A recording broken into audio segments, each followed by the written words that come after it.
Welcome I everybody am getting to a phone call. session 53 of Forgotten Genesis Season 2.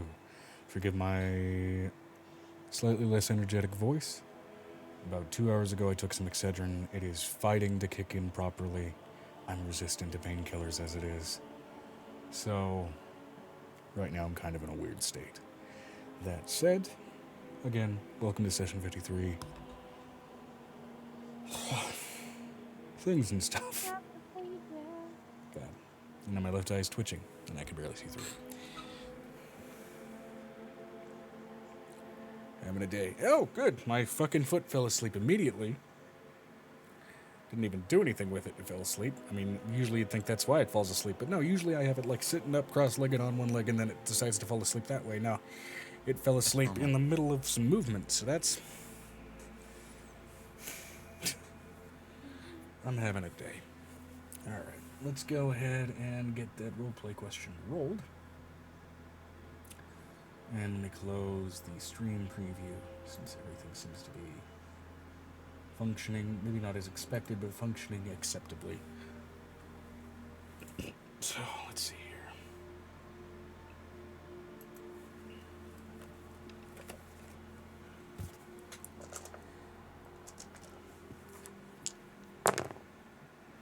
Alright, 45. I feel like I rolled that before, but let's find out.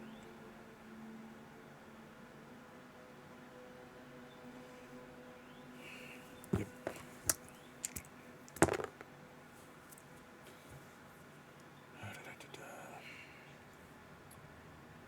52. I think I've also used that one before. 17.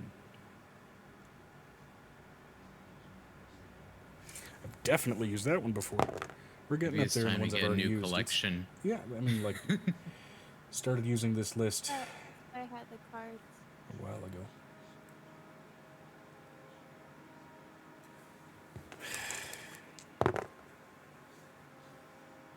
Eight. Haven't rolled single digits in a long ass time.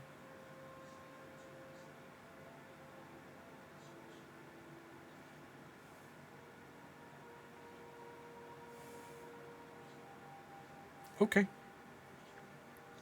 I mean, this one will have a pretty obvious answer for some people. But it may be telling for others. Hello, what? So. He says this one may be obvious for some people, but it could be telling for others. All right. We'll start with the roleplay question and then we'll get to recap. So, we'll start with Angel. What location encountered in the campaign has your character felt the most at home in or generally liked the most? Case in point with that question being obvious for some characters. I mean, the shiny armor. Request. Fair. Vinestra said, what was the question? I'll re-ask it when we get around to each character. So, we're good there. On to the same question for Violet. Of course, that being what location in the campaign has your character felt the most at home or generally liked the most? Megan. Where has... He's like Sharny's card. Sharny. Okay. He's not sure about home.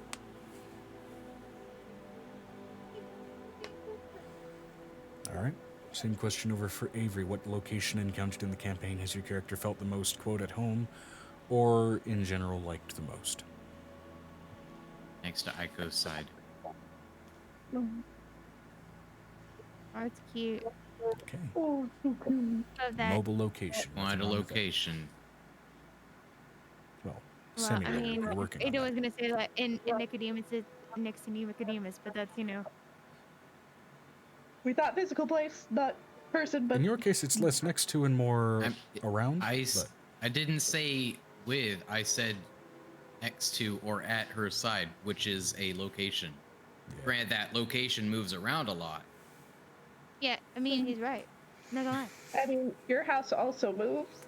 So does Under, mine. over, you know, as long as you're right next to her. Everybody's post level 20. portable high ground at Good. this point is not shocking anymore.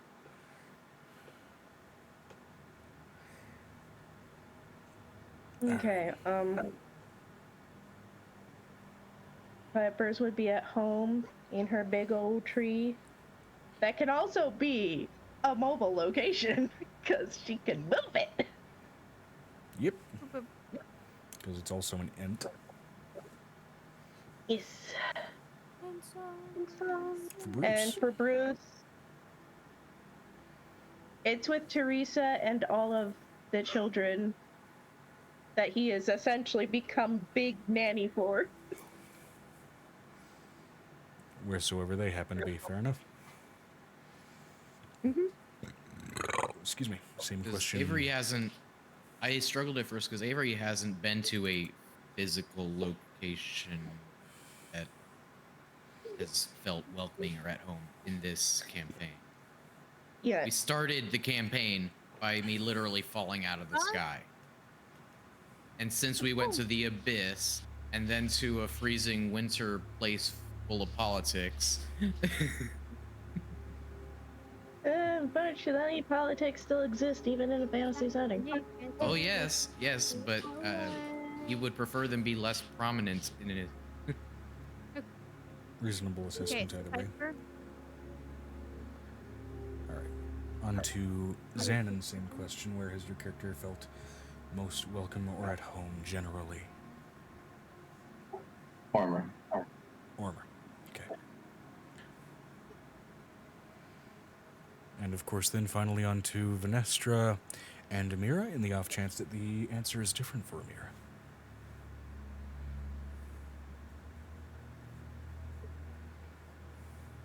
Waiting for the typing, doodly doo. Going through the door, doodly doo. Do. I've got a key card, it's a frog one. Oh boy! Boy. The delay. Amber, did you see the message I sent?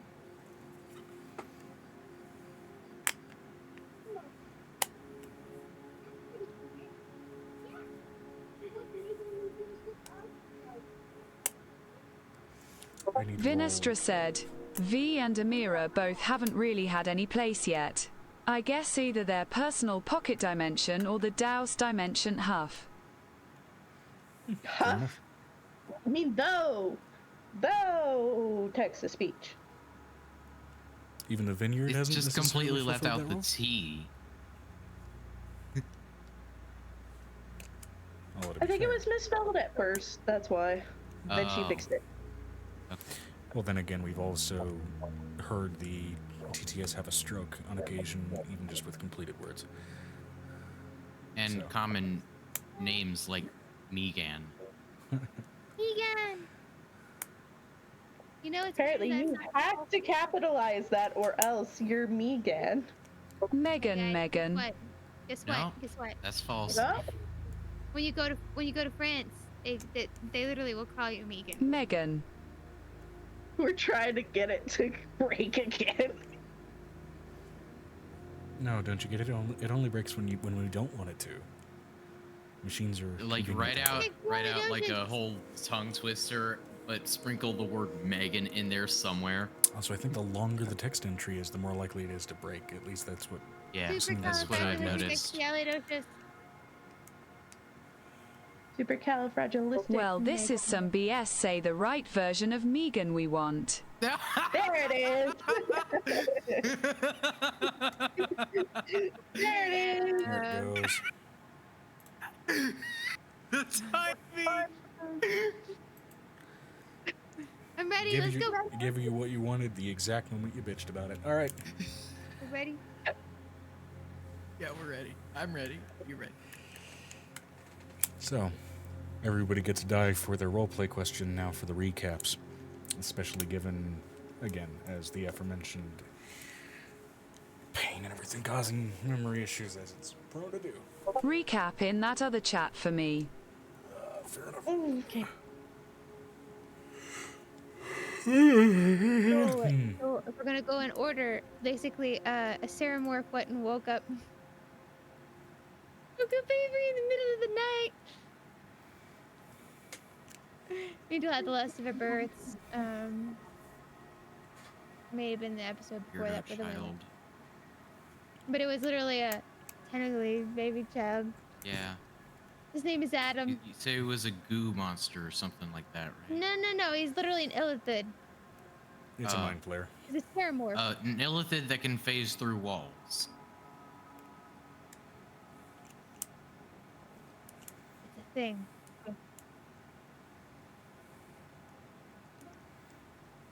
Anyway, all I know is the session before that, we said ready break so we could start doing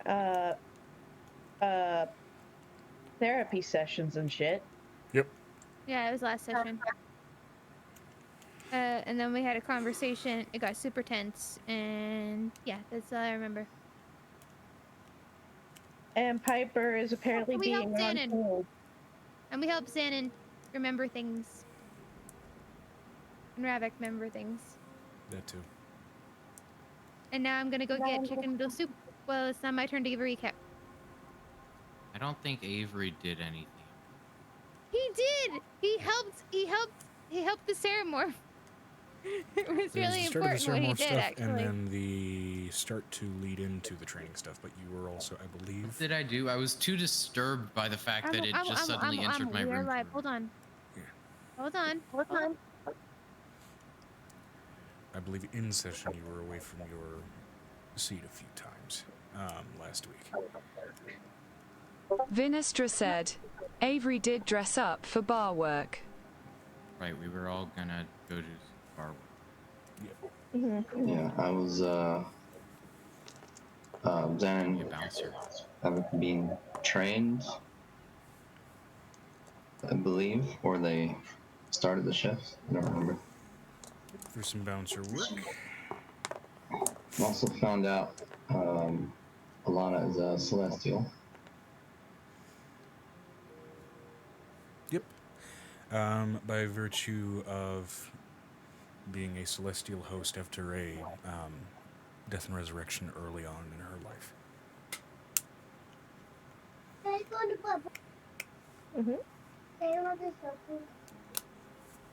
I can't turn my neck any further than this. So, okay, come here. Additionally, in witnessing said celestial, many of you did gain the trait see beyond the veil by looking at it through Angel's eyes via telepathic connection. How do I add that to my... So that's not a direct sense. You may just want to add it as a note. It's not a vanilla mechanic. But see beyond the veil is a visual sense trait that will allow you to see basically an entity someone is tied to via either divine or sort of pact connection. Some you'll be able to see outright. Others you'll have to roll a vibe check to see if there is a connection, if it's strong enough that it is obscured.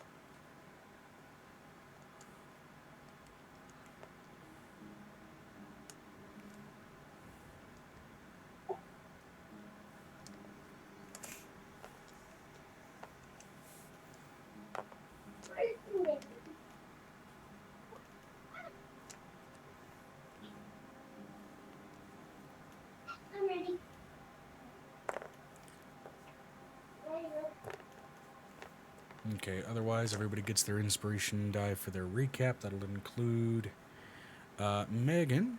And let's see, also just reading off Vanessa's recap that she wrote out last week. Learned that Alana was a celestial reborn. She died as a baby and was brought back. Angel called Xanon a fool. Violet had her first session with the therapist. V went to Nick and offered Jamie the option... offered Jamie some options, namely a place in Samaryl. Amira got a new client for her goods, a chrome dragon whose partner is a gnoll. Xanon and Ravik are doing some bodyguarding. Avery's doing some bar work. Piper discussed things with Wilsoni.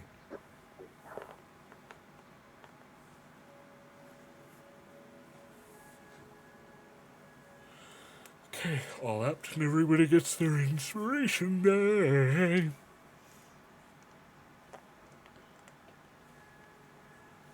And since Megan at the moment is MIA, we're going to go ahead and actually start the first of the rest of the 20-minute segments, actually, with Piper and Wilsoni. What?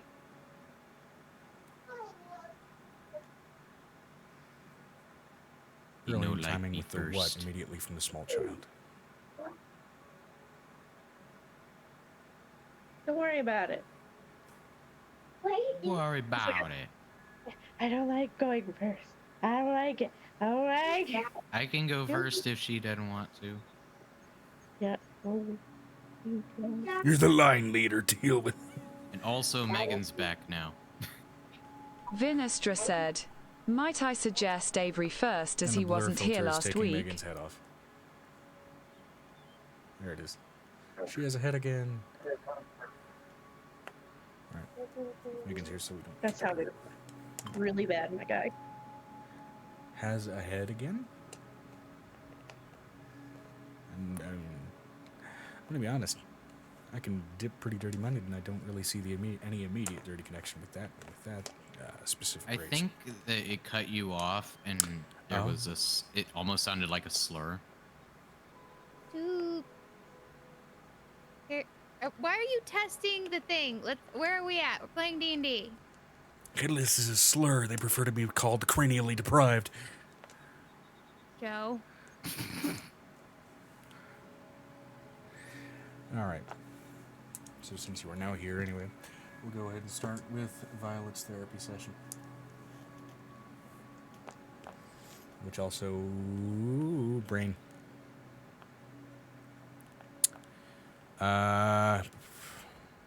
Her uncle and her aunt are there. Yeah.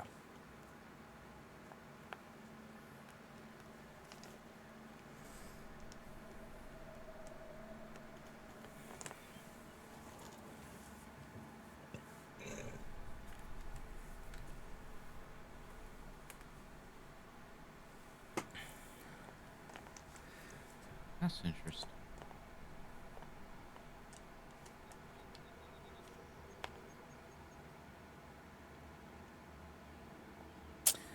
I'm waiting, Joe. I'm sorry.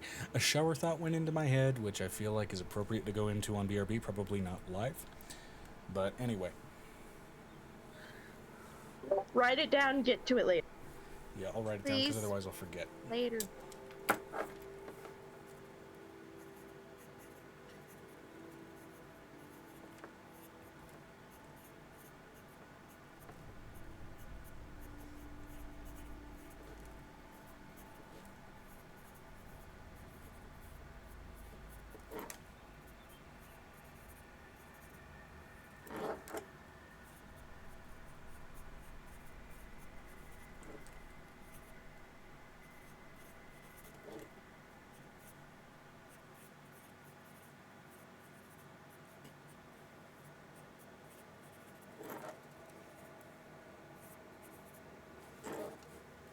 Waiting, waiting, waiting, wait.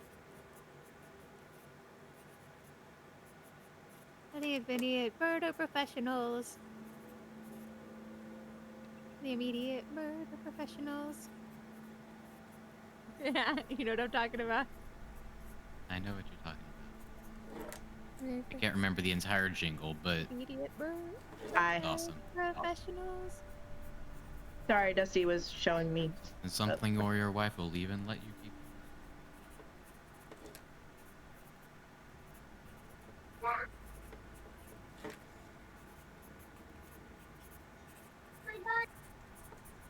Stop my.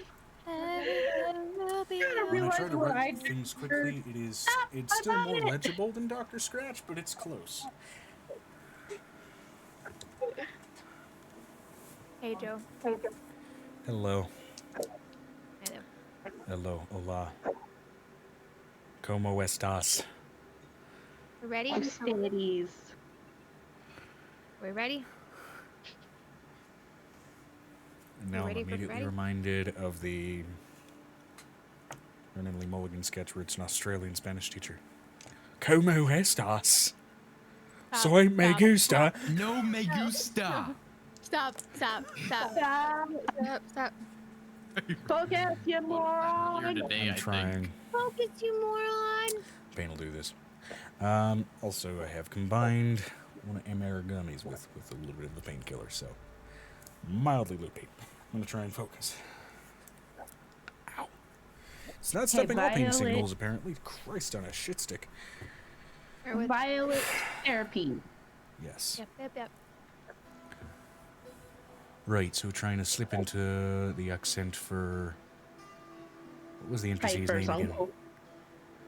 Inelios. Anelios, right.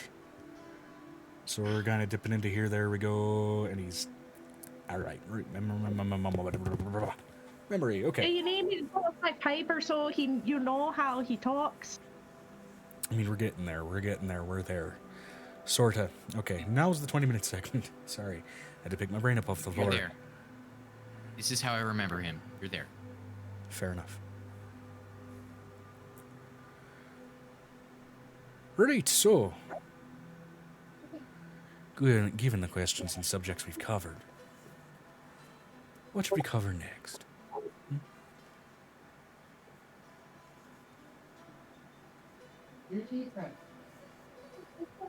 I don't know. You don't know. You're the So doctor, quiet. dude. See how quiet and closed off you seem to be acting, and that just won't do here. It tells me there's something you're afraid to ask about. This is meant to be a safe space. So you ask.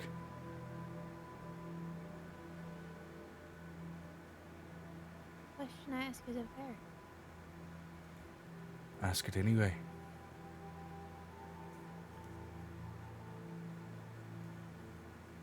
The question that is a child. Not a good question. I'm not here to judge whether a question is a good or not. Just ask it. I understand the reservations that everyone had. She looks over to grandmother. Over at her aunt and her uncle. And I understand that my father was partially the cause of a lot of the pain. And some of the reason that the people showed up here in the first place.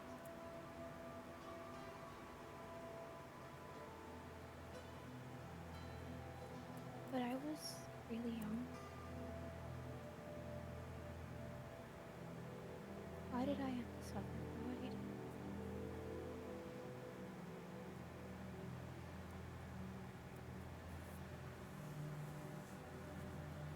Why did you, each one of you, turn your backs on me? And why did one of you try to kill me?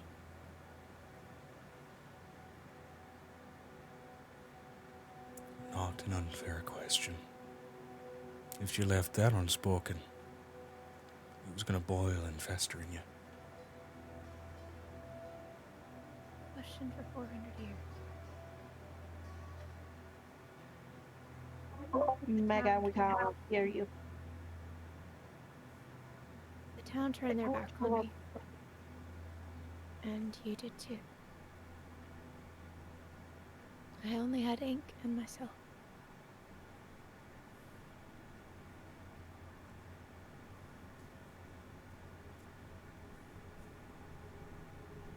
You left me as prey for the wolves.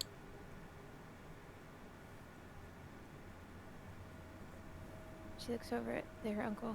Shame on you for your jealousy. Because being on top, I'm gonna tell you, watching Angel go through the shit she goes through every fucking day. I wouldn't wish her job on anyone. And that was when my father was facing.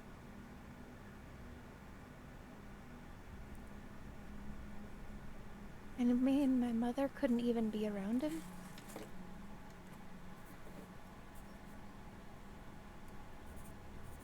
I wouldn't wish that pressure on anyone.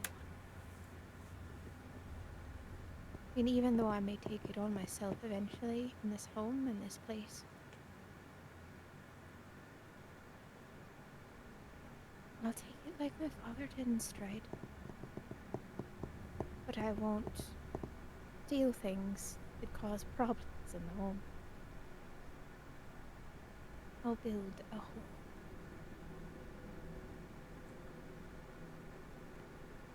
I'm just lucky that my name is enough to keep me in Halcyon and above water.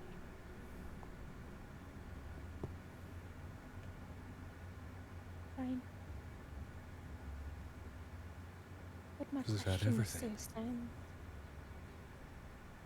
Why was I not good enough? It's a question every child asks when they're not good enough for their family.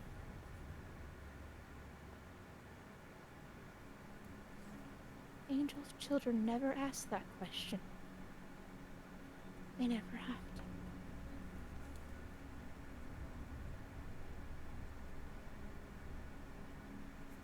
Why was my life not enough for you to all put your petty, adult, ignoramus thought processes aside Right. and just love what you have? Then first I'll answer. Not one of your parents, but as, of course, the leading therapist here. There were a number of unhealthy things that you mentioned. And things that really, honestly, weren't true. Their actions, selfish as they were not a measure of whether you were good enough. None of it was a measure of something like that. The child may place as their fault. That was not your doing. You were subjected to it, as you would be subjected to a strong wind. You're not blown with dirt in your face because the weather hates you. The weather will do it anyway.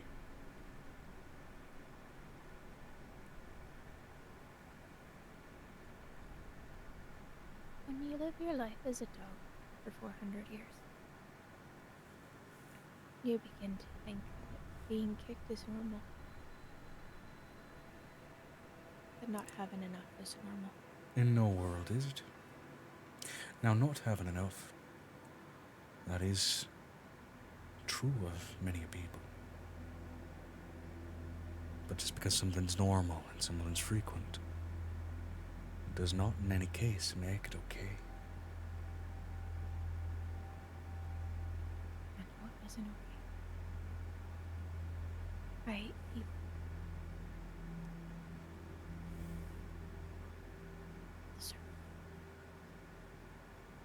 Dead people after the others had gotten to them.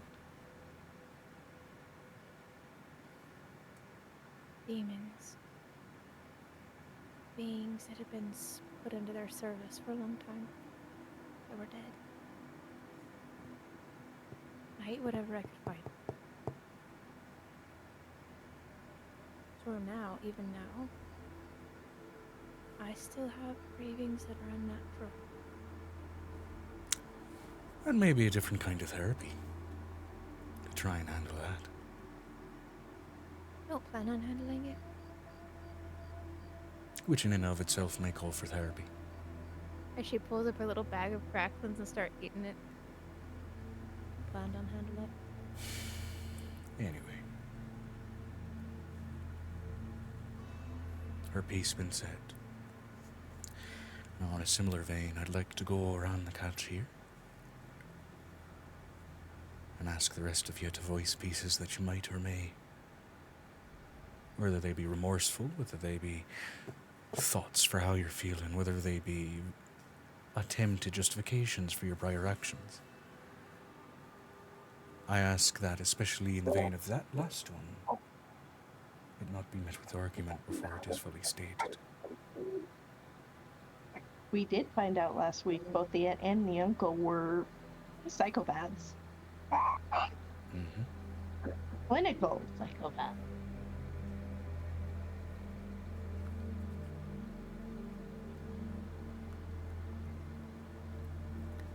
No. We'll start with your aunt and your uncle. I feel especially now, I may not necessarily need to steal their voices to get them to talk.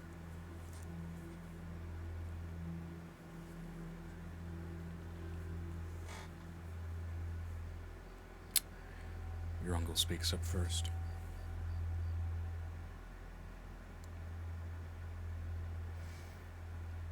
I already explained my piece about what I was doing down there. What I did up here. Remorse over it is a new sensation.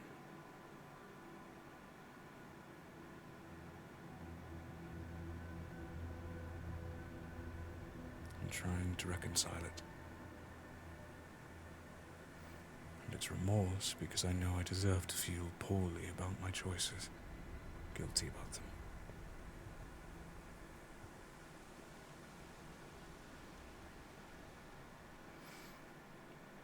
You found me dead as I was because, even turned as I was into a demon, there was still something very mortal that was festering in me. I grew tired, exhausted, and dare I say burnt out with my lack of emotion. Demons don't normally turn psychopaths, and I'll tell you why. Demons still feel emotion. They relish in the pain they cause. They enjoy it. They feel joy over manic slaughter. I felt nothing even then. Killing was routine. It's not psychopaths, Amber, it's sociopaths. Generating Sociopaths suffering don't feel. was routine.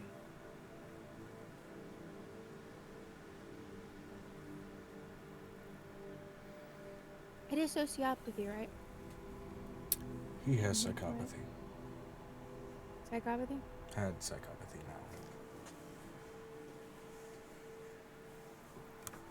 now. Now that we resurrected him and whatnot, same with his sister. Resurrection didn't repair it.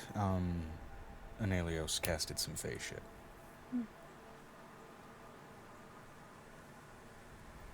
In being able to take their voices, he was able to kind of find the holes, the emptiness and emotion that was there, and be like, well, let's patch this up. Which plugged in some neurons that weren't firing together. He's like, I don't give a shit if you wanted to feel emotions or not. You're feeling them now.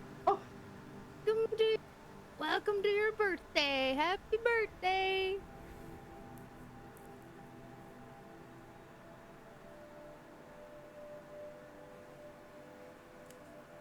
It looks alright. And Not done. I understand. I grew exhausted with not feeling even then, and I let myself die, let myself get torn apart by demons and devils alike, until finally my body stopped. I persisted in the spirit long enough to get brought back, feeling guilt over what I did to your father, to your family, to you, is new. Had I the capacity for it back then, I can only imagine the countless choices that I would have made differently. They are, however, made. Now I must deal with the fallout, even the walking manifestation of it that you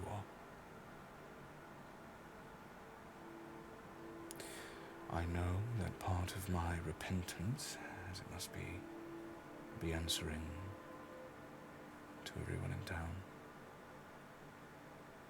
once they even know I'm alive.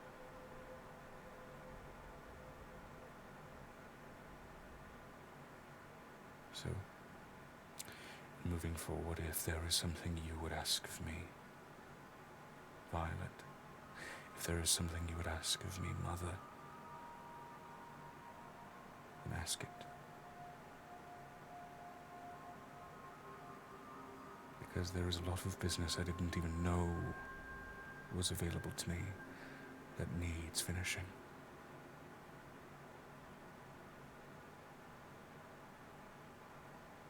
have to take his place. You have to be the grandpa he would have been.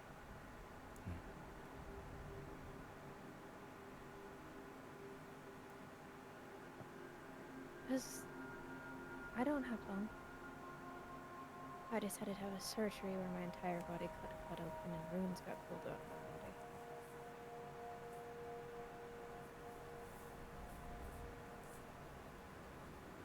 That's what she did to me. That's why she will die. I will find her and I will carry her back to the abyss and I will wound her.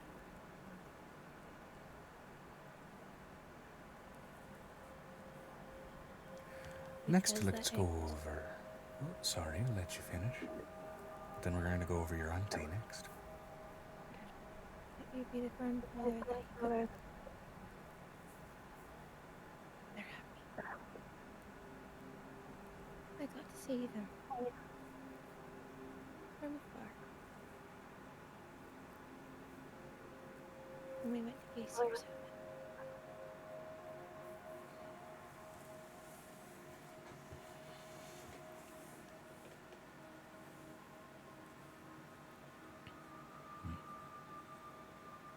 Now we'll get to your auntie.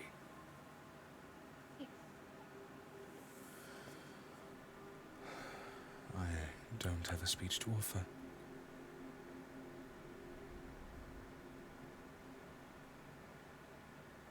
Really? I enjoyed my vampirism. The bloodlust amplified a lot of my worst impulses. The evils I did, I'm deserving of the punishment I received for them. Because unlike your uncle, who may as well have acted dispassionately with the evils he acted upon, passionately did I act when I exacted mine. You did.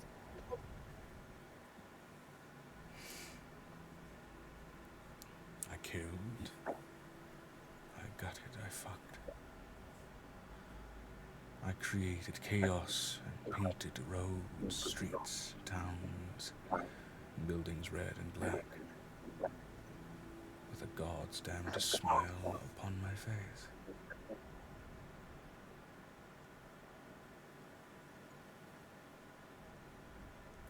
I deserve imprisonment, if not worse, for what I've done. And I've been presented a second chance at life, at mortality, away from my vampirism.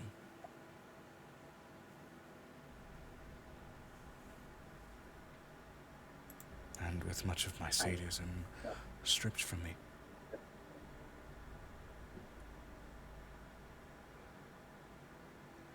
As I did very much enjoy the suffering I created. There is a place for that, Auntie. As I said, my sadism was stripped from me. That's good. And a great deal of empathy put in its place. It's also good. Cornelius, don't give a fuck. I have my own atonement to offer this town. To offer you and our grandmother.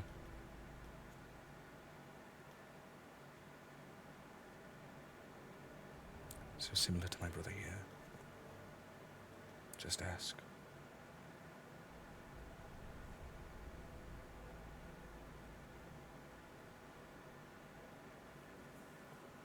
I will say, much like your father,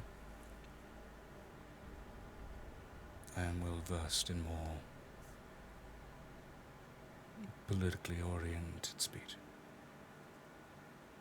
It's better than I've got. I've been learning it. It's really hard. Taking up that leadership here isn't required of you. You may be the first heiress. You needn't be the only one if it's not a path you wish to follow. That I don't want. John, you're king in the north. I don't want it. It's that I want the family that comes with it.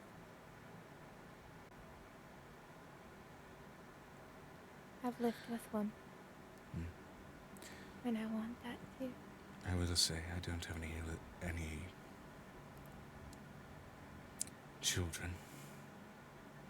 Any cousins you don't know about.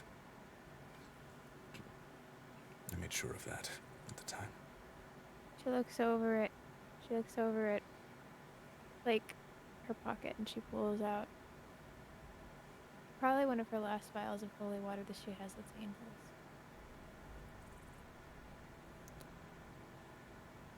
I want you to drink this when you're ready. That I won't rush into. I have a You've got lot to more to learn. repair before I build something new. This is the first rain water that came back through Summerall. Puts it in her hand, and she puts one in her uncle's hand.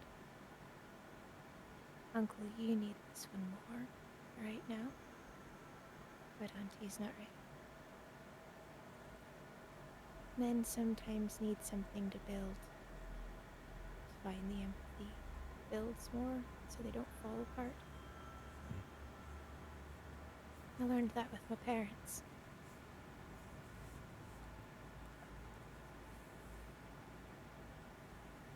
Now let's move on to your grandmother.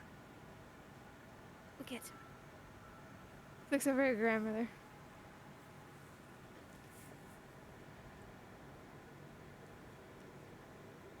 I was not emotionless when I watched you. I was not detached. I was struck with horror every night that I witnessed it. I was not in some great position to intervene.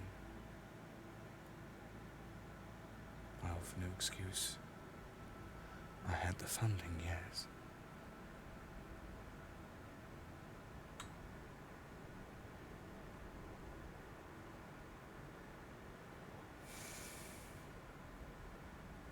I know not who would have taken my service,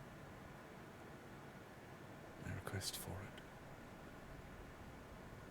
No one good. And to my own discredit. I felt too much guilt about our position amongst the locals and amongst so many others, how burned our name had become, even in part on my own account.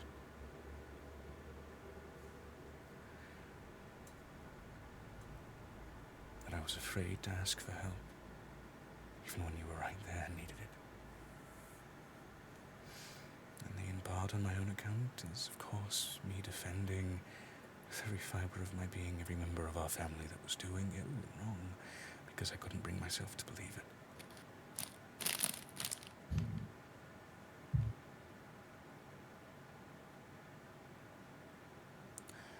I am sorry for everything you went through. I'm sorry I couldn't. I'm sorry I didn't offer anything to help.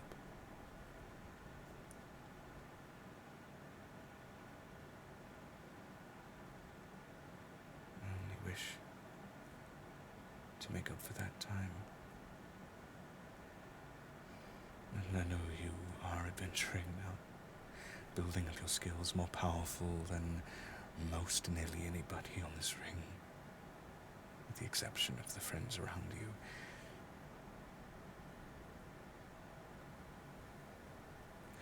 Understand, should you be out and about in some godforsaken desert or beaten plain, and need a place to rest your head, you are and have always been welcome here. I will keep a room made for you and for him.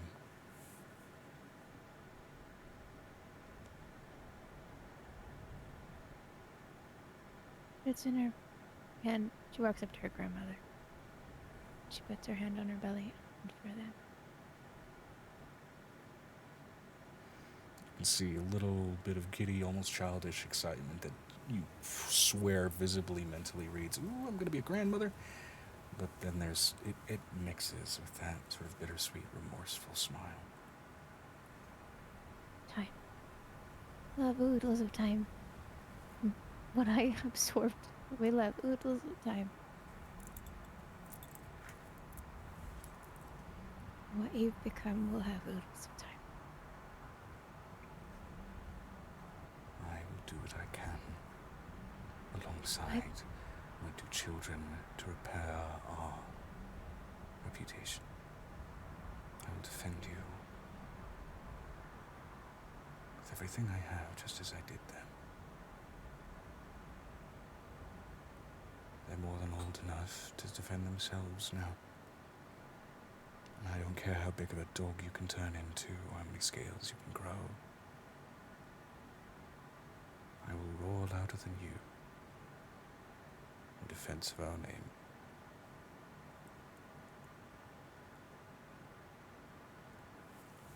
Home is safe now to some degree. But not from the hag. Not yet. That's your 20-minute mark for that section, and honestly, a nice cut point there. One more 20-minute section for the therapy is left. Good. On to the home offer with Venestra and Nicodemus.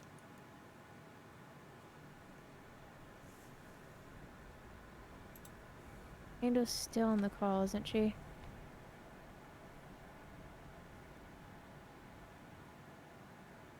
No, the call had ended as she then went to start the training with the other two. Okay.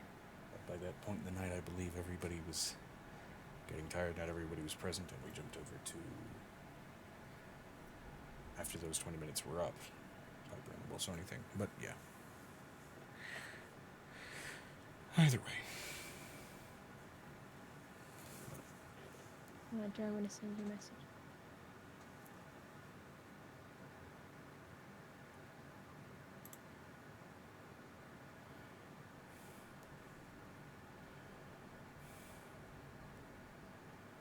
I can't spell his name.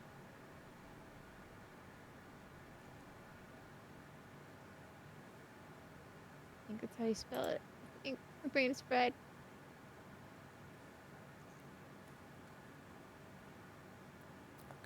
Yeah.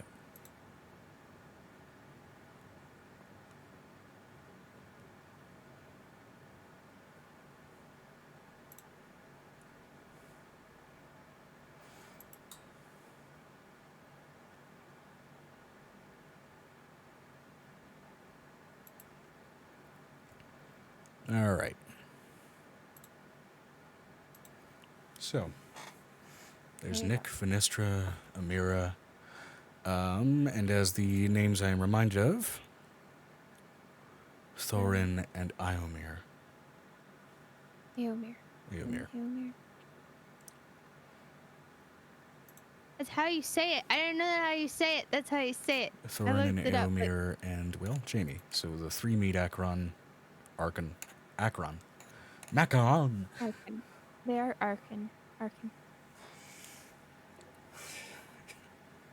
Sorry, no, my brain immediately just went meet Akron and then immediately Vinestra went meet said, Macaron. Amira's not there.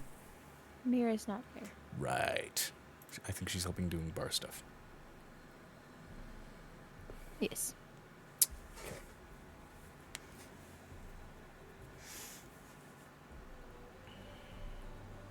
Which I believe right now Nicodemus was, of course, intimidating the members of the guardsmen and everything else.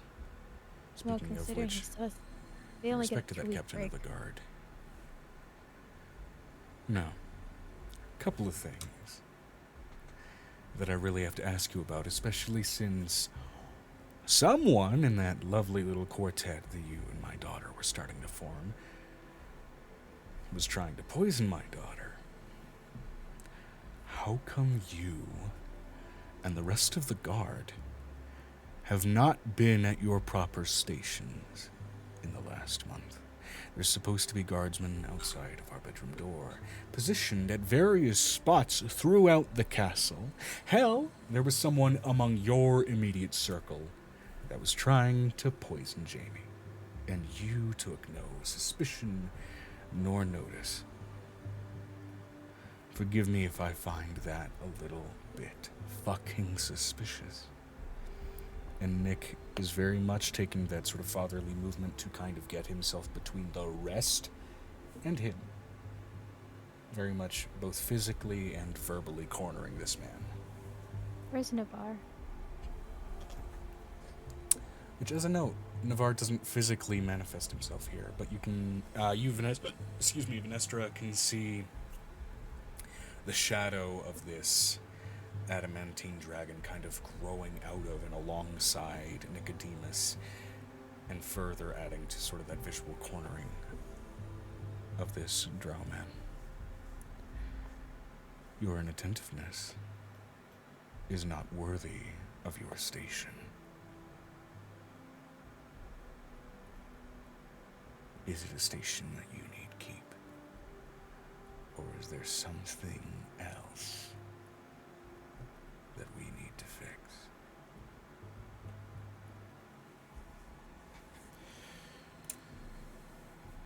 Nicodemus is going to use Detect Good and Evil. What? What?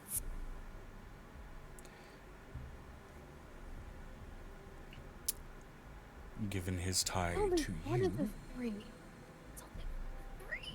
given his tie to you as a burgeoning divine, it is technically weed out good and evil. Which has a slight difference. In He's this got the case, it magic does part. require a saving throw.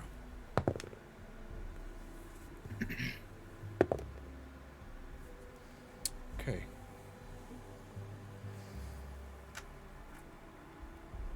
So, Venestra, you recently gained an ability, of course, known as CB on the Veil. Very recently, due to your link with Angel. What is your passive vibe at the moment? Ooh.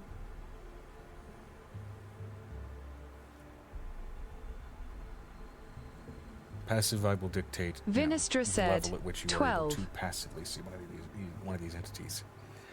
Okay, Wow. so your wisdom modifier is a +2?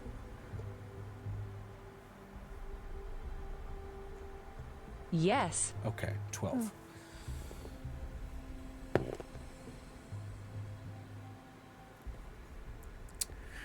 Natural 9 on their ability to hide astral presence. Okay, so they are visible. Even if you had a shitty wisdom modifier, you'd be able to see them. As you can see, as Nicodemus makes himself present and begins to corner this man, you can see, almost in a sense, manifesting out of his own shadow, a small, slender, black Abishai with one pale, jaundiced yellowed eye. Not directly familiar to Ashi Torin, the sort of draconic like an entity that was encountered previously. It seems like this being, at least, based on those physical traits, is associated with him.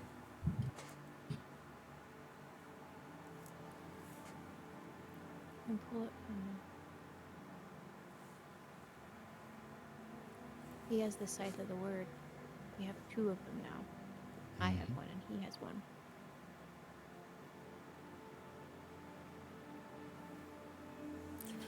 Nick's gaze turns away from the man directly, although you can still notice Nick's shadow in the form of Navarre, still trained very much on the man, looking more so at this spiritual attachment to this other Abishai. I wonder, why didn't you turn to ash when you got anywhere near our house?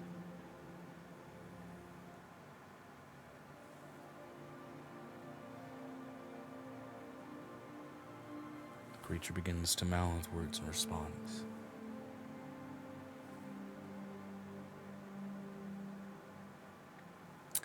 And the guardsman, kind of sputtering at his words as he goes to speak, that shadow grabs him around his neck, and it looks like a nail grows long and threatens to drag across it if he were to speak.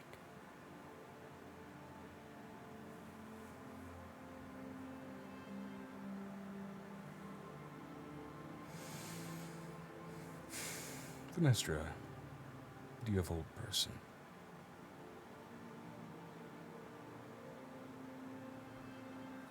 If not, do you feel confident in your ability to tackle a slimy, slippery, little dark elf?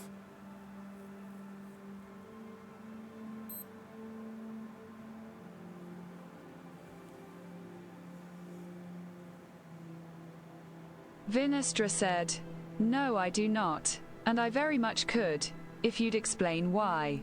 You can also see that manifestation of that Shadowed Abishai again with the 12 on your passive vibe. Oh, that's coming out of the second boyfriend? Yeah. The drow captain of the guard. Okay. Ashy Torn is not something we need to Yes, but does Vi know what such is? And Abishai, go ahead and give me a religion check. She does know who Tashi Torin is. She was there for that. Yeah.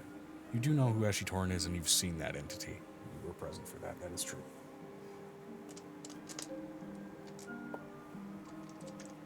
But as far as what an Abishai specifically is, religion check here.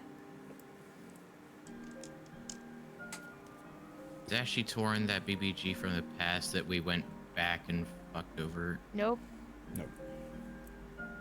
That's the one that got turned into a golem. We're hoping doesn't join the others.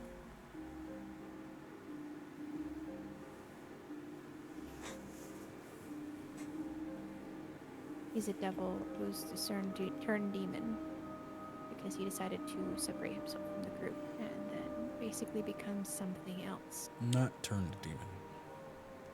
A devil who decided to rebel and began to take in and basically graft aspects of other powerful beings onto himself. It's even worse. It's even worse. So, Yeah, that sounds dangerous. It's even worse. It's not fun. It's not fun. It's not fun. It's not fun. Considering he had dragon wings that he had absorbed into himself the first. Oh, that was terrifying.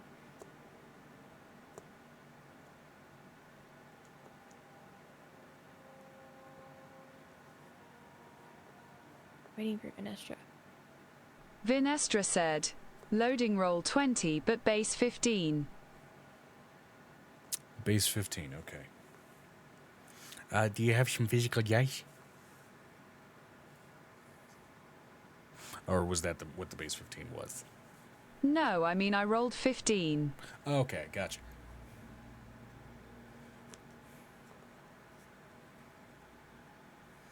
Gotcha.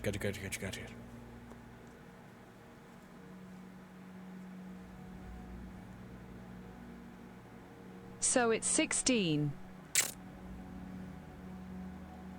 Okay, 16 total. All right, religion check with Abishai and everything else. Of course, naturally, are a dragon by nature. So it does give you a helping hand here in at least knowing what draconic devils are. Yeah. You would know an Abishai to be a sort of draconic devil, at least in your world and other sort of similar worlds to yours. They were generated, of course, by draconic larger devils like Tiamat and that kind of thing, as sort of a means of beings that acted as enforcers, generals, lieutenants, that sort of deal, that sort of involvement.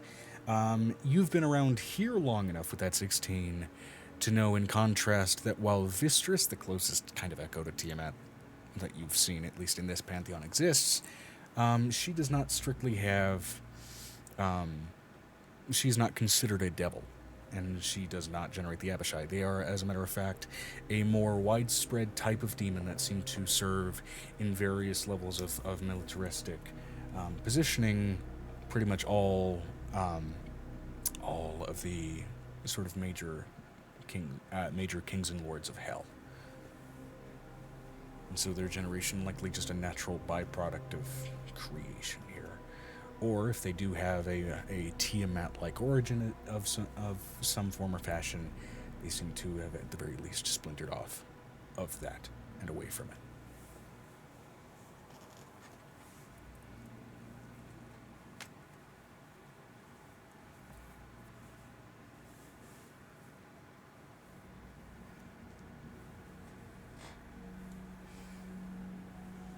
Bully, bully, bully, bully.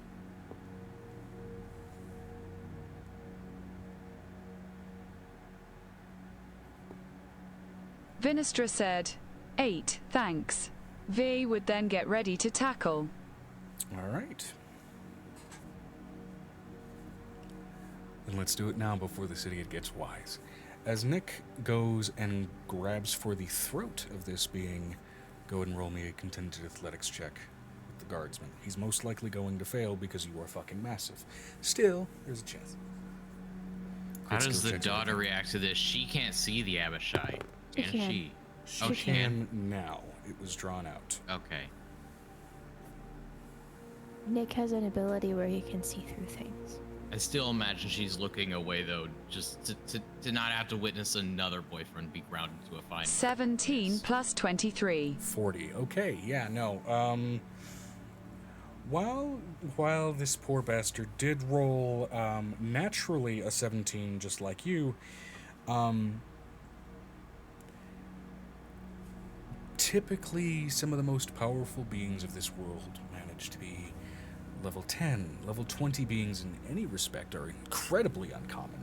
And people in excess of level 20, forget about it. So yeah, a 40, despite this man's,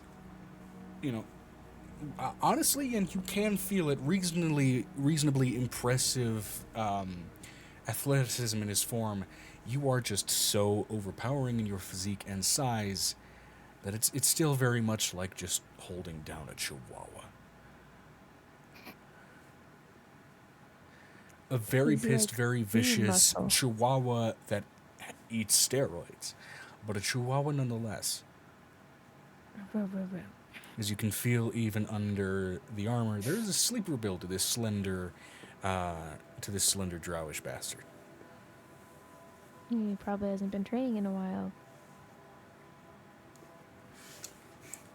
Hey, what the fuck's the big idea? As you watch as Nick grabs the throat of this Abishai-like creature and slams it against the wall, almost fully separating it from the man, though it does manage to slightly drag its nail partway up the man's throat, not deep enough to cut anything other than a few layers of skin, though blood is still very much visibly seeping from his neck.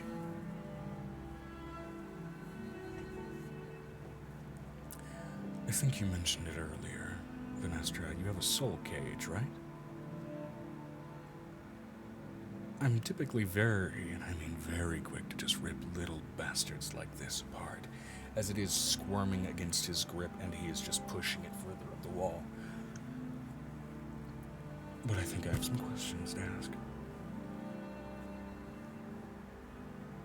Is he holding... Vinestra said, I do. He is holding the attached shadow of the Abishai, which is now visible against the wall in the lighting in the room. Got it. Well, let's make use of that, shall we?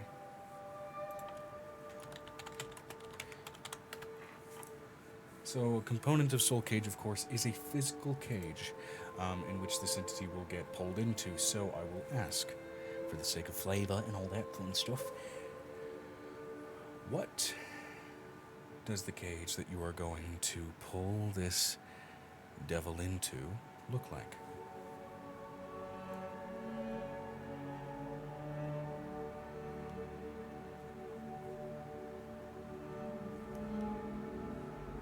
You know, aside from the fact that it is made of silver.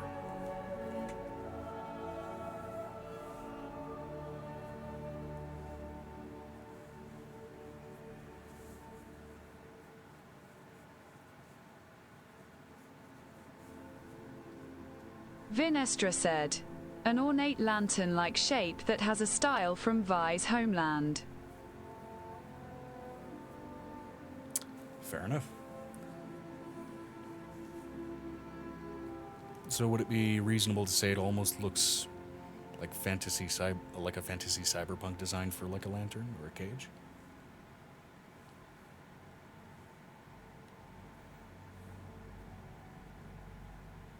No, just gold and ornate. Gold and ornate, fair enough.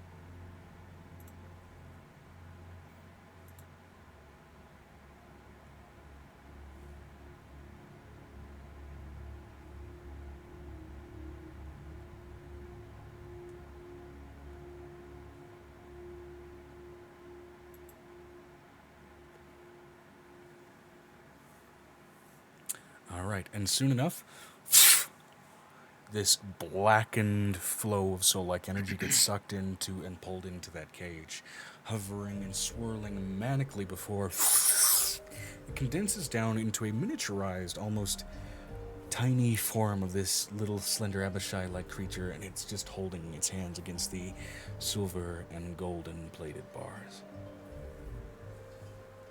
Its tail swaying angrily like a pissed-off cat.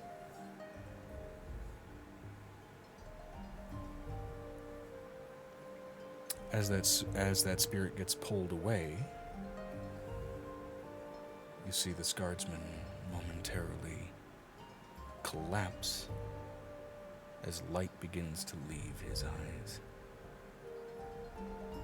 His skin pulls tight, his gums rise against his teeth, and this drow begins to look the part of a man who has been dead for the better part of several decades.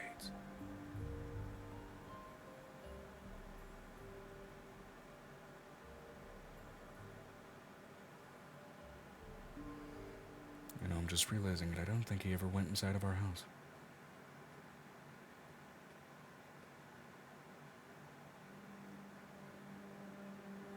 Did you possess a corpse, you little shit? Did you make a corpse? You know what? Questions for later. I want you in front of my wife.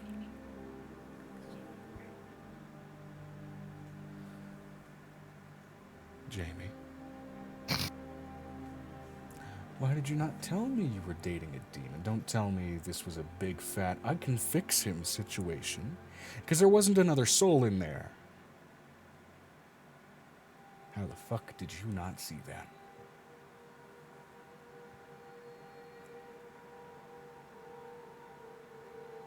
How bad is it going to be if I really did think I could fix him? I swear to God. It'll be your mom discussion. Okay, I know you want to move out and everything. You are coming back with us before that happens, and you are going to talk about this. Because here's the thing. Like, if my soul was replaced by a demon, I'm sure your mother would do the same thing. You did not know this idiot anywhere near as long as your mother and I knew each other. We were growing up together as children. You've known this man for what, a couple of months? Year and a half. Oh my God, and you never told us. Yeah, no, we're definitely having a talk with Mom back home before anything else. Is that okay, Vinestra? That we, put off any major movement plans for, a little bit. And also, fair warning to you. As he looks toward the dwarven lady, whom I'm going to go back into my notes tab to remember the name of, because brain's having a... Isn't it like Gertie or something I already No, Gertie did. it was the one that was fucking Vinestra. No, Gertie's the hot one that was fucking Vinesh. Who wasn't part of the major diplomats, just... But she is a very awesome smelter, apparently. One of Emir crafters. Let's see here. Where is it? Where's the tab? There's the tab.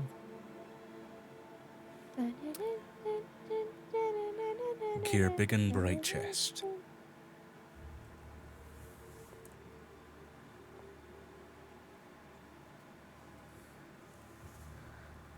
I'm really debating whether Gearbiggen is actually your name. Look, do I need a reason to make it 3 for 3? Because I'm not feeling any evil vibes on you.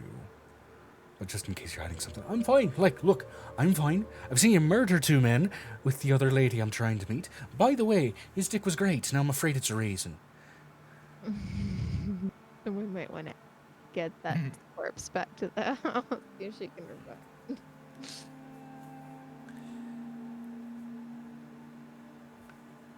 So are you stupid? I'm not practiced in witnessing the events of the spiritual. If that's what you're asking, stupid, no, uninformed. Apparently.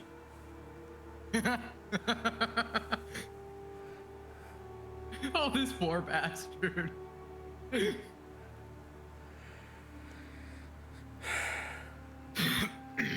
poor lady. This poor lady. You having any second thoughts on starting a Devil's Heel franchise in the Rusted Peaks? No, this will make for a great story. Wait, this is a gal? This is Yes. a It's a female? woman. Yes. It's a woman. Oh. Yeah. I fucked 2 psychos and lived to tell about it. I had a picture of like this like dwarven guy with a just high pitched voice. Like, I have a question. Does Nicodemus ask the Archon if she's wearing her bracelet to protect her from pregnancy, considering her parentage? He just looks for it. Which, yeah, she's wearing it. Considering they had to make them special Still may want to check to on you. combat with.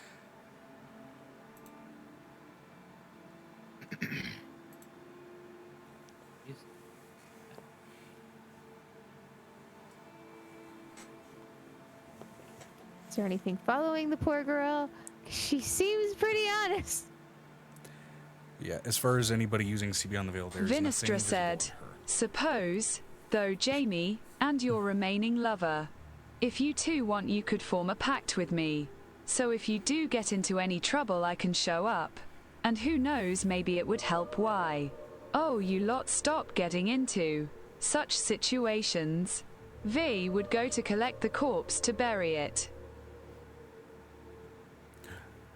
Before we, you know what, let's take it with us to Sharni. Maybe we can figure out who the fuck this was originally, and then we can worry about burying him or burning him or anything else. she's saying all that as she's like collecting and packing away this corpse. Yeah, which as you do pick up the shriveled limbs, you can hear the skin and sinew snap as if it's been dried and desiccated for a long time as well. And you can see particles of it just falling away.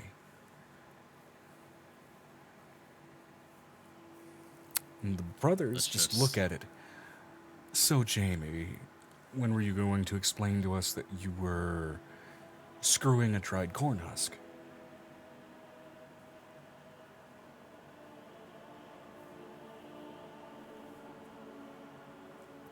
This Meat Arkin girl turns red along with her already pale, shocking expression, so it is very much like a pallid pink that kind of, visibly grows on her face.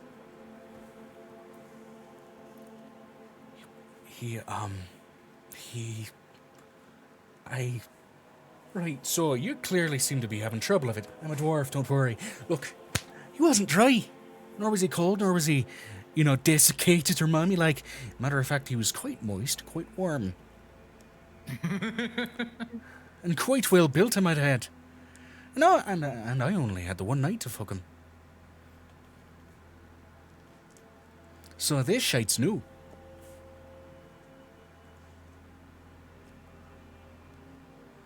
What she said. Look at that. I'm completing your whole sentence for you.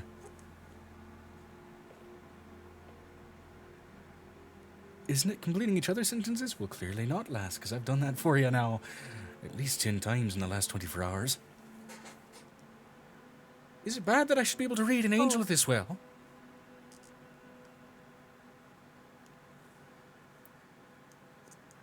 two brothers almost look at each other worryingly. I don't know whether that's bad or not. Is it better or worse when she's drunk? I don't Vinestra know, I haven't said, had her drunk yet. "Who knew Nick could suck a man off to the point of having no moisture left?" Roll a death. No, I'm kidding. Just spontaneous death. What was He does that? that- Death? he does What that kind? pa- Instant? So you just have power word kill as an option.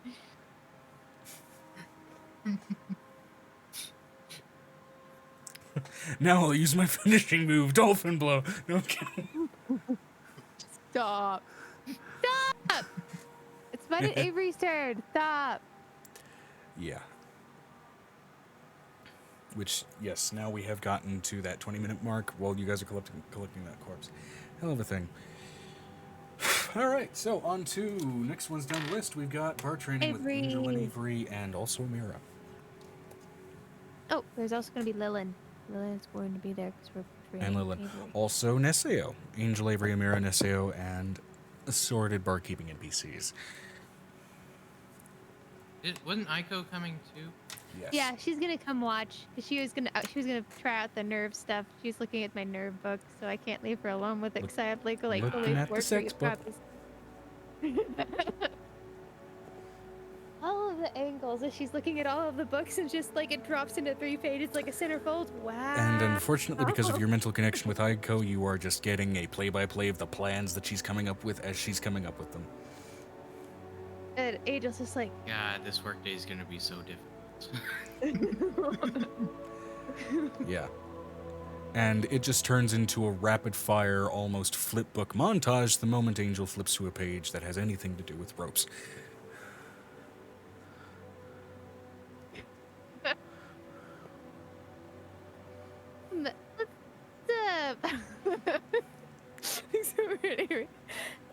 Let's get you another costume. She's like looking at the costumes. I like this one because it pulls off in 3 pieces, and if you need to go on stage after a minute, it's easy to just. Wait. What about this one? Because this one pulls off. Wait. You're breaking. You can't hear it. We I lost. It accidentally pulls hit the off mute in. button on my fucking microphone. It pulls off in. What about this one? Because it pulls off in 4 pieces, and it really hugs your skin, babe. Okay. That's You know a what late night hugs outfit? skin even better? In.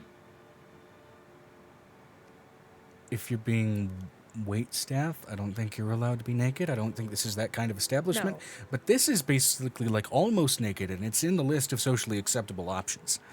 And so I'm just thinking I'd be a lot more excited about doing busy work, like, you know, being a fucking waitress, if I had Smy candy.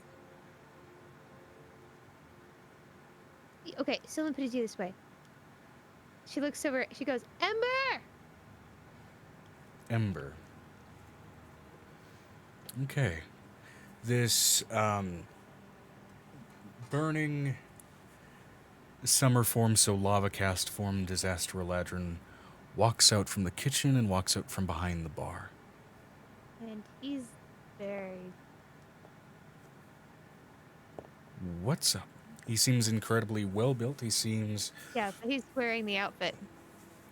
yeah, he's wearing that Wow, aforementioned sort of skin form-fitting outfit. He has his hair sort of elongated and pulled back into this sort of nice long braid that goes down to the small of his back. He seems slender, well-built, far in excess of 6 feet, around 6'8", sort of those, you know, naturally exaggerative fey proportions. And seems teetering on still a masculine leaning, androgynous, despite the sheer amount of muscle tone in his body. I'll take it. Okay. I'm sorry, did I just come out here to be a fucking mannequin? That's the wrong accent, but yes. Isn't Ember related to Piper? He is related to Piper, but he doesn't have that accent because he Right. went against the accent. Oh, right. Well, He has a very normal accent. fair Based enough. on accent. But he does a little bit of gruffness because he's fire boy. Ember is Is it just fire me boy. or is he kind of hot? I'm kinda taken. Yeah, by the one in the kitchen. Respectfully, shut up. You're not the only one. My cousin's also in there too. I don't know where she's at. Might be under the kitchen Yeah, it's table. one if big she would horny listen. family. Considering there are 5 of you in one bed, probably.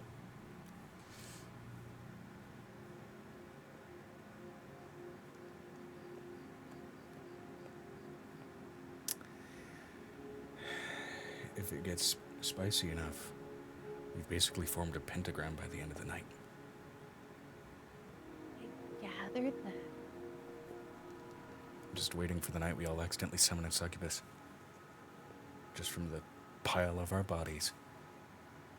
No. No. Or an incubus. Considering Could that always I use saw more the dick. dwarf. Considering the dwarf that I saw that Vinistra went said, tonight- banjo intensifies. Oh no. They're all different. They're all from they're Eniver people. They're like all different races. It is just like None of these people are directly related. none of them.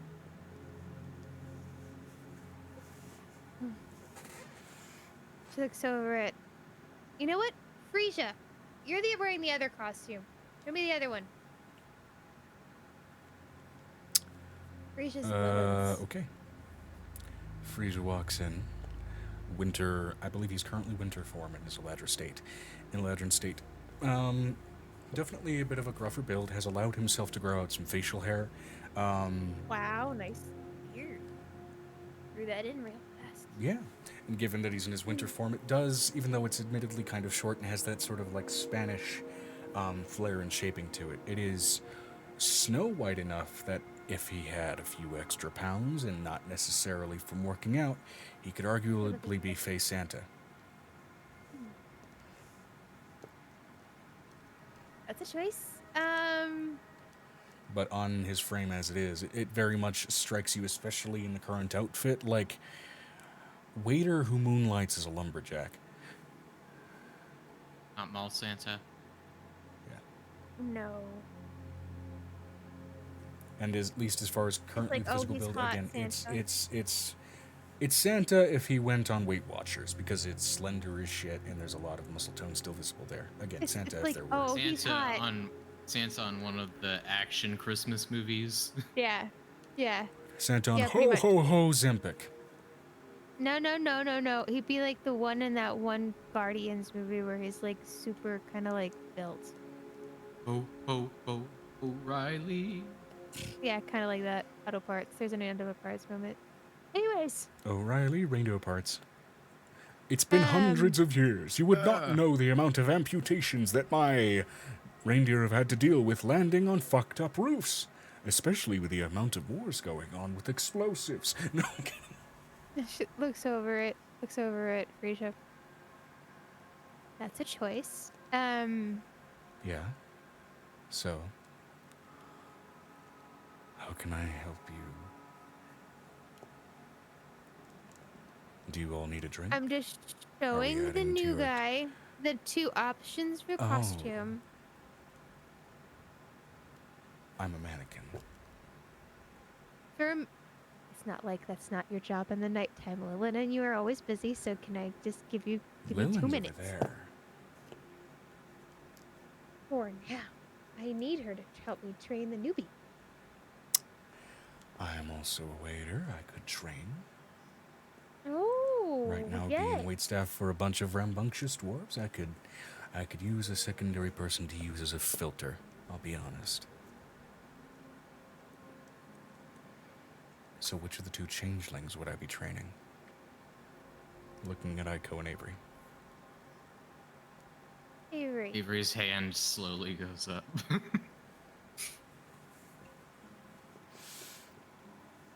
Why do I feel like I've seen you somewhere before? He was on stage the You other probably night. haven't. No. What? Before the stage, which was a nice display. What? When would you have met Do I him? need to roll a history check? Go ahead. Before this, so it's gonna be fun. losing moment.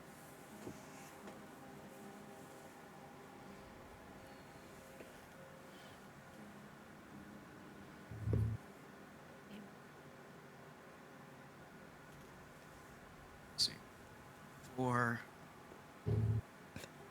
So that's a total of 13 on the history check.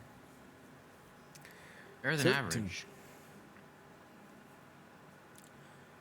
It is above average, and it is a small enough moment that it doesn't have really that much of much of a high DC. You used to work, at a number of, we'll say, exotic dancing locales.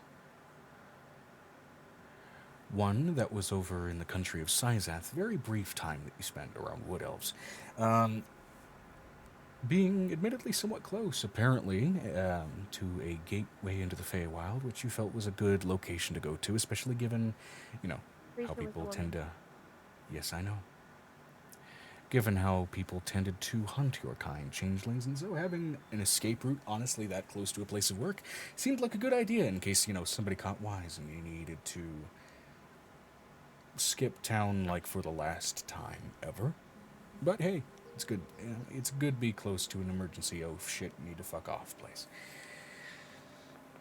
You remember seeing someone, admittedly, disguised as a wood elf, though their ears seemed unnaturally long, a very fey-like trait. Looked very much like a female version of this. And in a couple of ways, actually, not too dissimilar from Piper.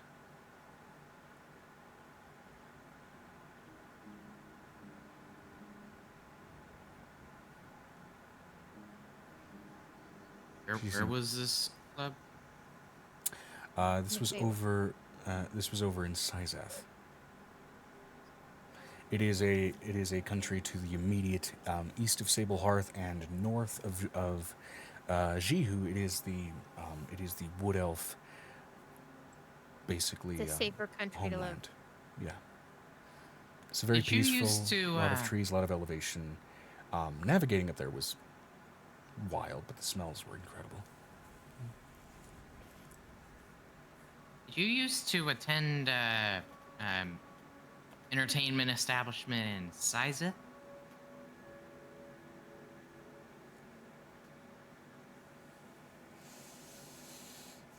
Wait a minute. Were you working the steel-toed stocking? Is that what it was called? It was. It was a small little independent strip club. The pay was not good there. But it was easy enough to get into. It was a copy Devil's Heel thing. It was a knockoff. Not my proudest gig, but yes. Yes, I was. Okay, yeah, you were you were wearing actually a getup kind of similar to this back then, weren't you? Likely. My style doesn't change much. Bad idea for a changeling, just saying. But your dance moves were incredible. I was a woman back then. I know. I've changed since then. My ability to change is a little less impermanent than your own. But Are we talking like physiological change or just like an appearance? Oh yeah, physiological. No, I got magically. I'm not gonna go into vivid detail, but let's just say magically speaking, my outie became an innie, among a number of other changes. An innie become an outie? That's backwards. Sorry, I'm a little drunk.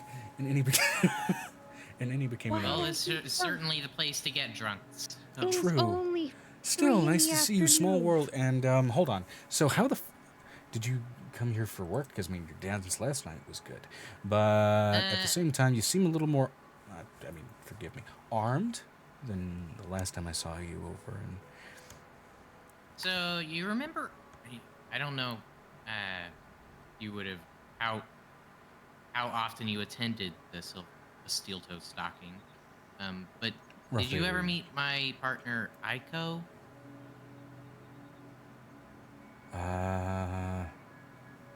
No, I don't believe so. Okay. Well, me and her are adventurers. We did a bunch of exploration type find the lost item quests, Hmm. and on one of these adventures we caught a little affliction, and we're still trying to find a I cure. was gonna say, you look like you have some wild eczema. It's a way to put it. Yeah, that's one way to put it. Some wild astral eczema. Hmm. Astral eczema. That just sounds like a good shipper name. Oh my god, yes! Astral eczema. Avery Starling, aka Astral eczema. Oh my god.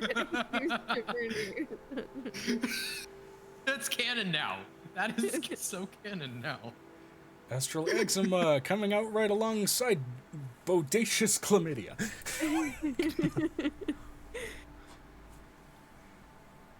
The establishment's not so subtle way to say don't fuck our dancers.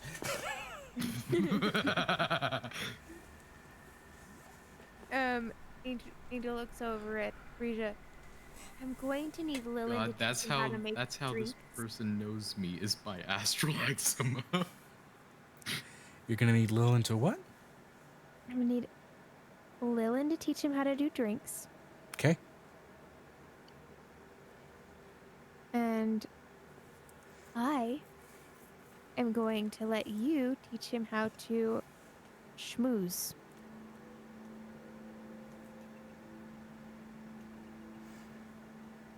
For the You're money of the hungry learning. and thirsty, not the horny. Specifically. I don't think Lilin would approve if you ever did that. True. Far be it from me to anger my wife. I do know what she keeps behind the counter, and it does crack loudly. We're not talking about that here. I only just picked up self-repairing pottery as a skill last month.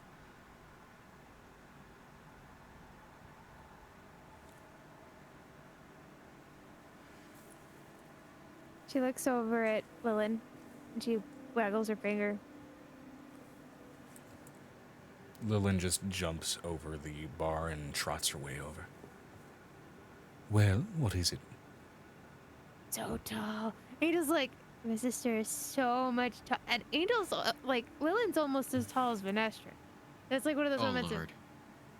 Which again, you do Freeze see is that this tall, too. Magni jump over the bar, and it very much looks like this, incredibly well-built, Freeze is slightly taller than her. So it's like, incredibly well-built, really tall.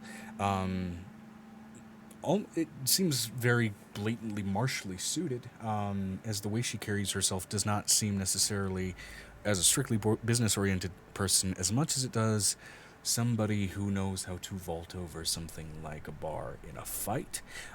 She seems like a very 5'11" ready if I combatant. remember correctly. Yeah, Is it 5'11" or 6 foot? 5'11". 6 foot. But she seems like she is ready to get into a scrap despite the otherwise very sexually presentary nature that she gives herself when behind the counter. And this does, pair well with the sort of electric blue that goes across her skin, as well as the sort of like subtle Jacob's ladder that moves between her horns. Talking like Bayonetta vibes. A little bit. Oh, yeah. Yeah. Oh, yeah. Sorry, looks you over want at- me to teach them to mix drinks? This one would make drinks. Avery. Okay, so I'm not going to start you with flair, because flair is what happens after you know the mixology. We're going to start you with just something that will bloody taste good. So first things first, pick a color of straw, because you're going to need a lot of those. How do you know when a drink's good if you don't know what it bloody tastes like? Let's go with red. She hands him a metal straw. This one's better. Or stainless steel. I guess that's also... We're going to need to use it for you, because I'm not going to wash it every bloody time. That's why we have the water glass. We taught the water glass trick on purpose. We don't use the same straw as well because the flavors from the old drinks can sometimes mix in with the new. So we're going to use new straws for each one. I have some. Okay. Then you It does make the mean party that circle. I'm going to be supervising you for the duration of you and your partner's shift because I'm going to be honest. If you don't come out of this first shift a little bit tipsy, I did this wrong. I can magically clean things especially a straw. This has less to do with the ability to magically augment your job, which is great for after you've been trained properly, and more so just the professionalism. Avery, each alcohol has a different type of sometimes magical ability, and sometimes they'll have We do have different some magical enchanted properties. cocktails, yes. So that's why she's saying that. And they're beneficial properties, but the problem is that sometimes it can be a little. If you mix them. Got it. All right. Mm-hmm.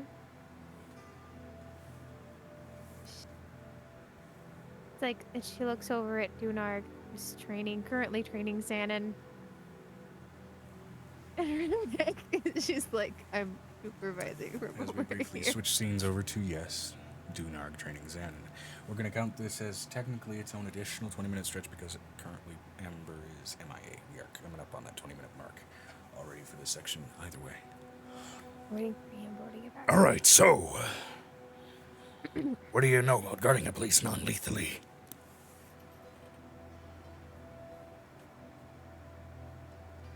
Xanon.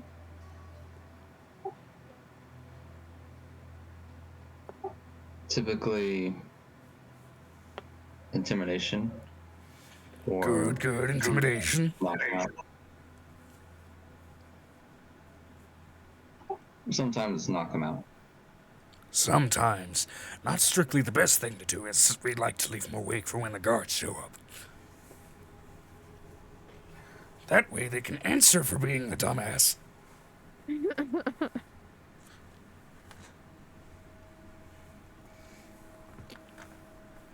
Speaking of which, this is the whistle you blow to call for the guards. It doesn't make any sounds that people like... Well, the people that aren't like me can't hear, if that makes sense. I don't know. The guards can hear it. They have a thing. That's the subtle way to do it. Throw them out on their asses if they're causing trouble. And you know how to tell, I know you're from Ormer. Like, how much you're from Ormer? Like, it's a vacation home? Like, it's your home? What's the deal? What's the shtick? I love him so much. It's my home. Okay, so, as far as other races are concerned, do you know how to tell visually how other species of people look when they're underaged? God, this guy's so unhinged. I love him so much. I love him so much. Only a few. Only a few. Which few? Gotta know, because I gotta train you on a list here, not to mention the list of legal ages, as he unfurls a long-ass fucking scroll that just begins to clatter down into and then roll across the ground. Well, Dragonborn. Okay. Say elves. And, gnomes. Elves. Good. They kind of sit in a weird in-between, so if you can tell the specifics, that's good. And then, sorry, who else? Gnomes. Gnomes. Okay. Decent chunk of the population down here. You're gonna need to get to know the visual caveats with orcs, with troglodytes, and, well, we'll go over the list for at least the common populace. I don't expect you to, take all this and learn it by heart, of course, but I want you to try. And if you need help, you can always call for, well... And he brushes off his shoulder with a complete lack of subtlety. A manager. Finally a manager. Of course. If they are underaged, unless they are accompanied by a parent who very much is within age, and are going to be supervised either taking in only mocktails or only eating,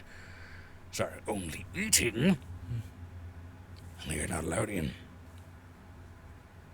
If they Not are after just hours. that young, we're gonna focus less on beating them up and throwing them out on their asses, more just gently redirecting their stupidity.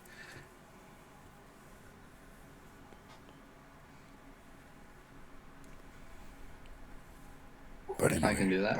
let's go over the list. It's also got a small sub-list for little things to look out for, like acne is usually a pretty good indicator that they're too fucking young, no matter what species.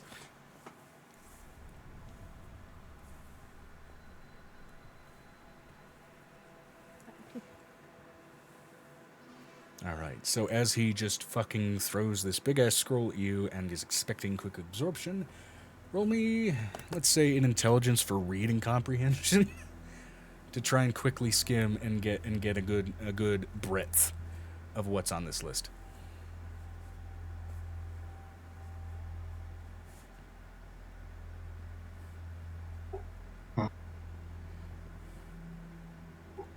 Okay. I would assume Ravik is reading this with me. Oh yeah.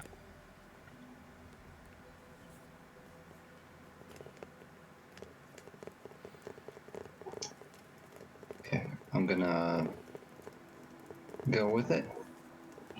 That is a natural 1. For a total of 3. Okay.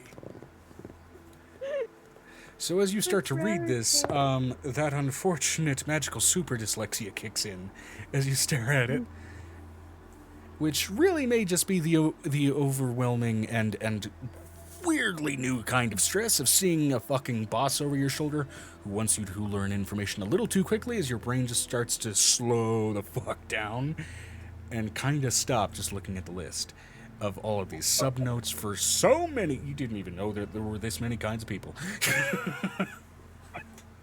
I was gonna say I would just pretend to read it, but just at some point I just stopped caring. All right, now quiz time. Wow, that's so real. Shit. Nobody reads the employee manual. Their peril. My finger is going along the words, but I'm not reading it. I'm just moving my finger. All right, now quiz time.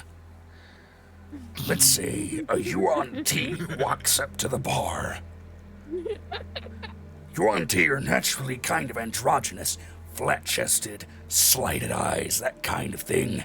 And yet they are, for whatever reason, below 4 feet.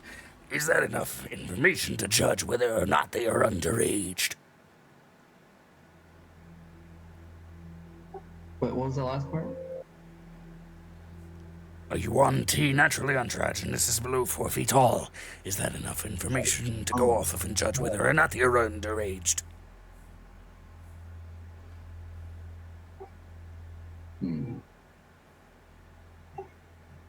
Joe, Yes. since I knew Yuan T, would I know if they were well, they were an adult. Yeah. Would I know more than that? Give me a nature check. Your DC is lowered given that you did actively know a Yuan T.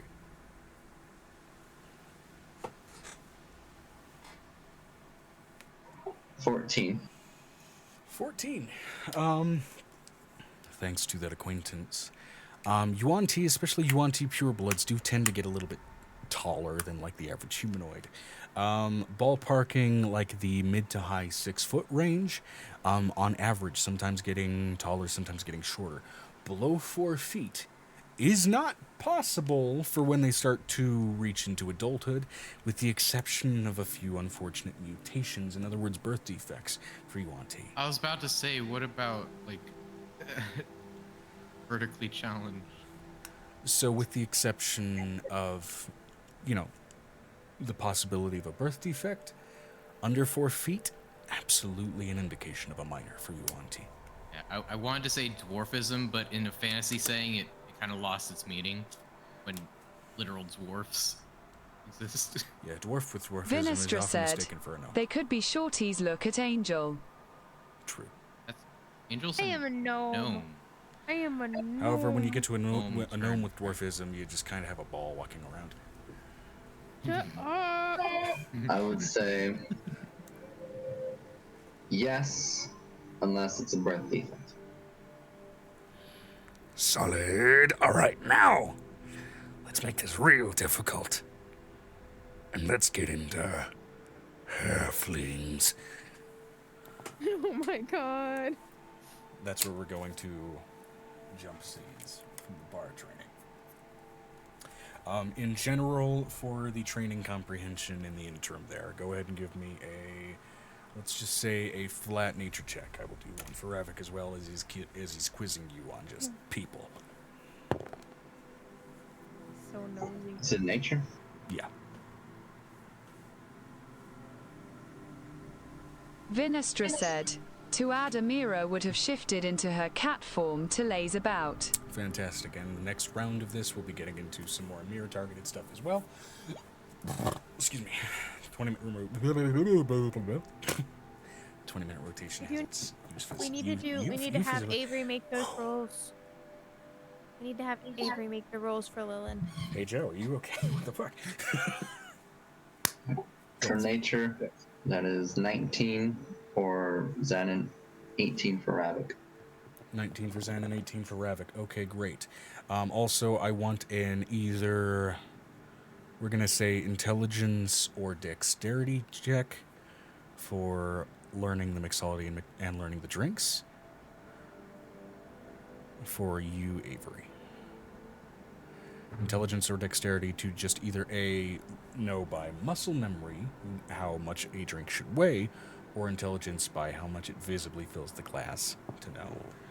Intelligence, and that's a 17. Intelligence is a 17. Okay, great. Do you have proficiency with alchemy tools or brewing kit? No. No. Okay. Still working on the proficiency with Tinker's. Gotcha. If you had proficiency with either of those, I would have allowed a proficiency bonus addition. But either way, 17's not bad. 17 is not bad at all. You've got reasonable comprehension of the mixes, with the exception of a couple that you may have to ask for help for. You are relatively confident. Now with the part about, understanding how each of them taste. Constitution saving throw, as you are actively sampling liquor to get an understanding of this shit. Gonna roll one for Aiko as well. You said a wisdom? Constitution save. Constitution. This is booze! Aiko rolled a natural 2. Well, fuck. I did a lot better. But my con is +8. I rolled 17. No, 25. 25. Okay. You're doing well. You can... You're not even really feeling buzzed. You just know it's sitting in your system, and given enough time, your body will process it and start to buzz you. But right now, you've got a decent understanding of the flavor profiles and everything else. Whereas Aiko, she's already swaying. So, the last one, the Dragonberry Daiquiri, was fantastic. Babe, sit down. Babe, sit down. I don't want to sit down. You're you done. You made this gear, and I'm finally able to stand again for the first time in a long time. I'm gonna stand. I push her down and hold person. No, I push her down and cast sleep. I'm gonna put the smelling salts under her nose that remove the ability to be drunk. Oh, that's a thing? Cool. Sobering salts. Seriously, it's really...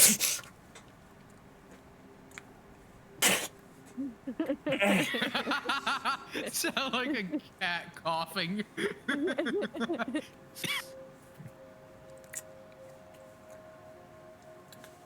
Oh.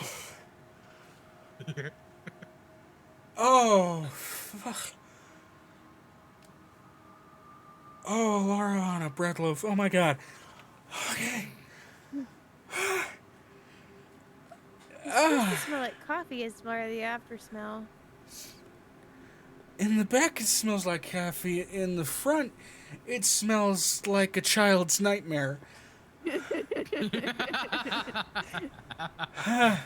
That's burned into my sinuses. It'll get out in like 30 minutes. 30 minutes? The fuck? You had to make them either that or it's gonna be me putting a coffee bean in your mouth that sobers you up, but some people don't like coffee beans. I don't know if you're allergic.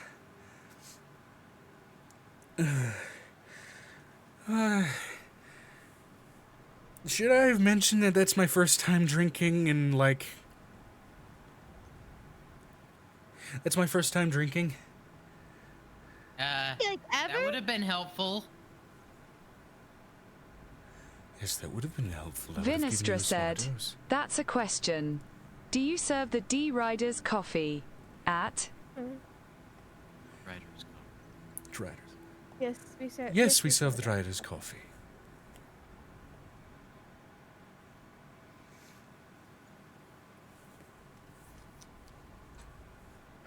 Ignore me and my low blood sugar eating dry ramen. Don't look at me like that. I'll ignore your low blood sugar. Absolutely. Shut up. It's technically your turn. We're waiting. Make sure they don't get too coffee high. I'm gonna go get coffee. That sounds Oh, so I good. know. Okay. And actually, let me Go double with me, check go the get stream coffee. time total. Let's see here. Okay. It's not time. You are at almost 2 hours now. Almost 2. When we get to 2, we're going to be hitting the first BRB. So, It's 7 This hours Piper's or turn. 7 minutes till 2 hours. yeah. It's Piper's turn. You know what, actually, we, how about this? A little atypical. We can drag this section out another 7 minutes, go on the break, and then you have had your time to hopefully work on your blood sugar, and then you'll get the full 20 of yours uninterrupted. Sound What fair? I was think that's supposed- better than trying to squeeze a whole section into 7 To minutes. slice it What out. was I supposed to get a Leave me and my low blood sugar alone eating dry ramen, okay? all good. What was Amira supposed to do? Mira was going to, I think Amira was going to be wait staff, right? Or am I incorrect? I'm asking Vanessa what she's going to Vinestra said, "No, she was watching Angel." Ah, okay.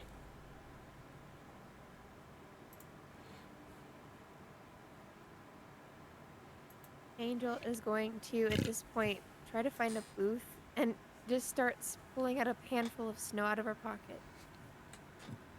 Pocket snow, what?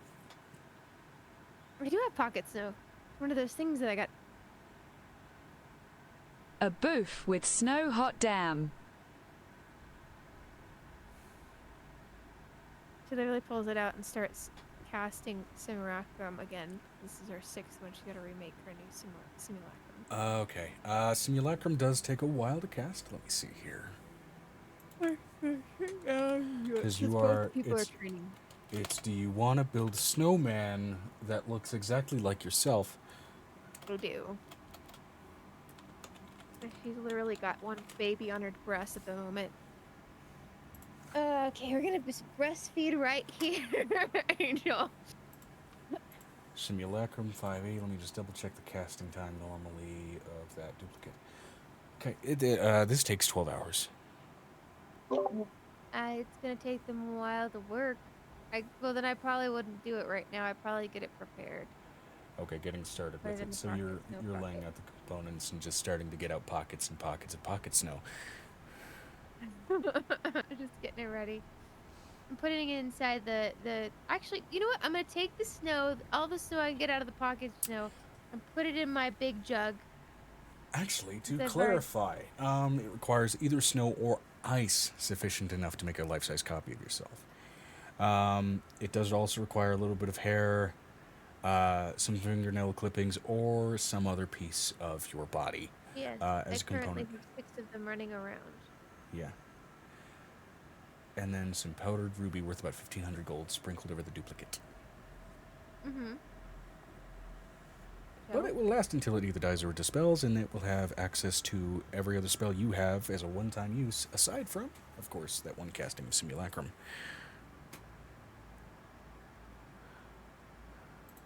trying to get this prepped out. And the box. And I'm letting you know, Angel looks absolutely exhausted at this point. Curls up in the booth with one baby in her arms and falls asleep in the booth. All right. She's gonna fall asleep in the booth as she goes to get coffee. Yeah, which, by the way, it seems like Aegis has been also absorbing some of the tips and tricks that you've been told, and walks away for a moment and walks back, seemingly from the kitchen, wearing a Dark Star Crossing busboy uniform. Apron and Don't everything. get this reference. That is not really a reference. Just Aegis is wearing a busboy uniform, having absorbed the rest of the... Boy. He's the robot, and he's like one of those electrical. No, Basically, I like- know who Aegis is. What's a busboy? typical wait staff attire plus an apron Oh. and everything else. Just, their job is clearing it. tables. Got It's, it, got it's it. like that, it's like that new robot that they have that delivers food. What is my purpose? You clear the table. Oh, fuck. I can't believe this. They're so right, Amira. You're interesting, Amira.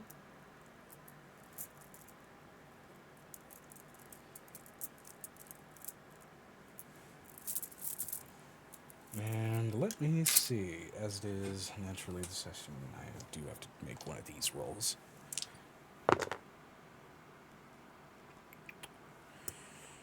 Good to know. Vinestra Okay. said, Amira in her floofy cat form would look at Angel.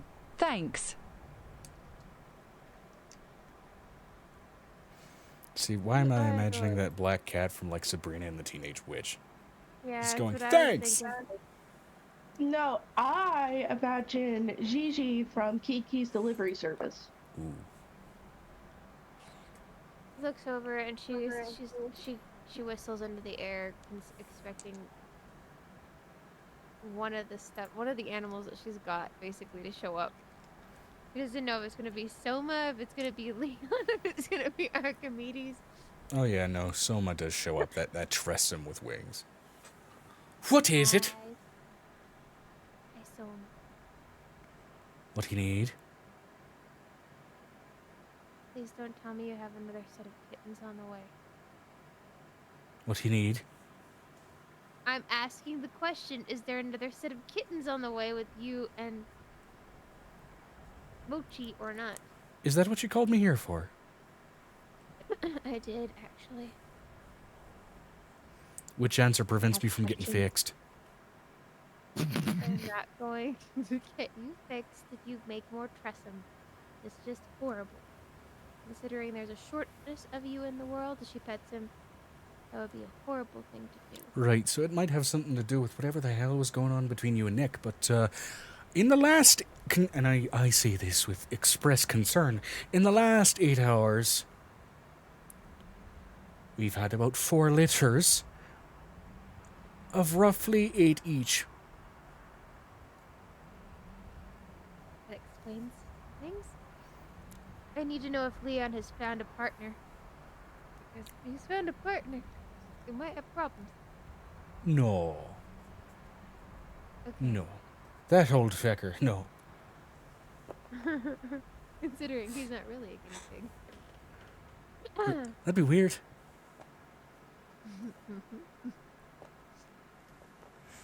He pets the cat, just like lazily petting the Tressum.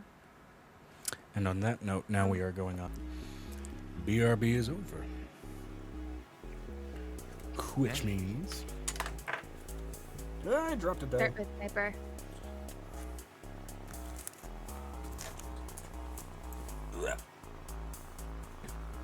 We are, yes, picking up with Piper. In the presence of Wilsoni.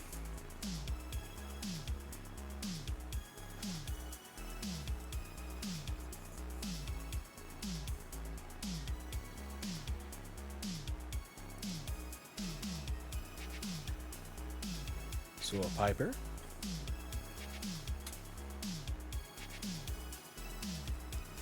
should say, Piper. Do you have anything else you want to ask of me? Oh dear. Feels like it's been a week since we spoke, even though it's been like 20 seconds.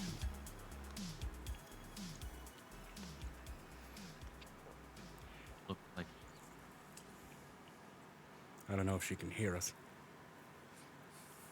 Amber?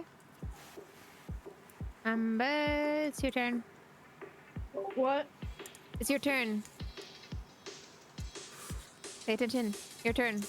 Yeah. Okay. No, we started back up yet. Ah! Uh-huh.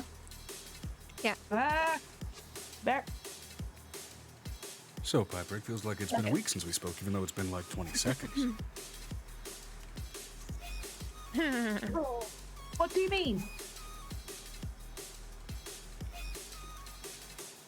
Sometimes we just let moments hang in stasis, you know. But anyway, is there anything else you'd like to ask of me?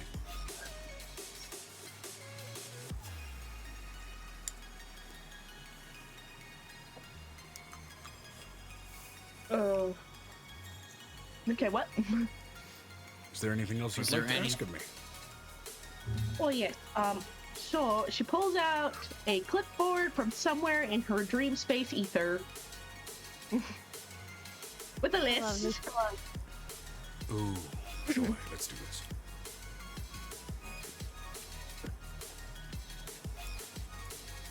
So, I guess first and foremost, let's see, she rifles through her questions, and let me. I realized I was still on the battery playlist for the music. It was weirdly energetic and technical music for 5, 6, 7, 8. So I got 8. Ah, Come on, switch to the right playlist. There we go. Actually, let me group a couple of them together.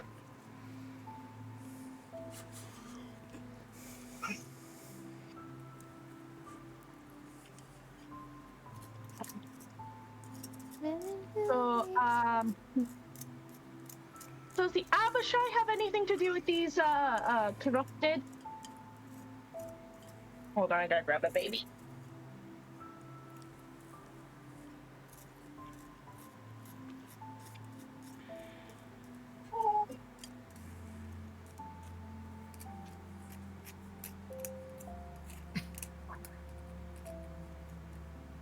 Sorry, baby is upset spit.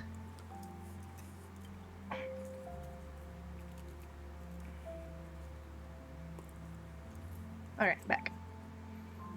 So does the Abishai have anything to do with this? With those corrupted individuals? The Lords of Chaos. Yes. At the moment, no. Alright. At the moment. Oh, great.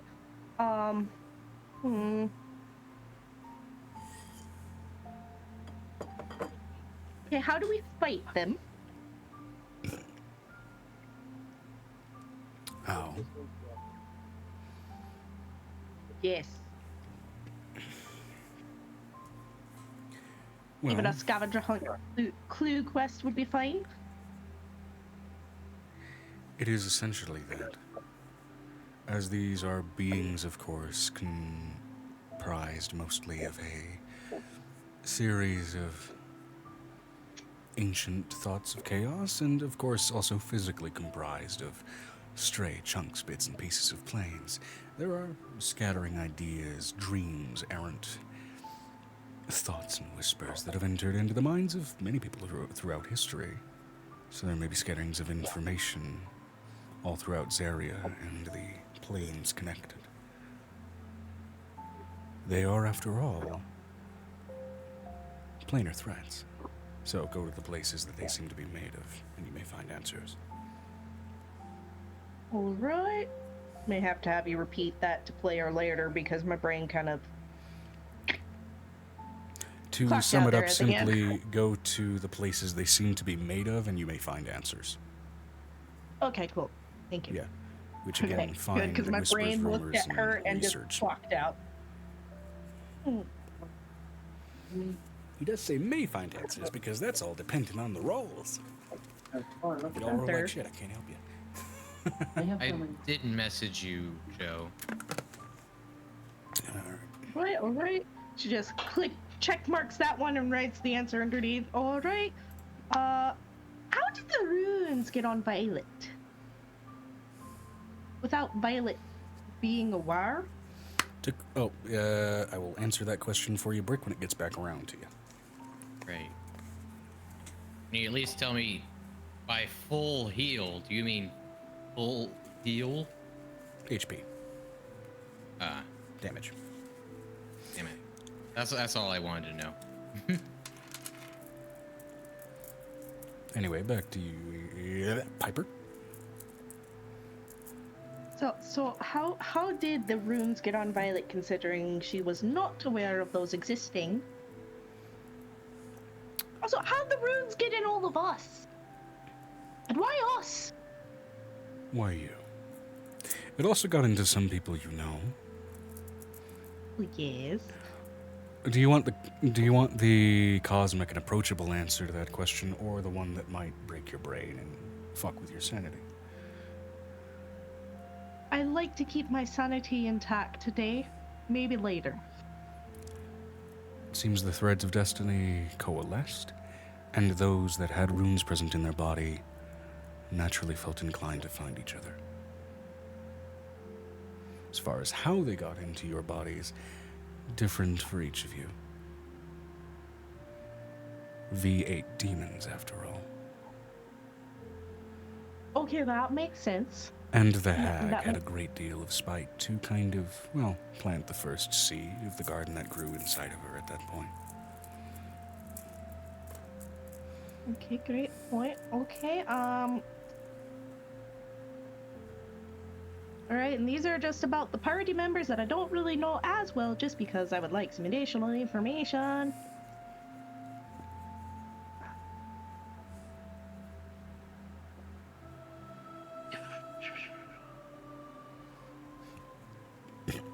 And as I briefly not lost track like of that time here. between the interim turns, we'll just say at 9:40 in my time zone will be when we cut your turn off. Okay. Excuse me while I get something out of my throat. So why have Meninda not noticed Venetia? She's very unique, very up his alley for things.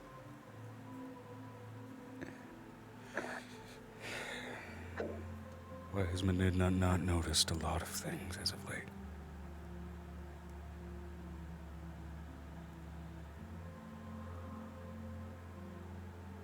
Don't you dare tell me he's dead or missing. Please. Dead not possible, missing. For anything is a possibility. Ah, shite. Alright, great. At the very least, an aspect of him was recently summoned by Angel. An aspect. True. But not the full him. Usually she's able to get a hold of the full him.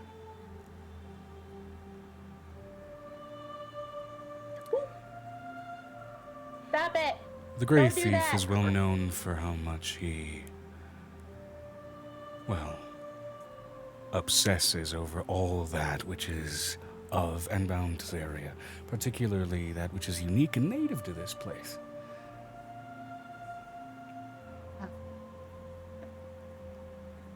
What better to throw a wrench in that idea than those that exist in the in-between? Mm-hmm.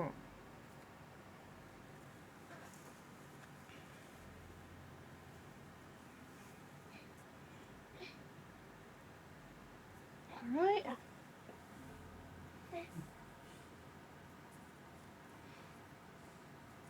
Hold on.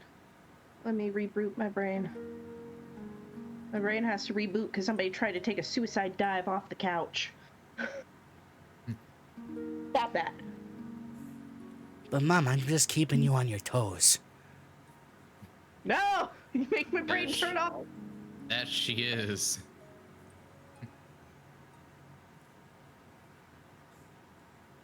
So okay then. Trying to figure out how to word this one. So Avery showed Angel a sound, sort of thing. What do you know about that? You mean vibrational similarities in magic? Sure.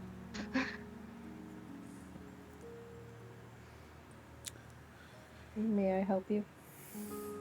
In some spheres of existence, life and existence comes to being in a song or a word. In either way, a resonance can be found and permeates and exists throughout time. There are various ways that one may be able to harness that. Bardic magic is one way of tapping into that vibration. Another form of magic, which many of you are starting to finally tap back into with the reemergence of Amora and now Amoras. Soul singing, another means of tapping into that natural vibration of magic that exists in the material rings, though most strongly in Zaria. So how did it affect Avery then? You mean the vibration not... Are you talking about his sorcery or his affliction? I think both. Maybe just his affliction. Or actually, should we anybody. say the reaction of him gaining sorcery as a result from his affliction? Is that what you mean? I think you got it backwards. I think I got the affliction well after I was a sorcerer. I was an adventurer after all, as I was. And as I am able to gain information from the meta, as that is what I am an entity of, it seems like Avery has corrected me himself. So, yeah, he was a sorcerer long before his affliction, but nonetheless, the ability to gain sort of a sorceress, arguably mutation for a lot of people, can be natural. It can be a result of being parented by beings like that, or parented from magically potent beings, or even just a scion of them in regards to one of them being your ancestor. It can also be a result of being too close to a planar barrier or a planar tear. In the case of Angel, well, hers started to wake up because of Sharni's natural proximity to a massive Velix ruin, a body's effort to naturally defend itself.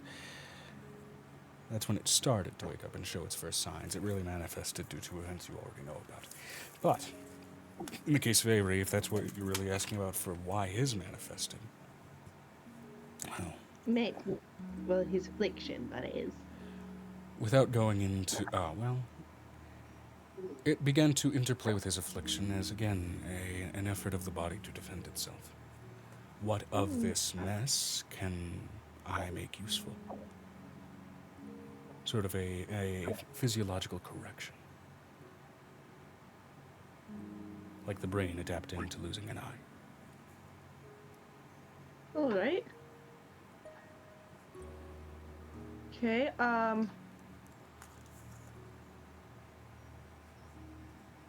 Xanon and his people. Just Xanon and his people, I don't know how to question that. I'll need specifics. Just more like, who are they?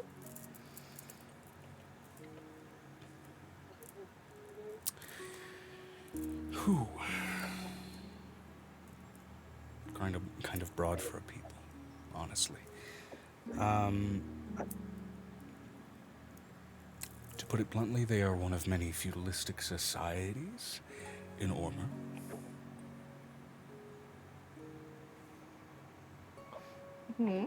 What are they? Neseo said, I want to pink your baby's cheeks.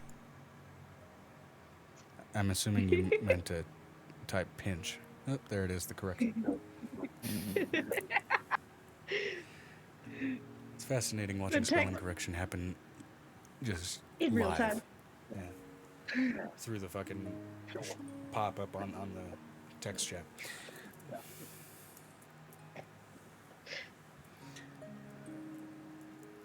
They're feudalistic, very highly honor-bound.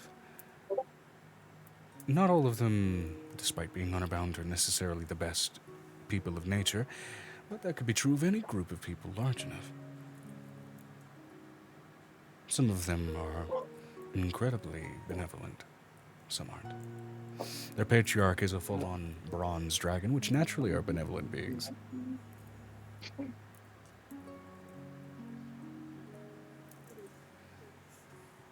My ammo! It's a wild dusty.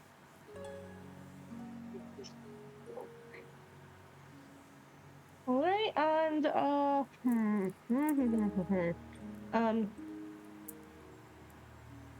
how good of an idea is it to poke any of those three with the finger of chaos? Avery, Venestra, and Xanon.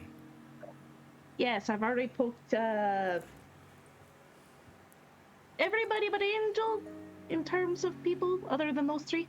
Given Really, the because of slightly Angel damaged Death? nature of the soul bond between Xanon and Ravik, that may have more volatile effects than you may be able to plan for. Given the volatile nature of Avery's affliction, it may have some unforeseen consequences, depending on what you land upon. And then finally for Venestra, honestly, at least physiologically, the most stable of the three currently, so she'd be the safest one to poke with it. If you felt inclined to take a dip into that funhouse. If that answers your question. So essentially not advisable. Okay. Generally. Again, the safe one would be Venestra.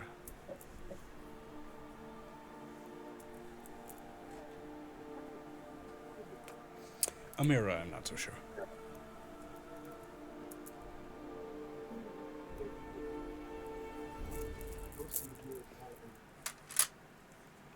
Question, come back. And that's your 20-minute Oh, mark. yes. Oh, shit. I'll ask Oh, you yes, the next one. And jump cut. All right. What? On to therapy. All I want is therapy. Sorry, my brain immediately jumped to...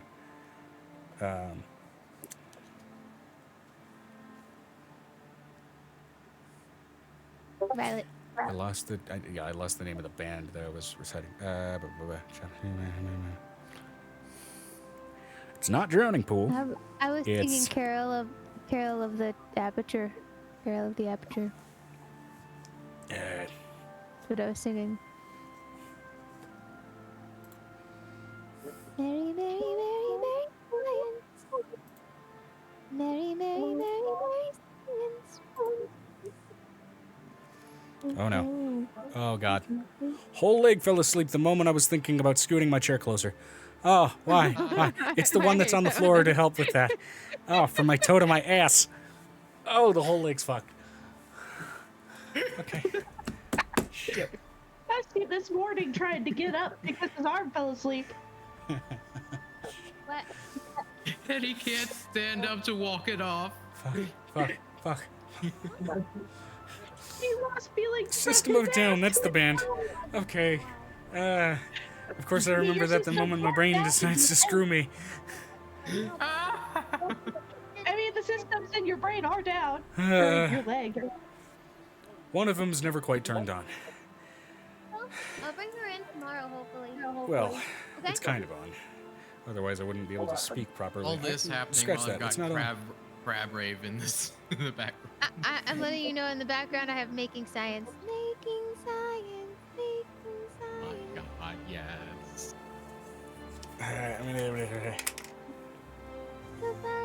Like, when my ass sits down, do I just like sit on a very specific bundle of nerves that's like you have a time limit now before something falls asleep, and it's shorter than it would be for any other human being. I've got a frustrating nerve on the bottom of like the joint that connects the big toe to the foot. Yeah, it So doesn't. sometimes when I'm walking, I just step on this nerve and it goes twing, and it goes ah. Jesus. Yeah, it doesn't Holy matter shit, whether I I'm just, skinny like, as shit or fat as hell. My legs will do that.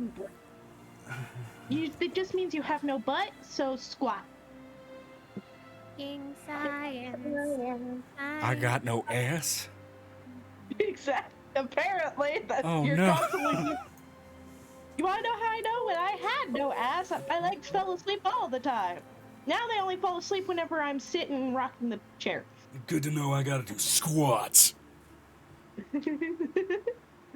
Problem is, you skipped leg day too many times, my friend. I've been skipping all the days too many times. I haven't been properly working out in a couple of fucking years. Hey, therapy! Okay, now here's the 20-minute marker while my brain catches up with my ass while they both shut down and starting to wake up again. That's a sentence. While my brain catches up with. It's a joint.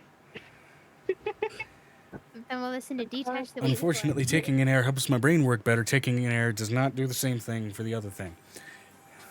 Bam, bam, bam, bam. Where are you going? You can't Must go anywhere. return to the body, and I don't know how any other way to do it, so we're gonna try through osmosis. One way trip. I You wanna only do it. had a one-way ticket. There was no round trip.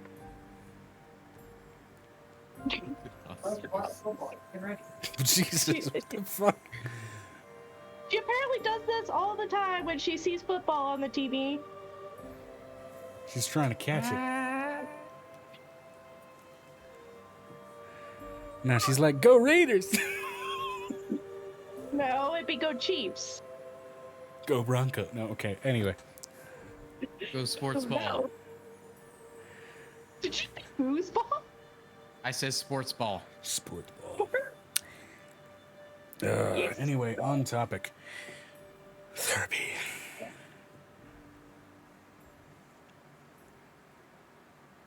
So, as we round back around to Violet's next question, I suppose, of her family, or perhaps of the therapist, or of herself, where are we going with this? He's gonna look over Alice again. We're not here for me. I'm a separate bag of worms. This is about your. This is about your family. Are we not here for you? I'm here to thought you support were you. I'm not person. included in this. If we're doing Are you me, sure? that's a separate session Are you entirely. sure? Are I'm you certain. positive? Are you Megan, positive? Mike, closer. Mike, closer a little. I don't know why it's not hot enough. Are you positive? You are. You're bloody pregnant.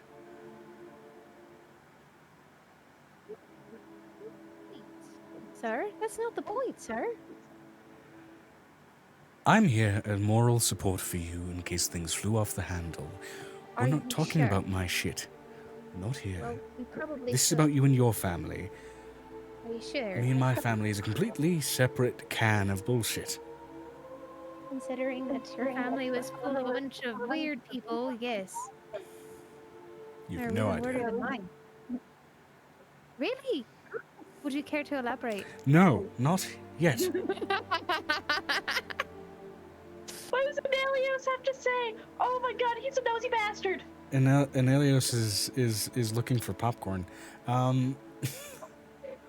This is fucking funny. Are you sure? Are you sure about that? I won't force any engagement. From what I understand, again, the contract was largely you and your,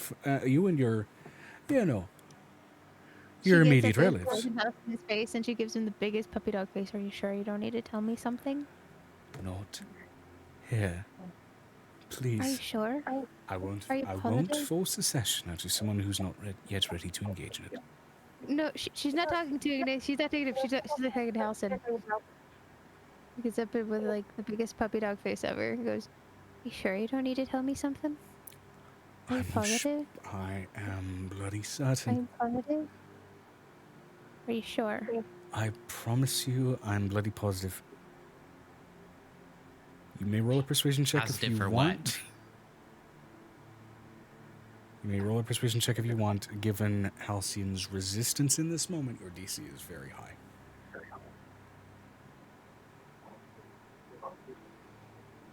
Get her to breathe for now." She gets as close as she can to his face. I'll keep that in mind. That's not Halcyon's voice, Joe. I'll keep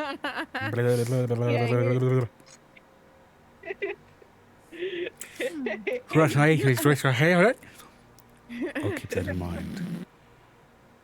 Are you sure? Are you positive? Are you sure you wish to continue?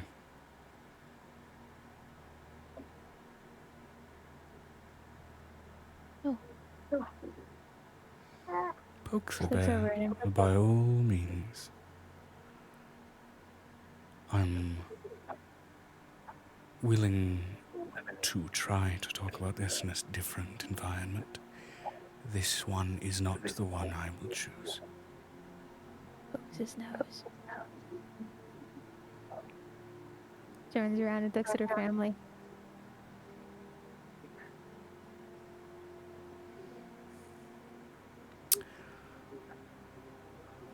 Well, I'm certainly not the kind of therapist that I feel like might have been needed there. Oh. Frankly, I don't recall if we have one of those in the family tree.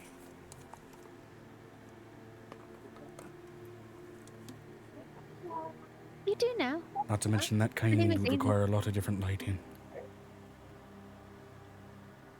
Yes. Technically, you do now. Thank God you're not getting that kind orders of. for I suppose on a technicality. She looks over to Grandma. Is there anything you want to say before we kind of wrap this up, I guess? I've covered much of it. I Longest. also want to let you know we're making Ink part of the family because he only has a short time to live and he's going to end up dying anyways. Short time relative to us, long time relative to many other mortal peoples. I don't care. He's a tiny little kobold who needs somebody to worship. It might as well be you, Gran. I had a husband for that, thank you. And Ew. and where is he? Sleeping peacefully.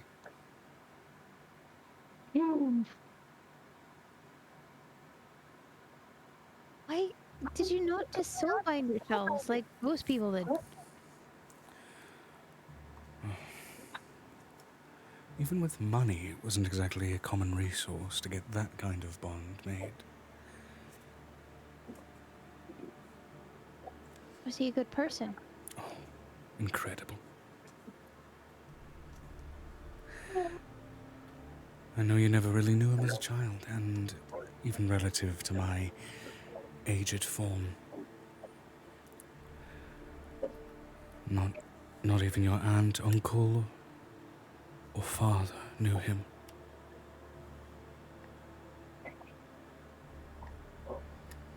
He was away fighting much of the time. Bring him back for you. Would it make you happy? It's been a little too long for that, unfortunately. And Says he. I found the joy that I lost in my loss of him in the children and grandchildren that grew from what he gave me. She kisses her forehead.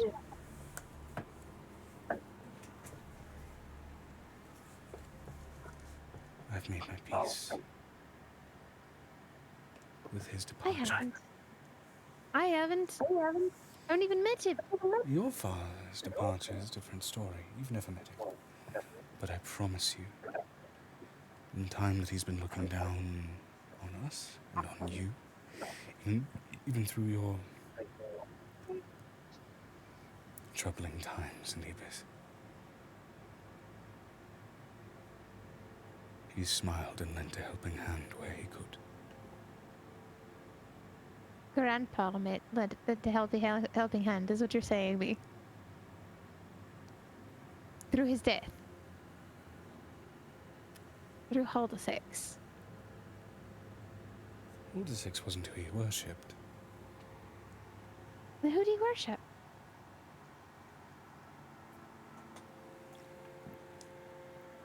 She takes a long drag of some tea.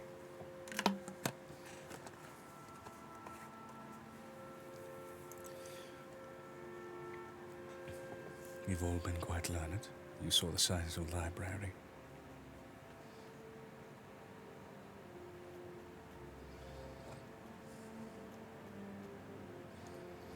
Despite the name Evergreen, it wasn't necessarily an indicator of who he worshipped. Volk was his objective obsession, second only to myself. You know that Volk owes me a boon, right?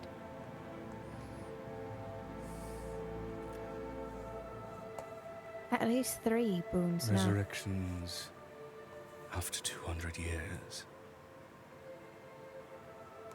don't generally function.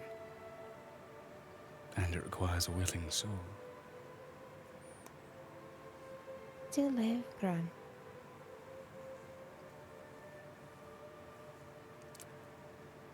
If you're alive, he's alive. The He lives souls on don't through the go lot of you. home.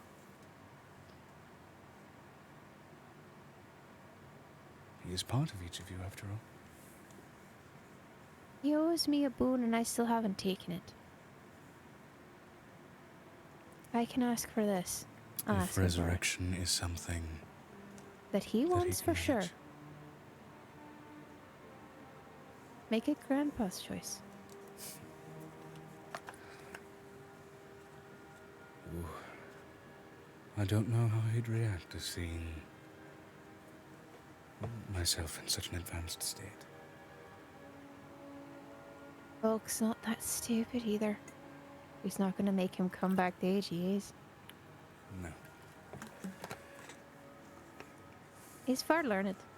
I won't be against My you favorite. trying. Owes me a boon, I'll ask. I won't be wounded if he says no.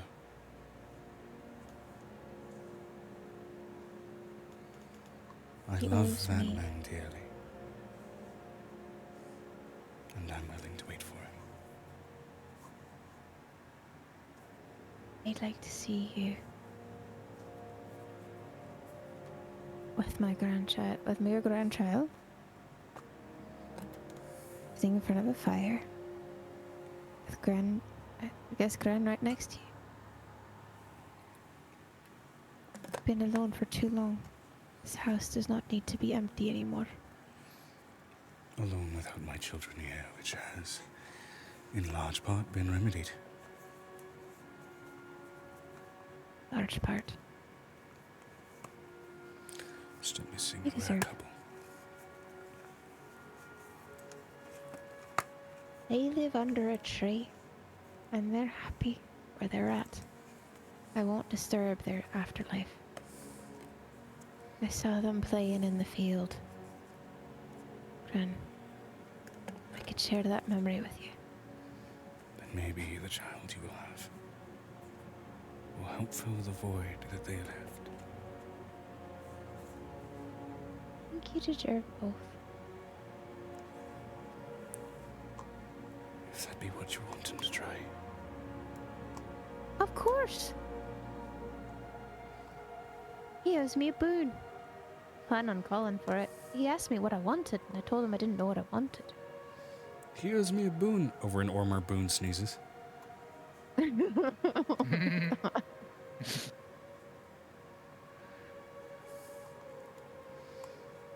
Haven't called him on it because I didn't know what I wanted. He said I could make my choice. So, I will make my choice.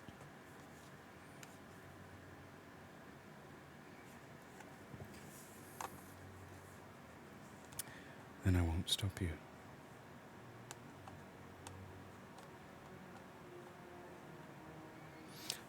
Now then, it is well into the afternoon. It is supper time. I'm starving. Yes, I'm going to summon Cavelock. I'm going to recruit your aunt and uncle. And if this therapy session is adjourned, I'm going to get started making supper and a dessert. Very much like to get back to cooking. I have to go check on one of Angel's children. That you do. Well, she can't.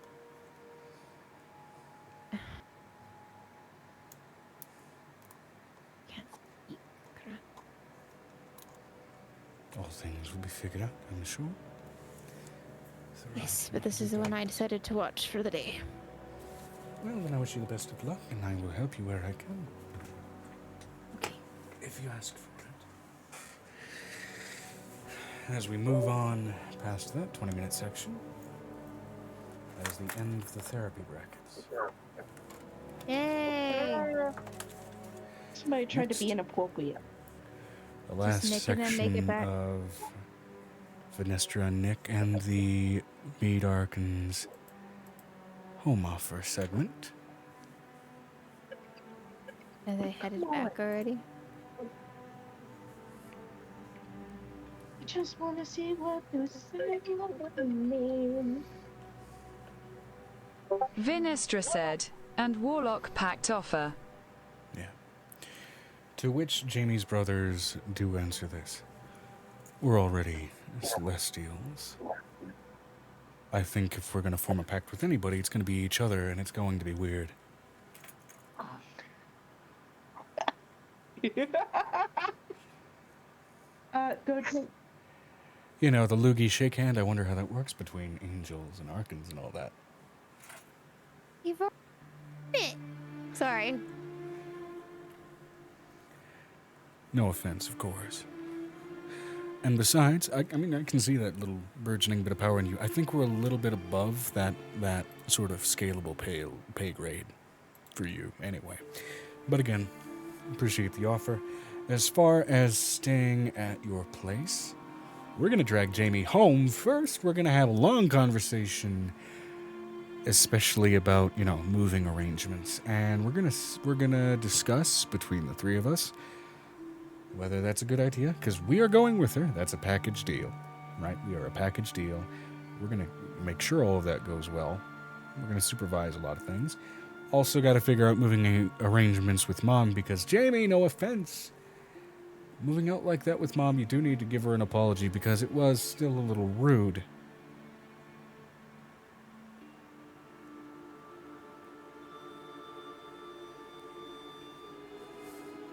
Point is, we'll consider it. We just, you know, this kind of stuff needs to be talked over. Right, Jamie? Right? I just watched 2 of my boyfriends die.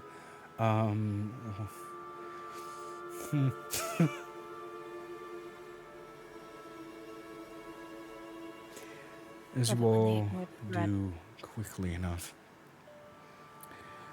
make your approach through town back toward Mochizuki Keep. Well, they're not through town. They would just walk through the tree into the front of Right. Yeah, there is a tree straight location. That's what they're using, because they went through. They were in Mercast. So they had to go from Mercast back to.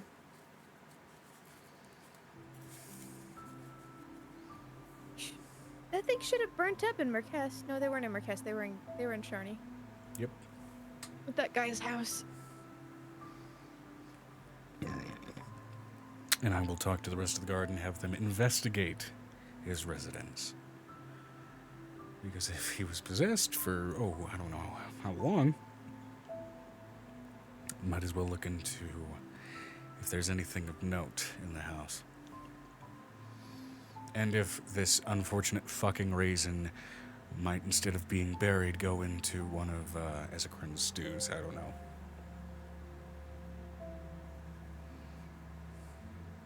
They ended up back at the castle, so they're in the middle of training at the moment. Yeah. Angel's falling asleep, petting the Tressum and petting Amir. Petting Amira. Oh boy. Yeah, on her forehead, she's like, "This is a cat, Amira's and a this is little a cat, and this is a now. cat, and this is a cat." How does and Amira this is a react to cat." that? She's petting her. She's like, "This is a cat. This is a cat. This is a cat. This is a cat."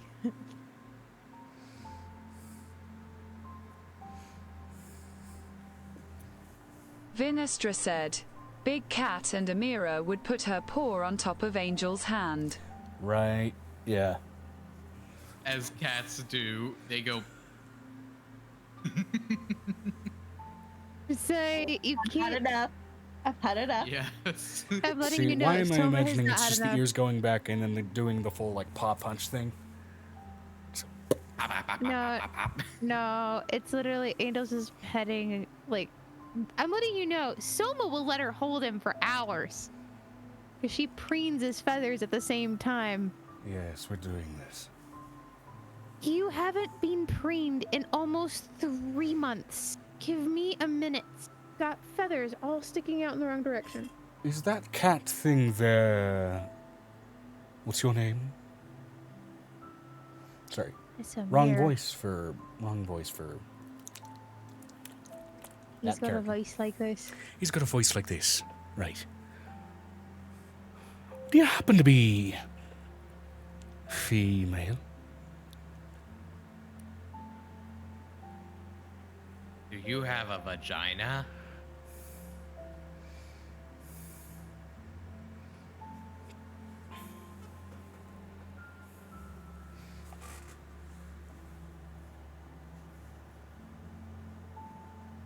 Trying to wear her out.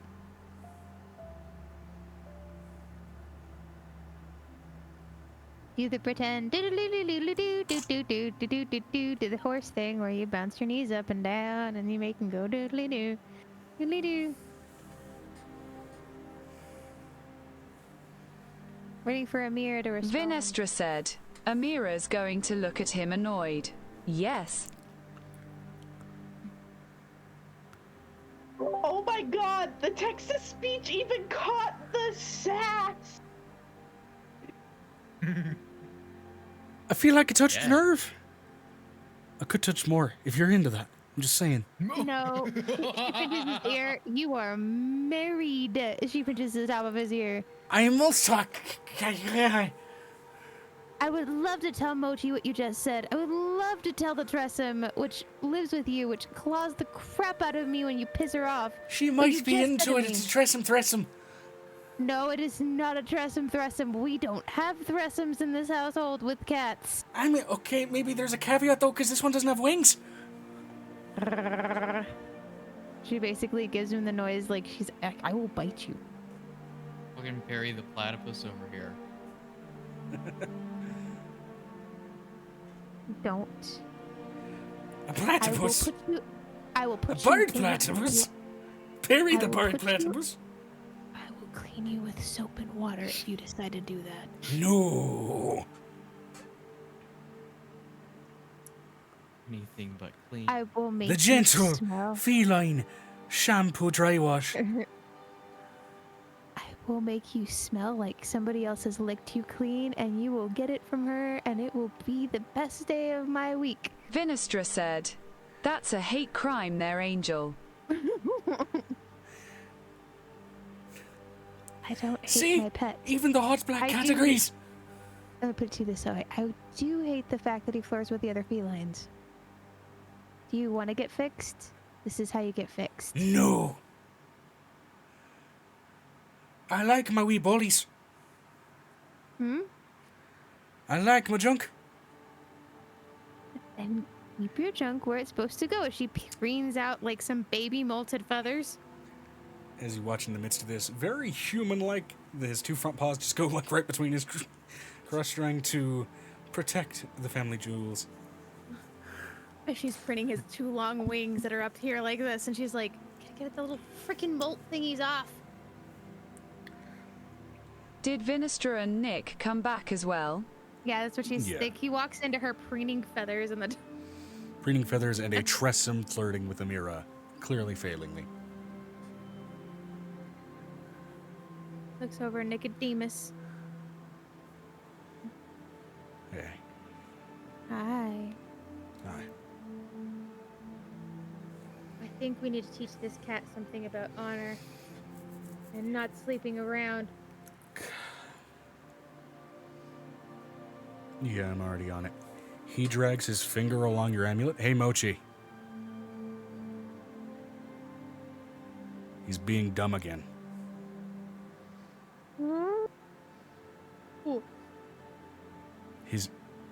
This poor Tressum's ears go back. How dare you? That's how cats are, Angel. Don't try and make them like you. Cats will only like you if you leave them alone. I usually And then leave they him won't alone. leave you alone. I usually leave him alone, but he's not just cat. He's also bird with his wings. They A take care of the bright winged bird. blue, arcane, a bright blue, glowing arcane series of sigils fly out of your necklace and quickly form into a small cat harness and leash attached to it, and begin to drag him toward the necklace.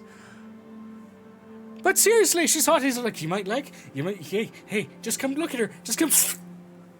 She just gave birth 4 times, and you're already calling this crap. Poor cat.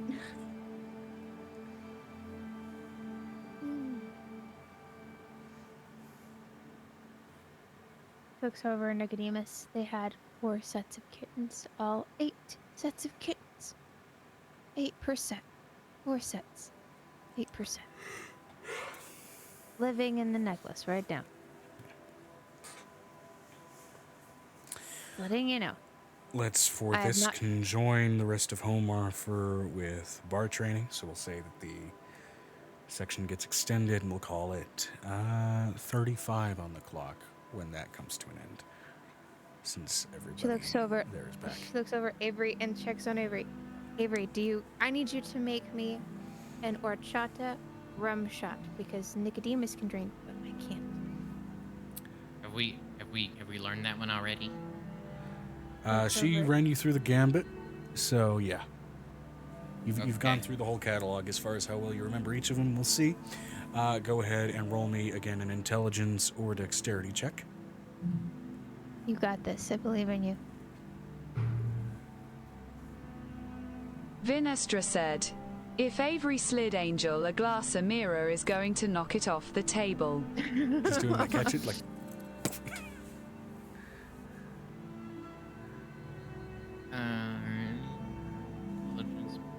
So that's 15.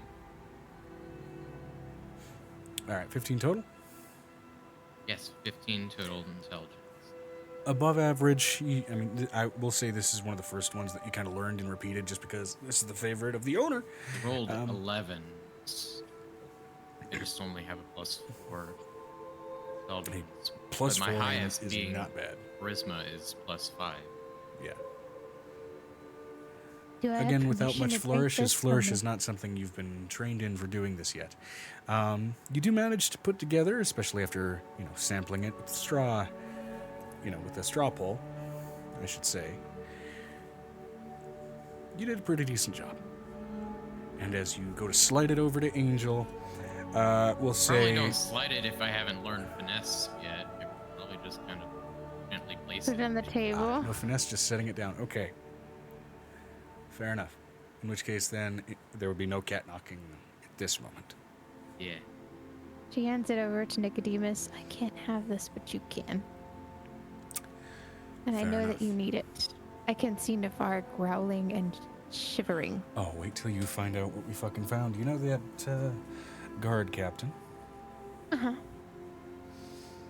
And she takes a drink of her horchata because she has horchata. That's what she's got. She's nursing it. He reaches back and collects the body that Vanessa grabbed and shows the basically mummified husk of the fucker. Oh, I know. It happened so fast. Oh. And it has something to do with Ashy Torin. Oh, please, God, no. All this while Xanon is also still practicing being a bouncer. You feel confident enough after the quizzing stage that, like, okay, you might be able to judge ages of different incoming races. Vinestra said, Amira would look at Angel and Nick. Asterisk, wow. Did Nick suck him dry to kill him? Not a vampire. With that note audible Sucking is in my your job. ear. I think she means more like an incubus than a vampire.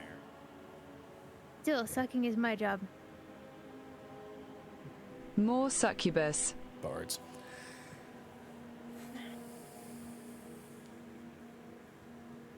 She looks over at Nick.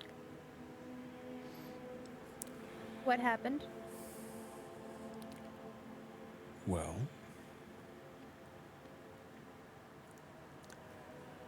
went ahead and took a... I mean, let's just... First of all, he's a captain of the guard, and then Jamie was getting poisoned. Or at least trying to be getting poisoned, and this man did nothing about it. There also haven't been proper guard postings anywhere around the manor. Naturally, I got suspicious.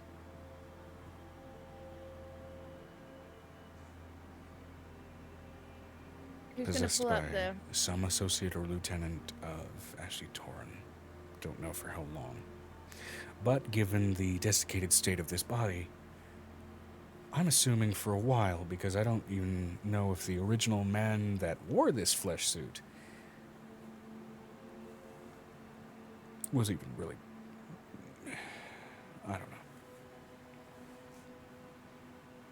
She pulls out Jamie's horn from her pocket. She has the Arkan horn.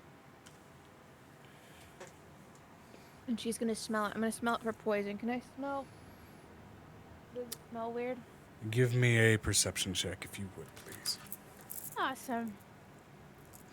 As in the background, Dunarg is telling Xanon and Ravik, and here's the shorthand phrases that if you hear anybody in the bar say, find the fucker that's the culprit and throw him out. Maybe even beat the shit out of him. For example, there's one called the Deva Shot. And there's one called the Diva Shot. Here's the difference. And he starts going into that. Okay, I got a natural 20. Natural 20. Sniffing along. It initially smells of nothing. And then that's the note that surprises you after a moment of like, it should at least smell like alcohol, being Amid Arkan's It's supposed to horn. intoxicate you just by being around it. Yeah. And it smells like nothing. There's no radiance of alcohol, no radiance of ether or the wood smell or the bone smell, none of it. Where is the devil that came along with this? In the Demon. soul cave. In the soul cage at Venestra's. Where is Arkan's horn? This is not the horn.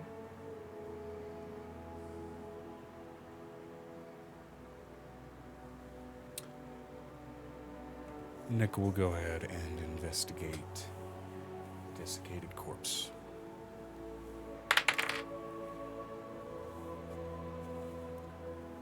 Okay.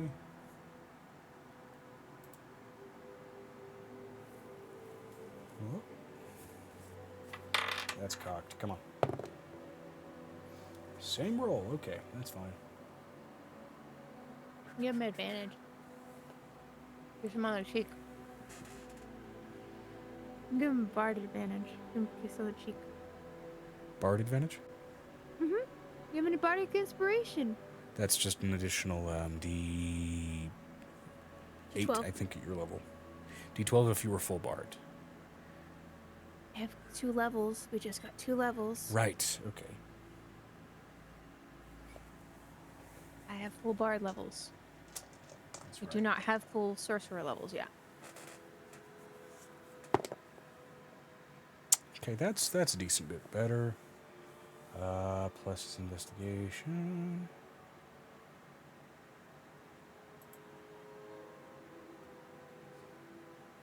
Okay. That'll make for a... 18. Not the highest roll, but plenty enough to find it among the desiccated clothes. And you can see the sort of leftover claw marks that are attempts to try and carve off the celestial runes on the actual horn. It seems damaged. It seems grimed up. But it has not been rendered ineffective at all with its enchantments or anything. over Ezekrin. Ezekrin, is your space open? Mind if we use it? My kitchen? You want access to my kitchen? The underneath space. The cellar. Ooh, okay. How many? Put it to you this way. She hands him the horn, considering he would know that it's supposed to make him get sick, bleeded, like alcohol, almost instantly drunk when he The touches legit it. horn or the fake one? The fake one. Decent replica. Julie, you didn't know what holding it did to you. Yeah, Holding it can make you intoxicated. I know. You tried to steal it once. I know. By the way, with Ezekrin handling it now, I'm going to roll a saving throw for him. Your creature type, again, recently changed to Celestial, which means you don't have to roll for this, since you were holding the horn. He does.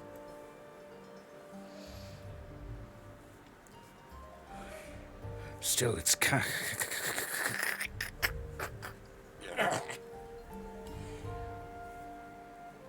Ezekrin's fire-flooded veins start to turn black, tracing up from the horn, and his skin starts to peel and rot rapidly.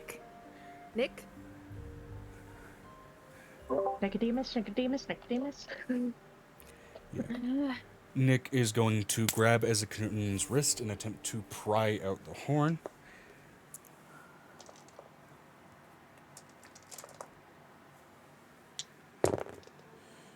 Okay, decent roll. I'm going to roll another saving throw for Ezekrin real quick.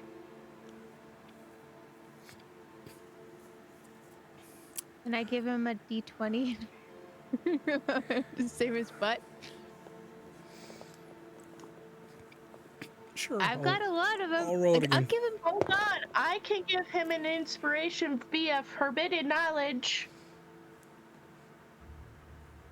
Know what that is? True, players can buy them for NPCs, What's it called? but NPCs only. Yeah. Vinestra said, "What's trying to be done?" We're trying Ezekrin! His skin is peeling. I don't know how to off, spell. which means that the boyfriend didn't die slowly. As Nick goes to wrench it from his grip, I will roll that second die from the inspiration purchase.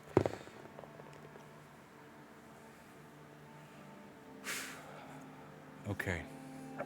And as Ezekrin's arm starts to slowly look like it's essentially mummifying, Nick wrenches the horn free, and with a dry, dusty sounding snap, so does Ezekrin's wrist up to about here. No blood follows after it, but it is done quickly enough that the curse of desiccation does not progress.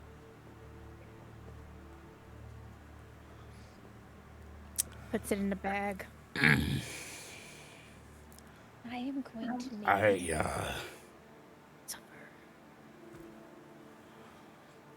I wish I could say I didn't know what that felt like. Ezekrin, do me a big favor. Sure. I need you to go find either Piper or Mom and have her give you a regeneration potion. That'll be great. Actually, I might have one. She books through her bag. I actually do have one. I dredge with this hand. He puts Well, that hand. She hands it over to him. I don't think your mom's ever watched it. And he immediately downs the potion as its effects fail. Holy shit. I feel like it should have kicked in by now. Curse reversal. Gotta break the curse. Oh, I need sleep. Ezekrin, can you do me a big favor and just not die for 24 hours, or do I need to just... I mean, it doesn't look like it's growing. So, I want to talk to that little shit. Where's the thing that was inside of him? In a small little cage against Fenestra's hip as it's just holding the bars, looking at you in a miniaturized form. I am letting Gaysir talk to you.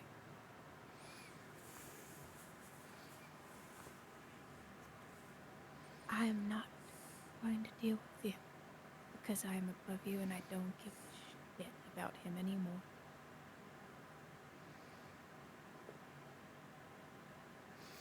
It is mouthing tiny words that are tiny enough that you can't reasonably read them.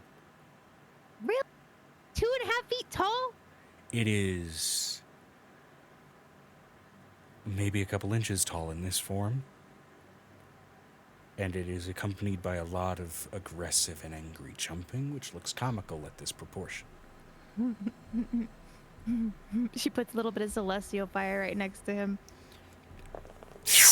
And he jolts back against the other side of the cage.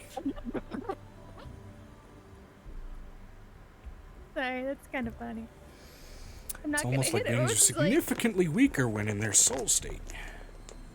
She looks over it. I'm going to let Gaysir handle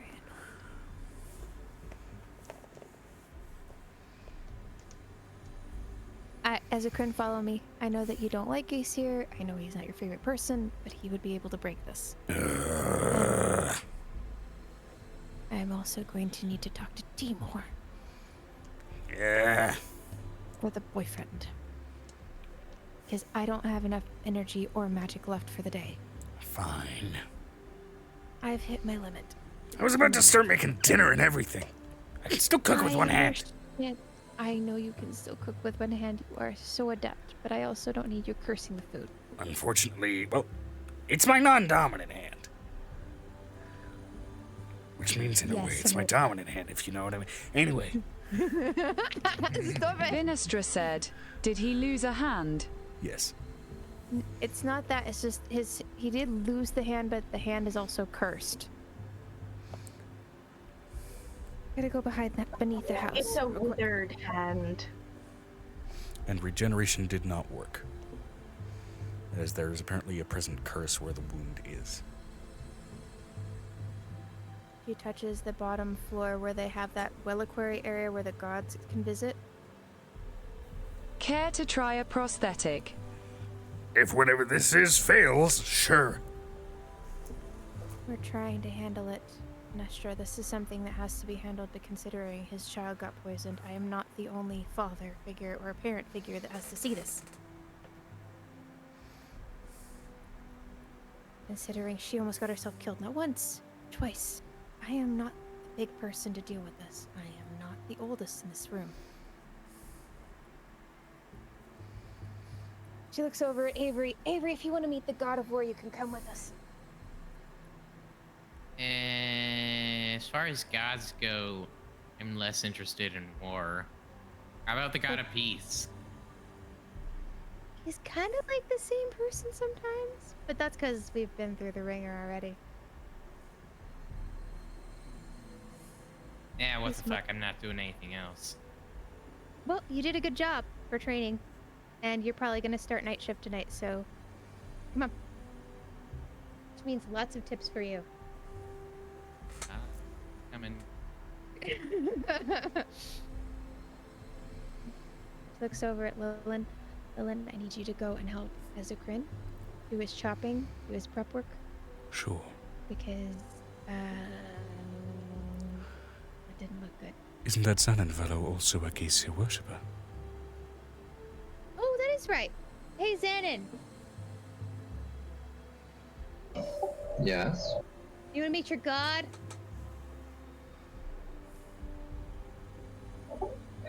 Right now? Like in a literal yes, right now. Would you like to meet your god? Which one? Hey, Seer. The burning dragon god of war.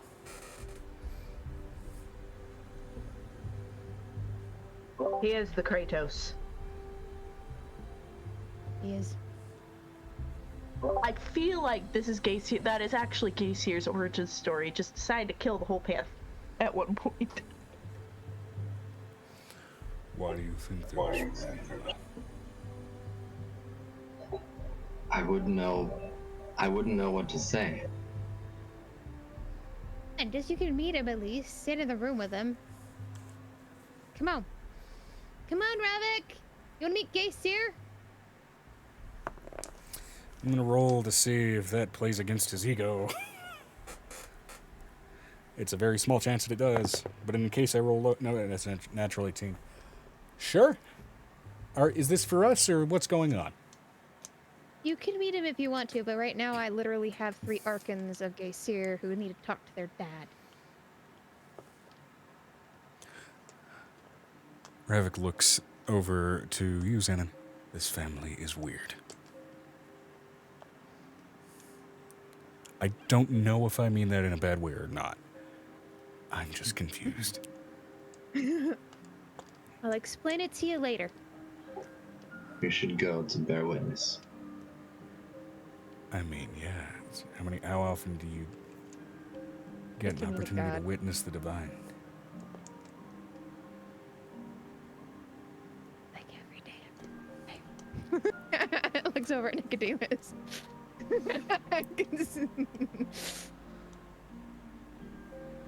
Okay.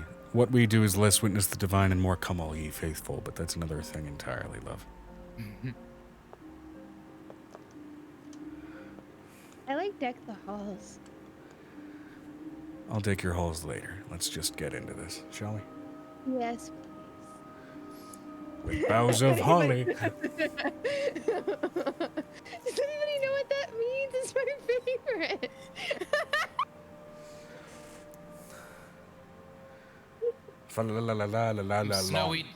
Putting some snowy decorations up on the wall. Do you want to build a snowman? We found it. Is it button? Needs a carrot for a nose. It's my temporary wedding ring I've been looking for. It was hidden by the couch. Because I do this, I like to do this a lot, and I've been feeling naked. She looks over at, as I go into this part. You want to describe that room, Joe, with the fountain, considering that's where they're going right now? Yeah. I would ask this, since there's been a 2-year time gap. Have there been any alterations to this room? There have been additional placements put up that lead to that back area with the tree. Okay. So. But the tree area is still hidden, by the way. And it has her grandmother's statue as the guarding statue. Yeah, which, of course, there are still these sort of reflective surfaces that still lead from that room to give this area an air of almost night light to it. Entering into this room in sort of the lower basement halls of Mochizuki Keep, you can see it's this sort of enlarged antechamber with various sort of carved symbologies of the various divines. At the center, however, is this sort of large flowing fountain. The source of the water that seems to be flowing from it, you're uncertain entirely, and off of its reflection, as well as some reflection off the ceiling, seems to be an almost peaceful, starry night in a lot of respects. Being in this room by itself, there's an air of peace here. There's not a present additional humidity from the fountain as one might expect either. It just seems like it's almost an ambient, perfect balance. As there's that sort of gentle sound of water flowing over each layer of the fountain.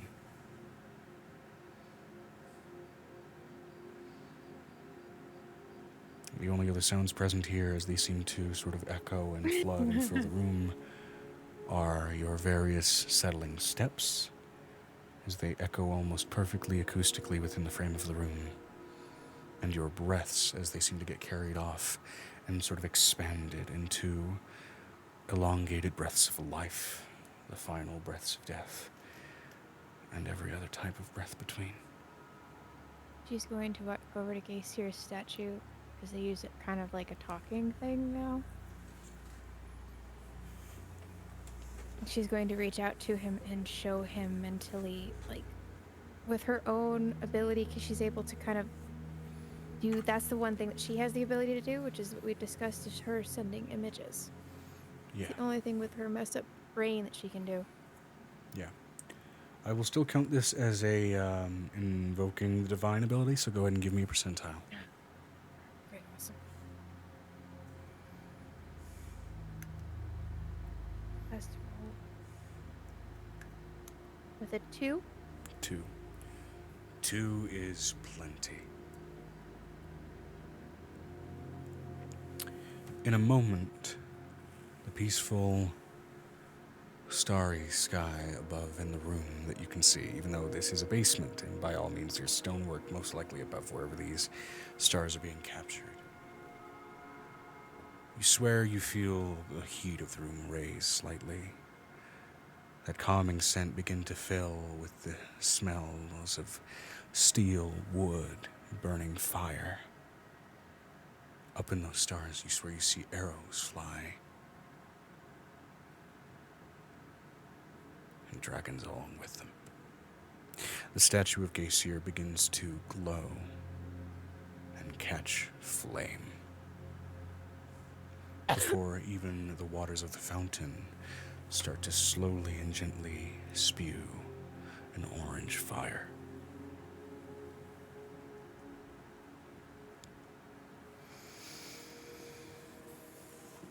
The statue then takes on, given at least the space in the room, while first that full, brightly burning draconic shape, it shifts down slowly but surely into a humanoid one.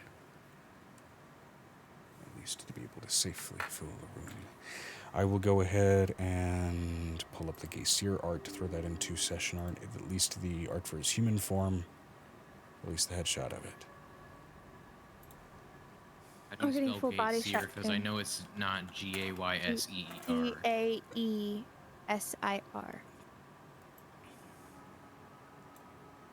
Am I Geysir, right? Am I not right? Geysir. Gaesir, yes. Sort of the same spelling rules as Gaelic. Garlic? Yeah.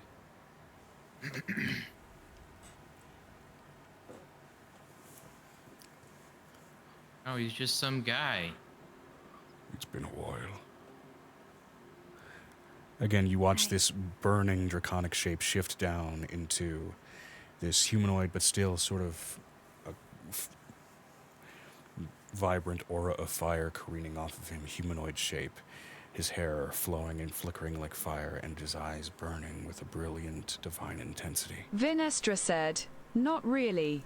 We've been here earlier in the week." This is what he said not long. He's a joke. It's a joke. He's not good at jokes. He looks over at Geysir. Sometimes you don't know how to deliver them, but you're pretty good at, like, saying. It's hilarious when you're about to die. So, what You're do not you dying, need of though. me? I sent you an image. I am not the only parent in this room. He looks to his 3 progeny.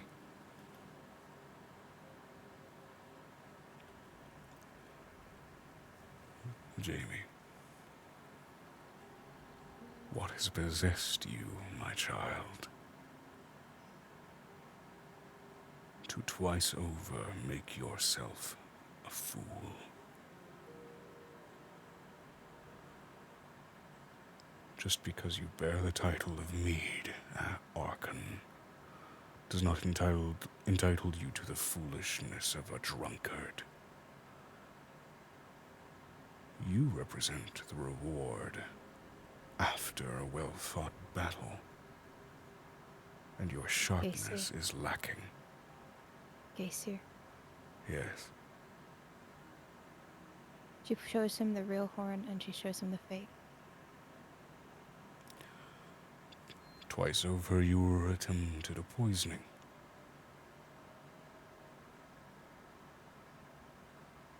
curse. The man died from a curse. It creates instant notification as she pushes Ezekrin forward so he can see the hand.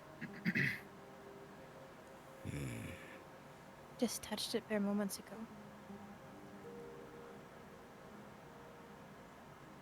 That body was not cursed by the same thing.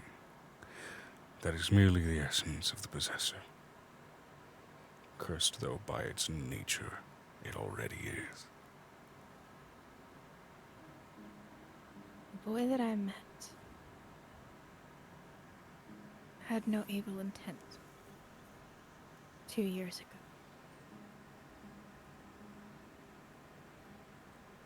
There was no sign of Ashitoran at that point.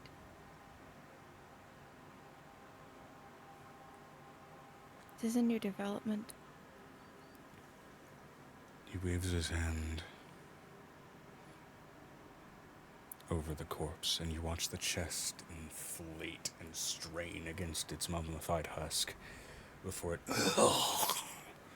breathes out one last fetid, putrid breath and projected into the air, intermingling with divine magics, is a memory.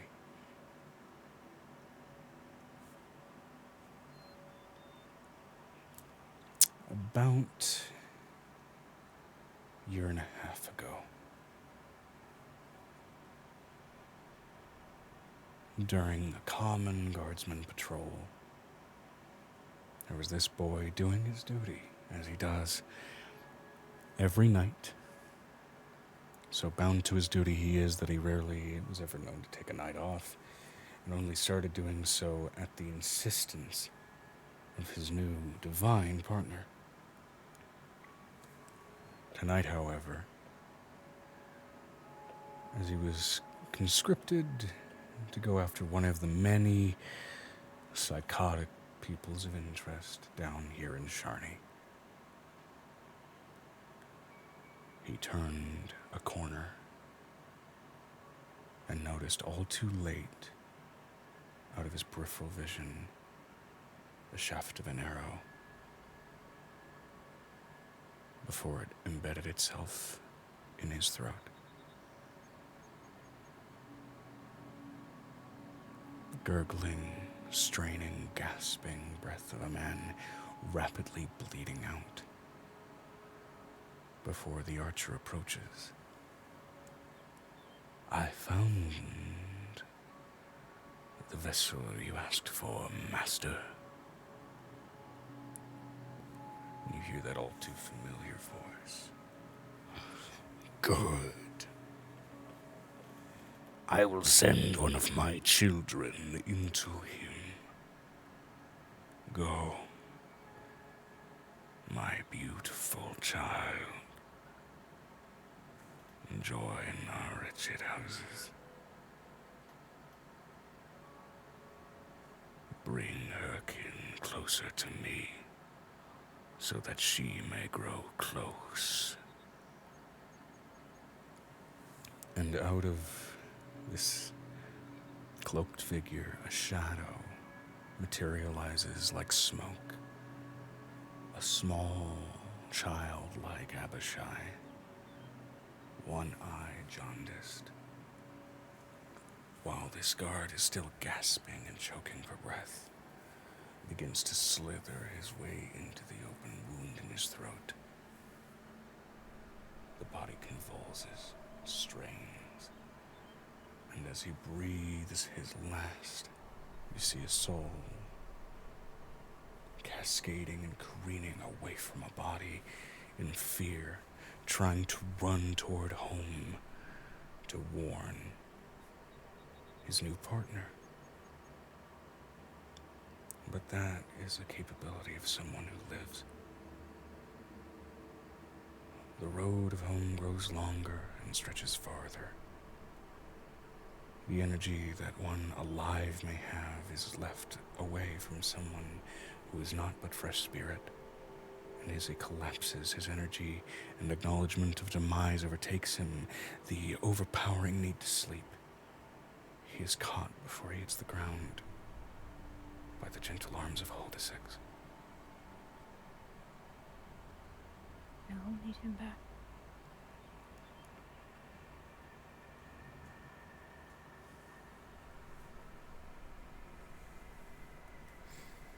Is that what you asked me to do? A resurrection?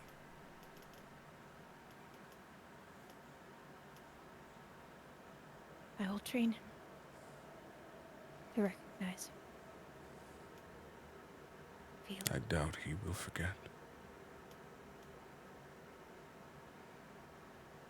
He was not a worshipper of mine, so I will have to ask one of my kin to release him. But she's tied to him.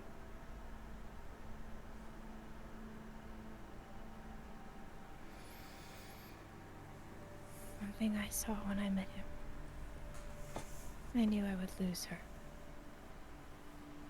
Too soon. And that's okay. Find one's match in heart is not something to run away from. Okay. But I will not let him take it from her. And as you have made the successful roll, Gaysir briefly disappears, though the still burning presence of the statue is present, meaning your active attempt at summoning him still remains, and another figure materializes out of your periphery.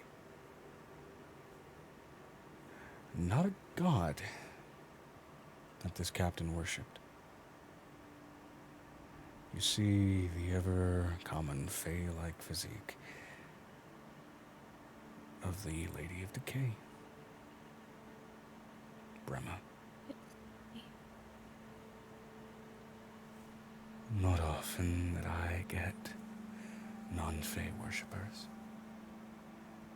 She lays her hand down on his body. He never quite rotted, right? While being inhabited by the wrong person. I'll give him a second try. A mushroom begins to grow next to him, rapidly. Dark blue in color, matching the tone of a fully built and developed drow. Before it explodes in that pile of spores blankets over his desiccated body, fills the mouth and begins to inflate the lungs. Before slowly but surely the body grows in vibrant color and health, and the eyes snap open, and he begins to brush off the light film of now dead spores.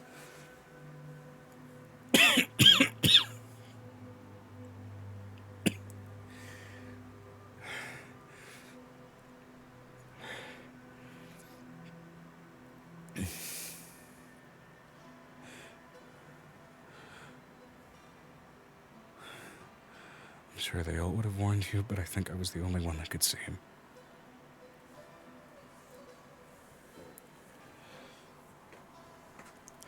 Because of what he is.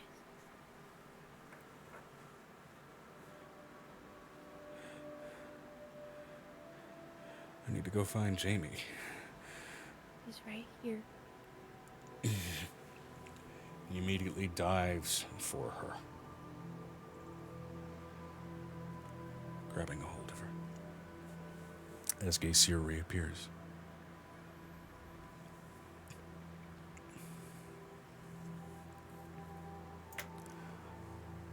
Well, that's done.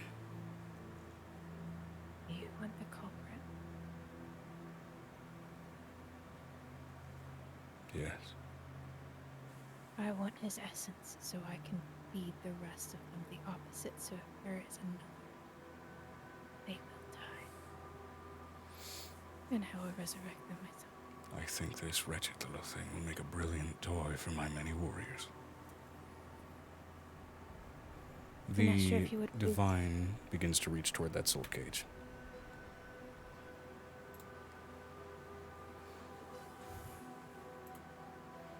I'll leave it intact for you, Dragoness.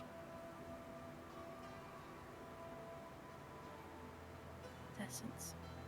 She takes out a surrender.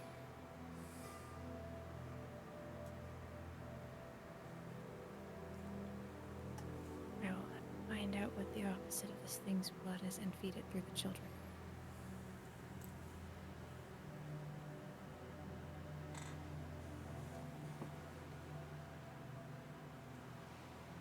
And none of them will ever be affected by it.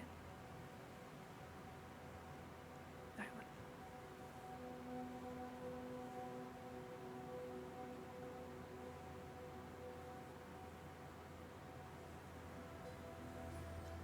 Okay.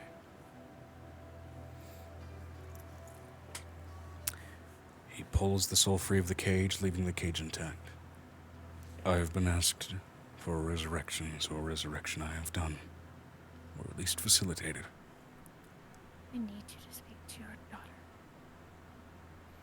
That requires no exertion of my power, so I will do that for free. Anything else, unfortunately, is beyond what I am willing to grant for this meeting.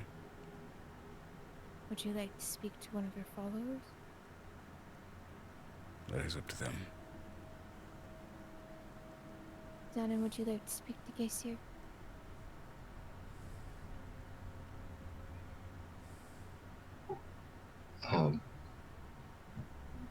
Sure. The Xanon? Seems to be a follower of yours from what I've heard. As he looks toward you, Xanon, his features begin to take on, even in a humanoid form, a more dragon-like physicality, scales growing more across his face and obscuring the sort of human-like nature until he looks more like a half-dragon or dragon-born, just wreathed in fire and made of it.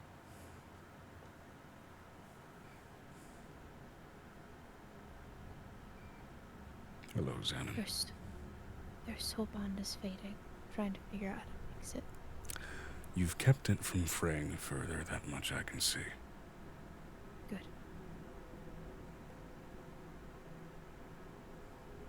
It's over at Avery, and her mental sheet, and she says, Avery, this is Gaysir, the god of war. So remember him, what he looks like and what he feels like mentally. Each one of them has a different feel to them. Speaking of which, him being present and around a lot of you, it does feel like you actively have adrenaline in your system. You are all very amped up. I've been feeling it this whole time, like Deku meeting All Might.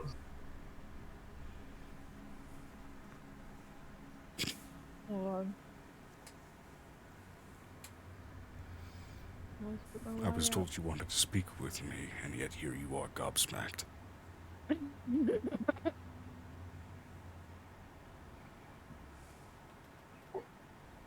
I am going to...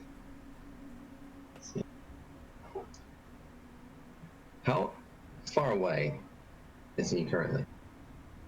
From you, maybe 7 feet. This is not a large chamber. I didn't know it was that close. It's a big chamber. It is like 30 feet by 30 feet, but no. This has been a very like 100 contained feet. interaction.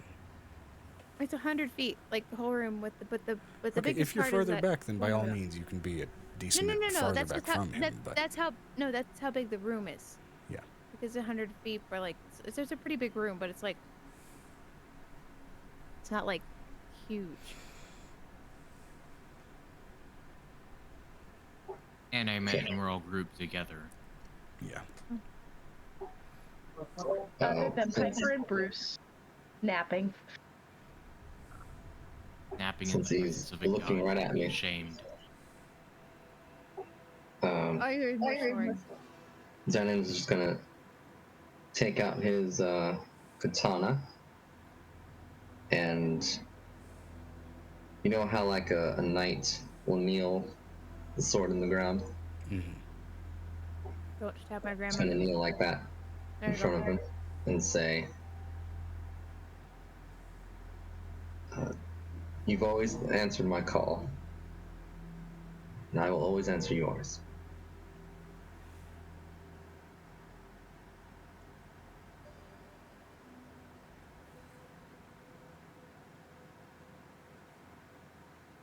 verbal display. This is your opportunity to ask something.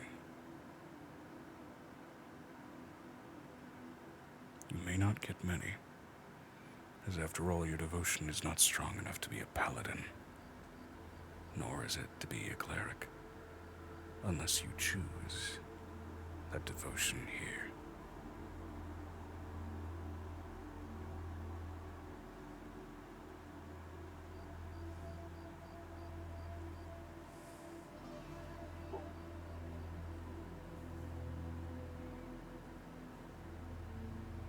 If you're looking for something more conditional, I can send down one of my angels and make a warlock out of you, but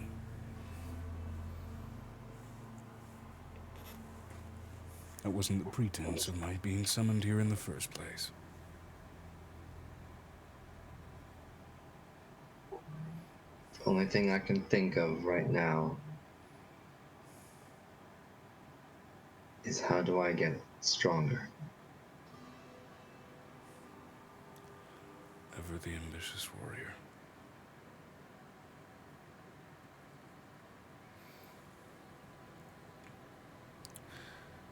At the stage that you're at, let alone many of your allies here, you're going to get stronger over time anyway. But in terms of more stable paths to power, there's a number of routes before you, familiar and abstract. Changing or adjusting your disciplines is one route. Taking on a new skill set is another. Seeking out objects to bolster yourself, certainly one thing. If you wanted more power outright, however,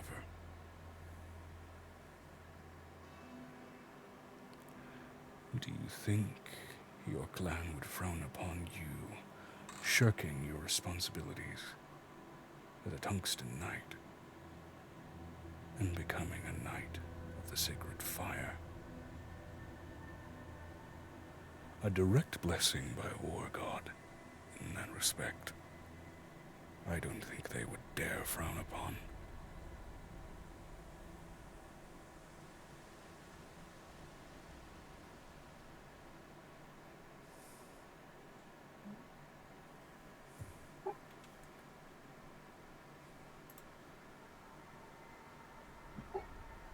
Okay.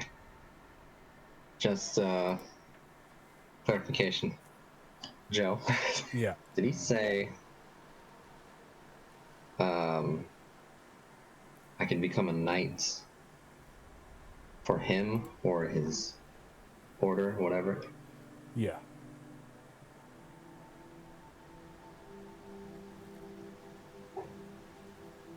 Would that make me a paladin? Yeah, he is offering to essentially make you,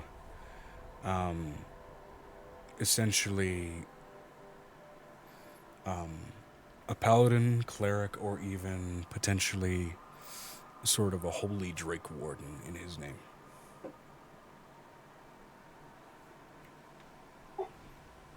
What is a holy Drake Warden? Basically the classical Drake Warden class, except replacing a lot of things thematically with radiant energy. Radiant damage, excuse me. Check your messages. I've never heard of that class. Drake Warden is a actually core D&D subclass, basically around being a Vinestra dragon rider. said, Ranger subclass. Yeah. Oh.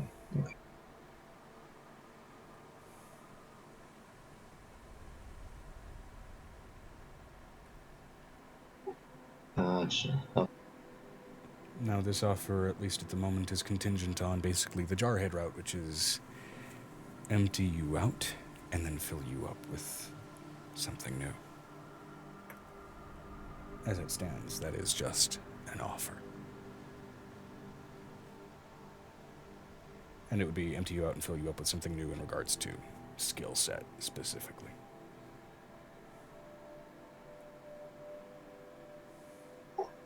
Should be resetting my skills.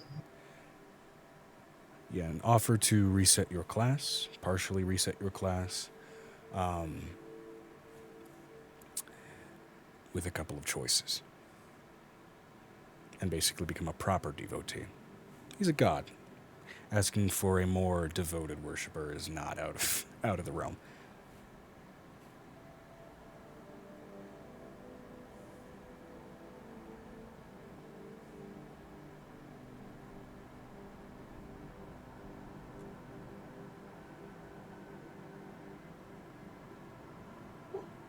Okay. It's not every day you get an offer like this. Which he doesn't seem like he'd be strictly offended in a refusal. But it is there.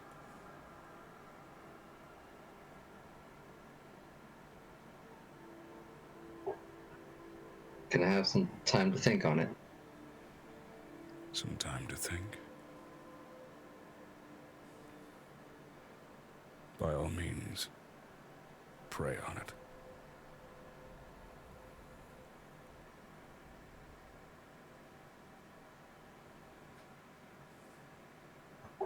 Thank you for the offer.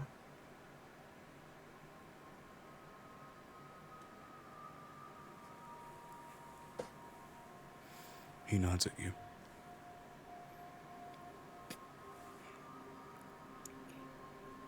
Anyone else?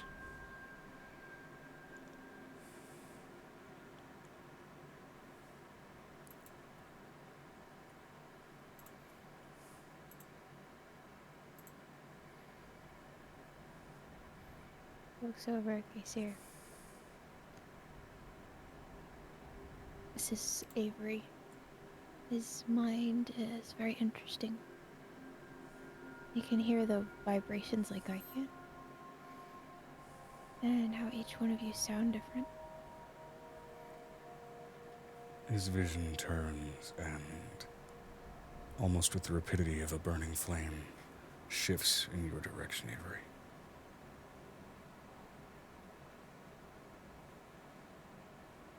Like Avery would kind of like shrink back just a little bit. I'd like him, if he's on his adventures, to be able to recognize anybody that is of different types of God. This is quite the debaucherous changeling. More Alara's purview than mine. True. Have you ever carried a sword, held a shield, and bore armor? Mind is his arm. I have never seen someone with so much fortitude mentally. Have you thrust yourself into the hell of battle? For the thrill Yes. of it, for the urge to protect. Yes. If it was for Aiko, he would. He did. He did for the one he cares for. He is still searching for a cure. But I want him to be able on his travels to recognize anyone with your imprint should they go astray.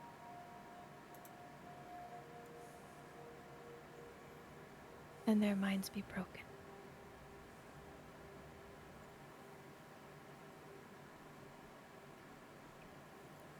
He has exceptional skill. Venestra as well. What are you asking me to offer him? I'm not asking you to offer him anything, just to look at him once so he can hear the sound of your mind. What sound do I get off? You want him to link with a divine. Not to link with, to hear it. In his I didn't condition, have it to may be link. risky all the same. Ooh. Yeah, that's a good point. You can Remember how hear it. divine magic interacts with my affliction. No, but remember, Angel taught you how you can hear it without touching it. That was the one thing we worked on last session. was hearing it without touching it. Being able to recognize it without touching it. If you are The willing way to that- accept that risk, Starling, then by all means, lend me your ear. I want to trust Angel this time. Angel's gonna touch his hand so he can hear it. That buzz noise that only happens when Gacy is around. Gonna teach him each one. Okay. Go ahead and give me a vibe check, Avery. Each person who's touched a Gacy will have the same 26. vibration. 26. Okay, fucking solid roll. Trying to listen in but not touch. It's difficult to almost like pull back that natural sort of astral reach that you have with your... Is it kind of like getting magnets close together but trying to keep them from touching? Kind of, yeah. And in that sort of magnetic strain where you can feel that pain sort of beginning to wrinkle up on the edge of your already kind of frayed nerves. You manage to hear an underlying tone and a vibration. And in its own right, it's not dissimilar to the times that you've heard Celestial as a language be spoken. There is a rhythmic, melodic quality to it. In the face of Gaysir here, it's war drums, war chants, that heavy rhythm of battle and keeping a marching order. Picture like a battle horn. Yeah. Kind of what I hear. Through Angel's link with you, you begin to get echoes of inklings of the other kinds, with, you know, the sounds of casino revelry, with Lara and the others starting to filter in, but at least you're getting a sense for that rhythm and trying to stay as far back as you are. And now, That at the way very he can also least, protect his mind. you now will be able to differentiate when sensing through your telepathy entities. You are now able to differentiate celestials. Not only by the fact that they are celestial, but under whom. You're able to find that deeper rhythm without fully reaching into their minds. You can know not In to other hurt words, you're able yourself. to glean that through just a surface level, like detect thoughts, for example, without having to push.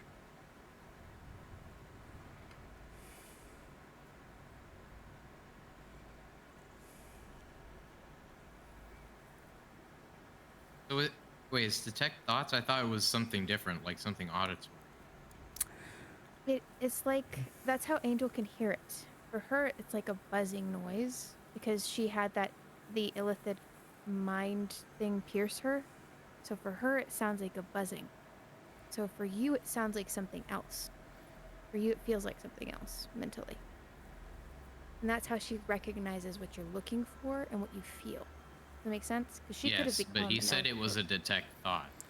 I meant, like, in respect to things like detect thoughts, where it's like a surface level telepathic connection that you're not pushing deeper into.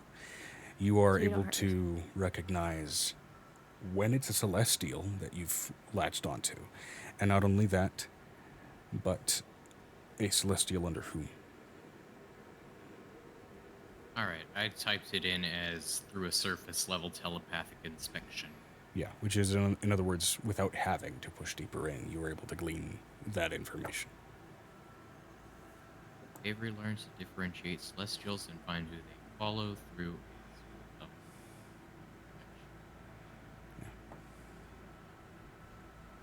Looks over at Venestra. I don't know if you can help Venestra, but I think it's going to take something else. But travel is going to be something else for her. She is a great warrior. Wanted you to know this is who I'm traveling with right now. Something go awry because I know that she never told you. But I will tell you, Piper is still here with me.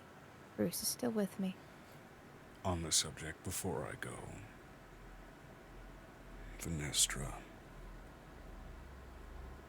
Have you given any further thought to my last offer?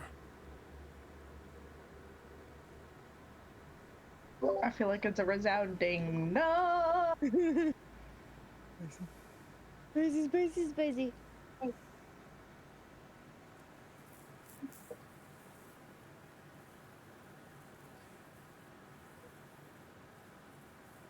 Vinestra said, still no Tilda now if you have a different offer.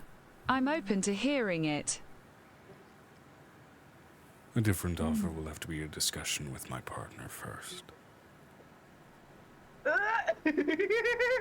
After all, she's into it.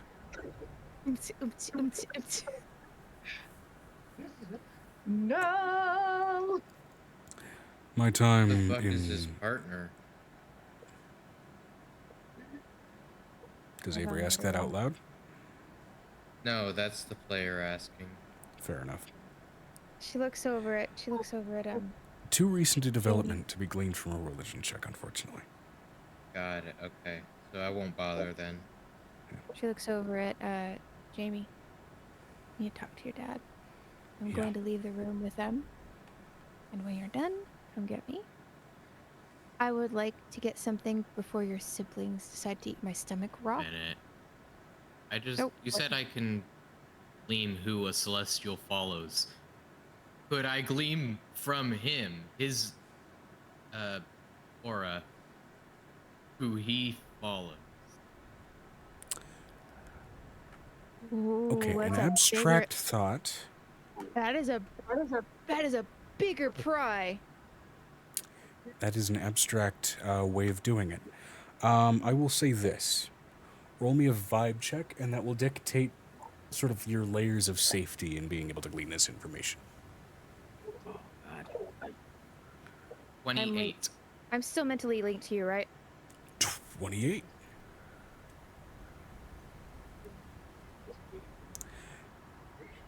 It is a joyful and happy accident that at the moment he mentions his partner, a different tonal vibration enters his surface thoughts, which with a 28 are not painful to grasp onto. And they feel, in a way, slightly similar to, like in the slightest sense, at least in terms of, I should say, mutability. It feels similar in that sense to a changeling. There is, however, a layer of almost like two microphones being too close together, screeching, of intensity in the magic in that vibration that you've only felt among a very specific subset of Angel's children, which are the Leyborn. Leyborn, even just to your common knowledge, are supposed to be incredibly rare forms of mortal beings that are born at nexuses of ley lines and comprised almost entirely of that magical energy. They very rarely even have parentage, sometimes manifesting entirely on their own. Wait. So his partner is a changeling or a Leyborn? A Leyborn. Leyborn. Okay. They're very similar in anatomy.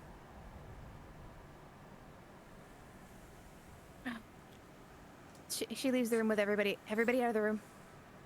Private time with mom and with daughter and father. And we're not doing this. We're not having this. She looks over at Nicodemus.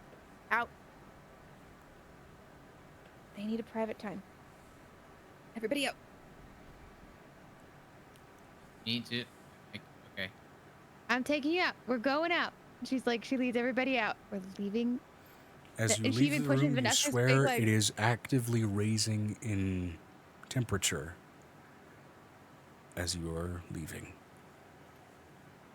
Okay. Yeah, we're leaving. And I'm letting you know this is the point where Angel grabs both that tall man's ear and the small dwarf's ear and then drags them up the stairs. Oh man, It is not my You're fault I going got down to shot. 4 feet. I don't think she cares. How is he walking? He's having to lean because she's got wings. She can float. Okay, a little She's better. floating in between I'm them. like, if I had to put my ear down to 4 feet above the ground, I wouldn't be able to walk. She looks over at Venestra. I need time with my future in-laws. Give me a moment, please. Throws them into one room. Okay. In which case, then, I will say this. Okay, Given we the have amount to of go back to time- Piper. Right. As a last note with Finish Piper, with Piper. and we finish with that, I'm going to ask this above the table before we get to that round. After that ends, is everybody fine with settling in for the night, given the amount of time that generally all of this will have taken? On completing Getting the into day. early to mid-evenings. Yeah. Well, I would prefer us to get to the nighttime, so can we at least all get to food? While they go at least to go to food. Vinestra said, yes. Would like to progress things? Yeah, I will say dinner can easily be laid out like... I will say this. As an epilogue to the session after we get through Piper's thing, dinner happens and settling in are options. Okay. Okay. Of which I will say for shits and giggles, due to the amount of dwarves present, it is a shellfish spread. A lot of fucking shellfish. This is Volk's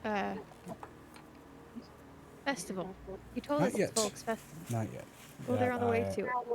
Let me double check here. Volk's Festival is going to start in a little over a week. That's why they're staying in one place. Yeah, it'll start on the 13th. Okay. Right now, you guys are in the 2nd. Piper's turn, because Piper's... Yes. I'm Sorry, letting you I know, will be- Amber, we waited for you twice, like a lot. We waited for like a good 15 to 30 minutes. Sorry. Hmm? Sorry. It's all good. No. Anything else you want to ask me, Viber? Because it seems like your friends are gathering up. They even talked to a war god just now.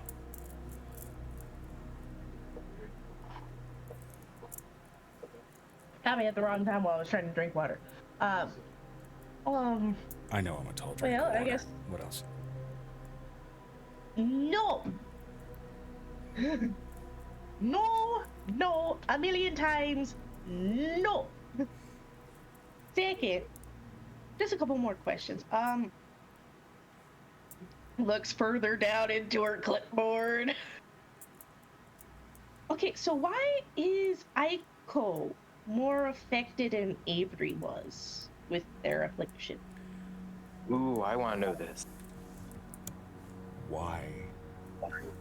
Well, this information may be found along the course of your journey, but if you want to ask me, well, that may cost you. Okay, are we making a deal here? We are. All right. What are your terms? Well, you already started taking on warlocks, right? At least one. Yes. I have to deal with that in a Well. few. You know, proper warlock packs, they aren't necessarily popular for a reason. You've given her a lot of good to know, but I'm gonna be honest, there needs to be a reason for some more common folk to still be hesitant to make the deal. I think you should expose her to me. Give her a touch of crazy. So poke her with the finger of chaos, you're saying? Oh no. Next time you enter her dreams, leave my door open too. Oh. And if I lose the first warlock, it's fine. Sure! Piper's too nosy, she wants... Piper is just like, I don't care. I need to know. We gotta know why I Write it down. Write it down. Write it down that you're making the deal. Making a deal. Hold on, I'm writing it down. Piper makes...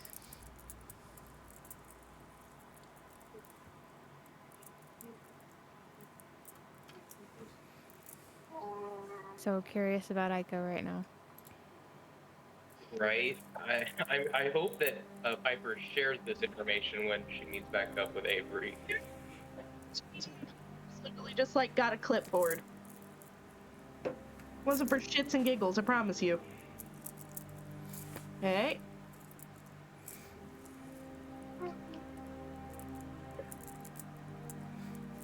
All right, ready. Well, aside from being relatively equidistant to the Shogoth Corps, which really shouldn't have made her be afflicted more,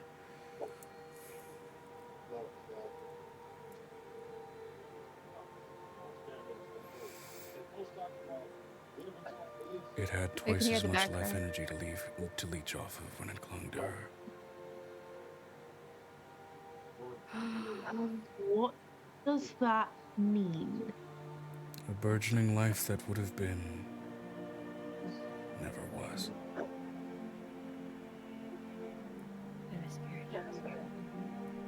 So, you're saying that Avery was pregnant? No, I That know. Aiko was. Oh, wait, but I thought that if that was the case, then since Aiko had the extra life in her, wouldn't she be the one that's less affected? No. No, she's the one that's more affected. It will cling to her body more because she's She was making more life. damaged than you. Because it went more towards the one with 2 life forces. It found more to okay. feed on. Right.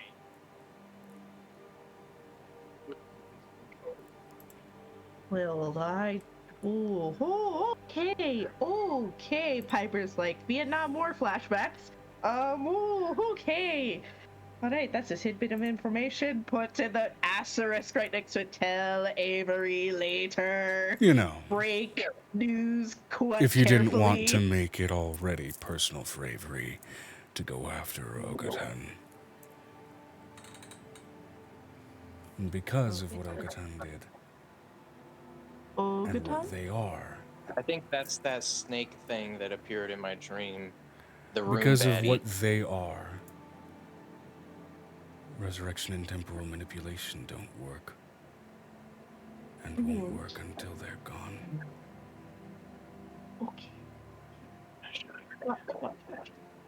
Okay. At least not on them. Okay, Nick. Don't be doing that shit. Oh, spoiler, I should say. I wanted that to be a surprise. It's all about their immutability and all that messy jazz. She writes that down like, haha, taking advantage. Alright, so why is it so tense between Vinestra and Angel? Why? What is going on there? Aside from a number of miscommunications,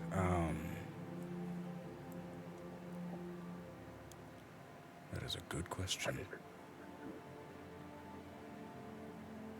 Because there seems to be almost open hostility between the two. I was just too fucking deliriously tired to do anything about it.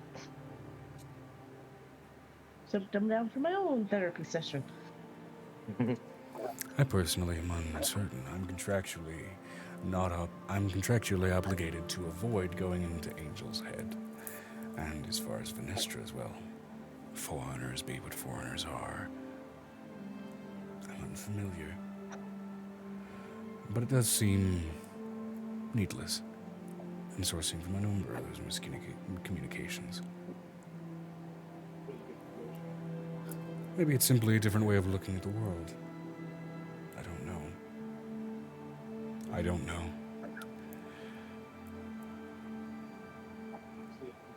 Well, okay, last question. Goes through her list. Why did I ask these out of order? Because you always get confused when you're near me. Shut up! What's for the last question? Is it the fact that I'm not wearing a shirt right now? I didn't even notice because I'm not looking at you. I'm looking at my clipboard. Sounds like a you problem. Okay, I'm going to say this out loud for the class. You don't interest me in that way. Okay?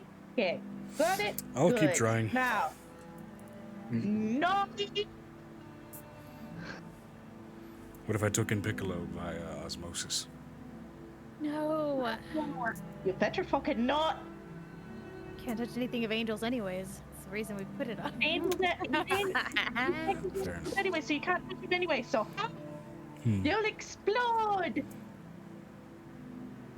Get absorbed again and they'll get to be two people. What? Oh god. Anyway, there was the question about Xander. I have to reword the question. Oh, god damn it, Giles! Damn it!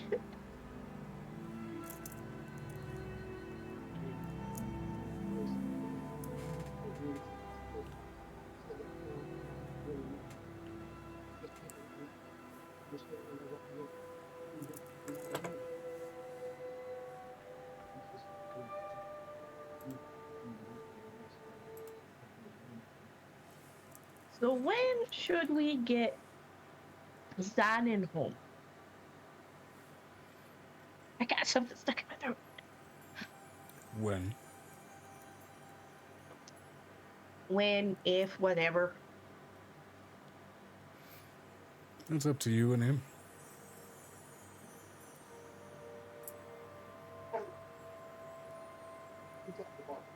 And Piper just behind Why are the we board. Why are we interrogating Will Sonny? Oh, just because she's had. That's her divine. That's my divine. That is my god. The one she picked. Just to deal with it. I mean, I originally chose Piff, but Piff and me, no, it didn't work out. Nah, I switched to Wilsoni because Wilsoni was cooler. In her opinion. She just rolls her eyes like, oh my god, that's such a fucking non-answer. Which he is absolutely entitled to give. Yeah, I know. I'm okay with that. Piper's just like, oh. All right. So what you're saying is, I should get up, eat dinner, go back to sleep, go find my warlock, and introduce you to it.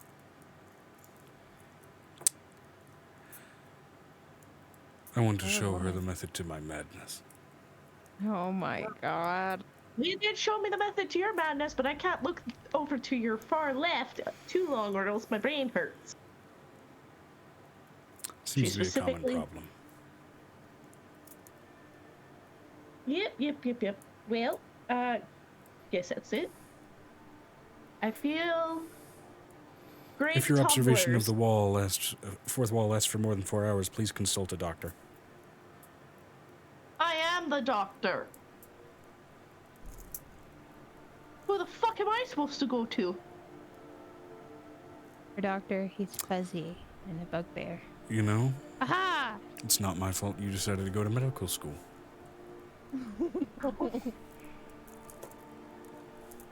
I feel like Piper is now being like grabbed by little baby hands, and that's what's waking her up. Baby and toddler hands, because the grape toddlers are Baby still toddlers. aroma and the aroma of a vibrant Cajun/Dwarven spread being produced downstairs.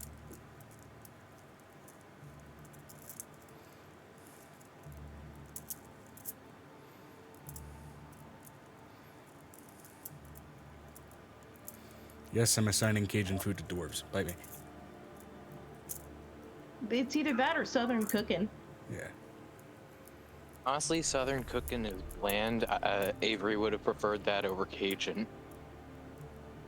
No, you haven't had the right Southern food. Fuck. If we're thinking about like chicken fried steak and mashed potatoes kind of Southern food, yes. If we're thinking about like, fucking, I don't know, some casseroles, then no. Casseroles would be more Yankee. Anyway, Midwest. yeah.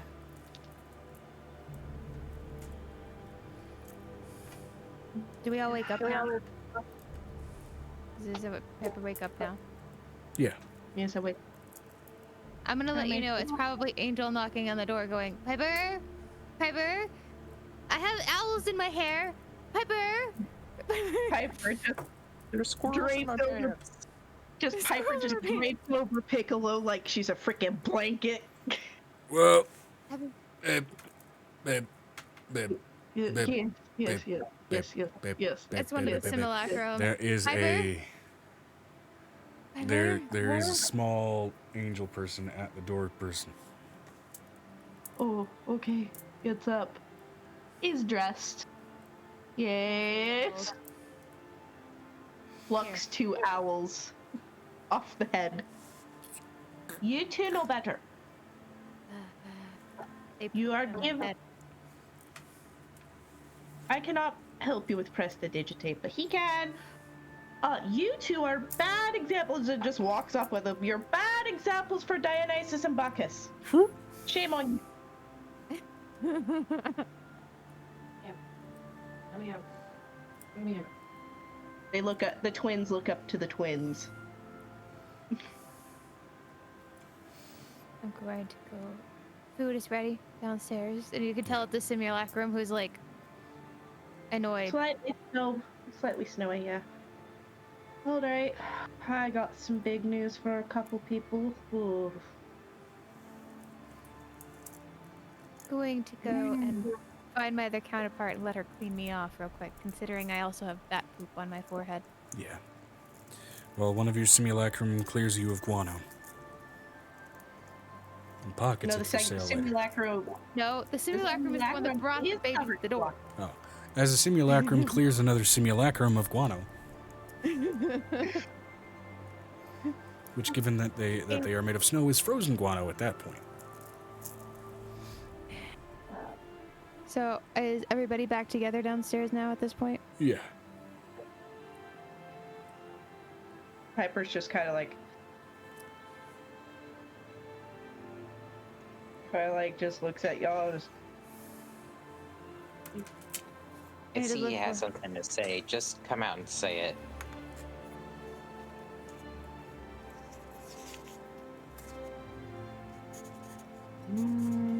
is Aiko there? She is. Maybe put him out. Aiko's probably listening at the door that's closed, considering how nosy she is. No, we went downstairs to eat. I know that you went downstairs to eat, but I'm in a clocked door, probably talking to my in-laws at this point. While the simulacrum are running around, there's a point where you see 3 angels at one point Aiko is down walking eating through the thing. with Avery. Yeah, that's what I was meaning. Aiko. Yeah. Just kind of sits in front of Aiko and Avery. I'm gonna need you both to take a seat for this. I take her hand and we both sit down. The Why simulacrums, do I they feel are like sitting. this is bad news? Because this is the tone that's like, here comes the bad news. I agree, that's why I'm holding your hand. Oh, yeah, sorry. Claire is like, how the Some of fuck the do I reasons like break? neuropathy. So I spoke to my deity while I was taking a nap. And I asked him a bunch of questions because I hadn't talked to him in a while. We hadn't spoken in a while. He owed me a few questions. So I know why Aiko came out more damaged than you, Avery. Oh, that's quite heavy.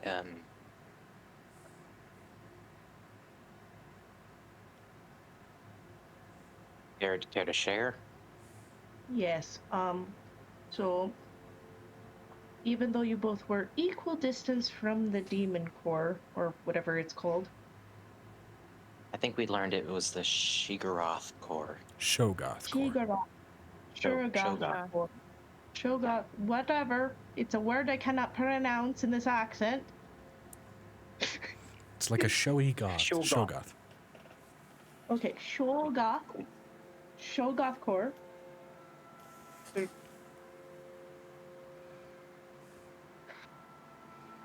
Essentially, the more life forces that were in one spot, the more it was drawn to.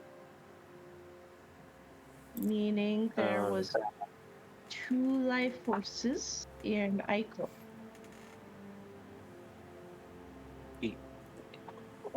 Wait, you're saying that she back then. Yes. As you are discussing this, and this information specifically, you are both watching Aiko's nose actively start to bleed. What the fuck? Huh? Oh my god, babe. Anyone have a tissue? Piper just pulls a tissue out. Tissue? I have a question. Is Angel nearby? Considering she's just come out of the room from telling her in-laws off at this point. She takes it. You would be just coming back to seeing her take the tissue and her face getting covered in blood. Would I be able to see Nose the blood. motes? Motes? Changelings, the babies moved There is all the way nothing. around the body. There is nothing to see. Or is there an absence of a mote? No.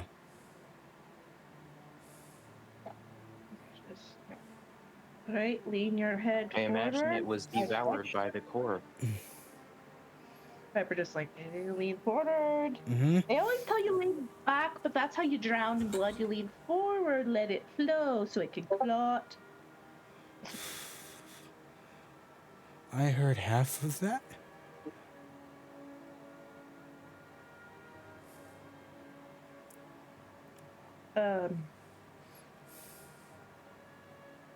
Just kind of mentally, it's like pokes at Avery. Avery, can you talk?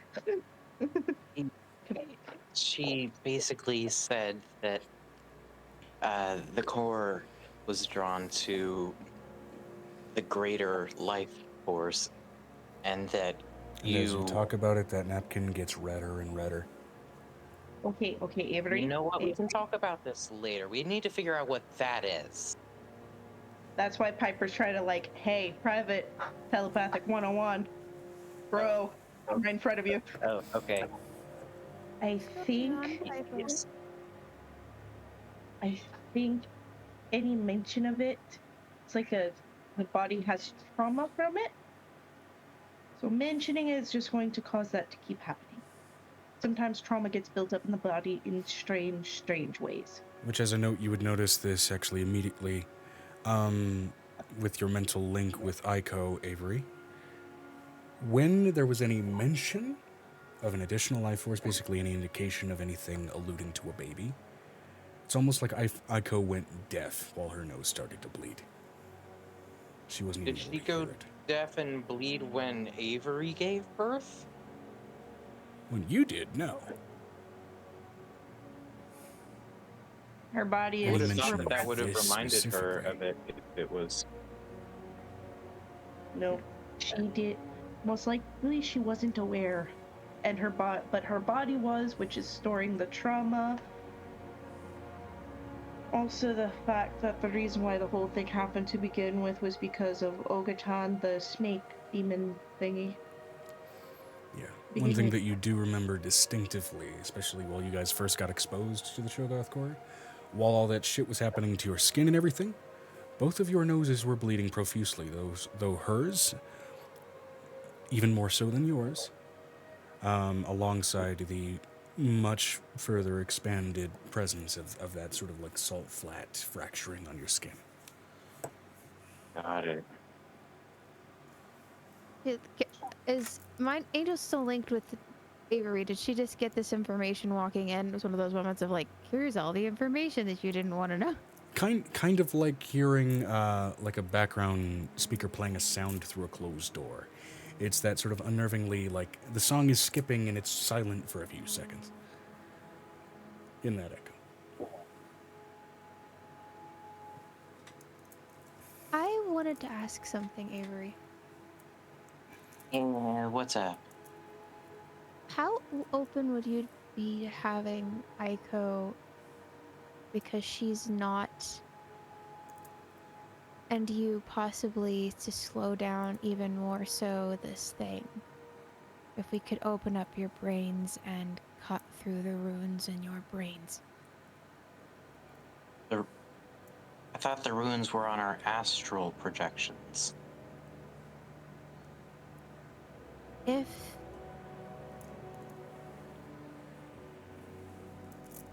If she's bleeding through her nose, I don't think it's just astral. Well, it's not my choice. You'll have to ask her. Aiko. Also, actually, Piper, you would notice this as well.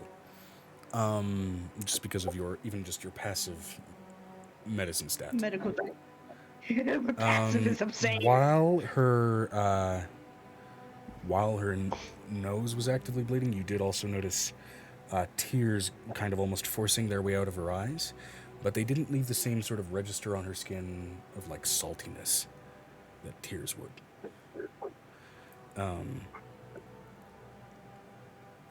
And just remind me, what's your passive medicine stat? Well, if we're adding plus 10, that would be 30.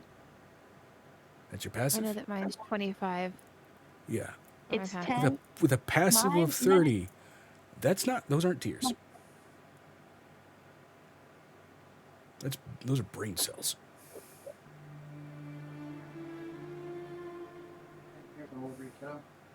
Brain hell. Hers, I think yours was more astral, and I think his was physical. Hers may have been more physical.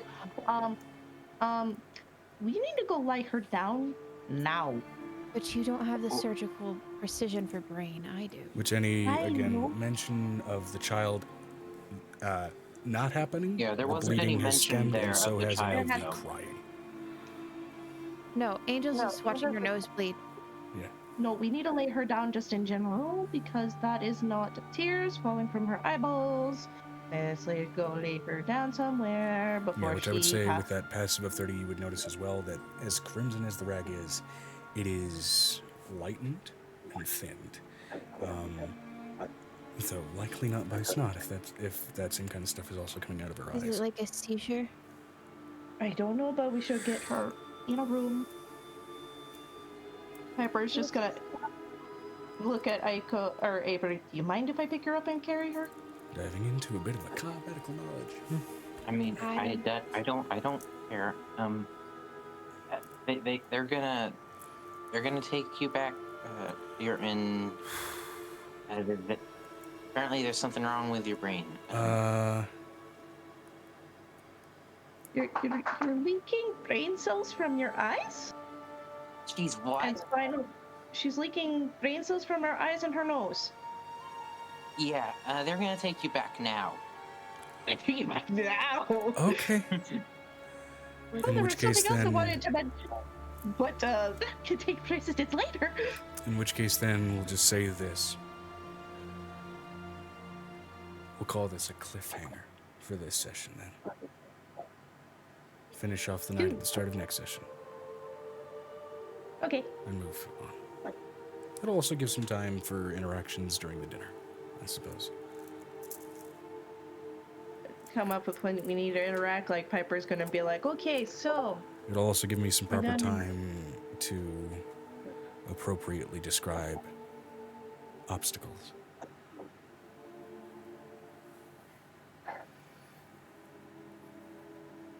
Going into that procedure. So I would like to handle something before we're done, if it's okay. Rick, you can go to bed if you want. Okay. If there's one last thing you want to cover, by all means. I will have Piper take Aiko to her surgery room, and I will meet her there. Okay. Because I'm the only one with precision enough hands in order to handle it. which is why Piper is also gonna be like, I'm the nurse in this situation. Given it's Scalpel. the brain surgery, if she's gonna be awake for it, should also be there to calm her emotions. Yeah, no, she sends you with Piper. There are very few types of brain surgery where you're allowed to be put to sleep. And for Because something Exactly. It act- That's what I was saying. yeah. Because it's a brain surgery, they're likely to keep her awake, so I should be there. Fair enough. Yeah, and again, that All right. specifically will get covered next week. Joe, I sent you a message. Yeah, It's in you the chat. can. I know, I saw. I gotta go put milk up and try to get baby to bed now. So. Okay. Yeah. She's going to look over at Griffin. What's up? What do you I need? need you to get me every book on brain surgery that you have. Because I have to translate that over to changeling anatomy. Every single one. I am going to have to speed read. Translation won't be needed. I got a whole unfortunate textbook on the harvesting of Changeling neurological brains. material from changelings. A lot of it you gotta do while they're awake. There's some of it you can do when they're dead. But spinal taps and whatnot, you know, harvesting I changeling can spinal put her fluid. under if I have to. I can put her under if I have to. Well, not for this. How invasive are you going here? If the runes were as bad as they were on Violet, from what Violet told me, I might have to peel off pieces of skin and then regrow it as I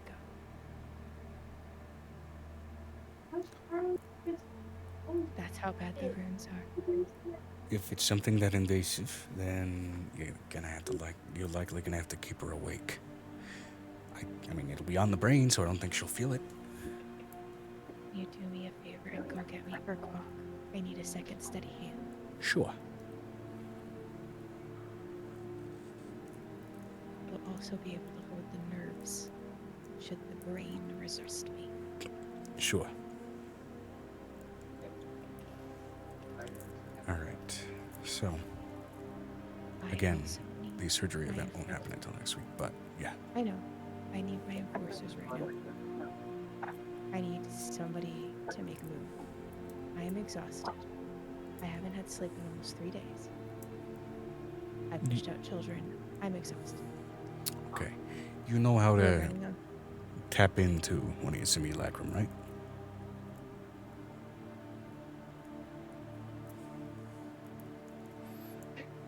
That can be done while in a semi-conscious state, so... I know. But they can't open up a body the way I can. Right, not what I mean. But, yeah. I will be taking God coffee, and then I will be taking a 4th point of exhaustion. So, just letting the DM know, because I'm going to give myself the no exhaustion, and then take that 4th point of exhaustion. Alright. This is the point where she walks over to Vanestra. I know that I don't speak to you enough. I know that I'm not forthcoming, but I am a information broker. Should you need a question answered, you can ask it to me in private. But I am a warlord. The next time that you question me in my own castle, I will bring my forces up against you. With my children, with my family. You can question me in private. You can talk to me in private. But should you do it again in public, I will bring the full force of everything I have against you. Which Nick backs up, as she's obligated to do so given her station. We don't want to have to do that. But I am 3 days with with exhaustion and having children and nonstop and you wanting to keep going and fighting. I'm tired.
understand that you have your reservations about me. But I just found out something very important to me was being in jeopardy for a long time. And put me in jeopardy and put me 2 steps behind in my game of chess. I will explain the game of chess if you're willing to listen, but you're trying to push forward without any context. And without that context, it will get you killed. It got my father killed, it got my family killed. I am trying to protect you.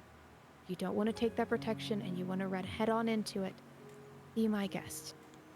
Yep, of But which you're as not a taking with visible note over the course of this dinner, while this is happening, slowly but surely, the guard presence in and around the castle is starting to increase. Along with that, also a lot of rudimentary clerical forces are joining up with the guard, which does not happen very often, with the exception of extraplanar, problems. And the captain of the guard getting possessed absolutely classifies. I have a lot to do right now, and I have a lot to do before I sleep. Are we okay right now so I can handle my house and put my chess game back in order? Because I want those changelings in place in Jihu. I want people like Avery to survive. You walked into a war that was already happening. First day you went to war with us.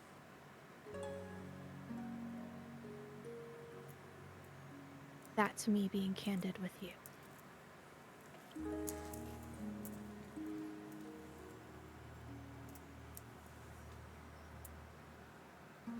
That's in character, by the way.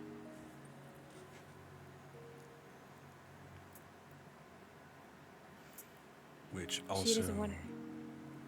as a note while this is happening, one of your newer guardsmen, a second in command to the captain of the guard, which was hired in the interim 18 months that he was possessed, looks like gray orc, who looks a little paler than normal, as if he may have been recently stripped of some infernal influence of his own.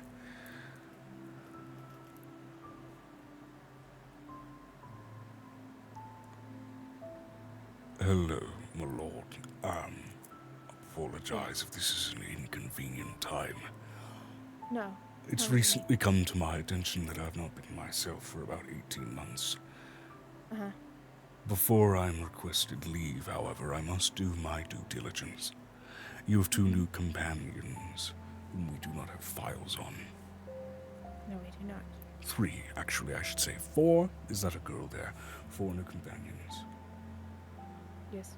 If it's not too inconvenient. Vinestra said, "So what are Angel's issues with Vi?" That was in parentheses, so out of character. Okay, hold on. If it's not too inconvenient for the lot of you 4, the 2 changelings, yourself, whom I'm assuming is at least half-dragon, and then the other 2, either half-dragon or dragon. We are going to, let's say tomorrow morning, it's late. We're going to request your presence at the northern barracks, and we will ask a few questions.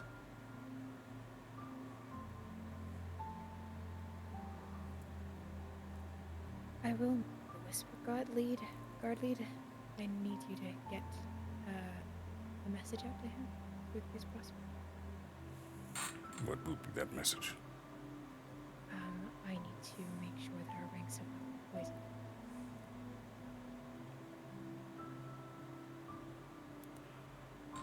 That was already determined. I'm talking about the other half. You don't I see know. them very often. Thank you. I know. So, don't think of it as an interrogation, as after all, you are already being seen as allies in this house. But given recent plainer interlopers, we need to be sure. Again, no offense. Now then. I will ask that you forget my face, and I have duties to return to. The orc turns away. His face was covered already, but he's assuming at this point, given the amount of magical people that are far and above him in power, somebody's bound to have X-ray vision. It's got to be a thing. She looks over at him and she puts him. Make sure to carry your cloak and do me a favor. I know that you're going to take leave for at least 2 weeks, which I'm fine with, but I need you back on staff as soon as possible. To my understanding, in 2 weeks you will not be here, and in the Rusted Peaks of that I was informed. So I will be taking that vacation before your leave, so that I am on staff for when you are not here. Okay. And I may shorten it if I must. I need you to also make Nix aware of the breach. We've arranged for clerics to revive him. Nix?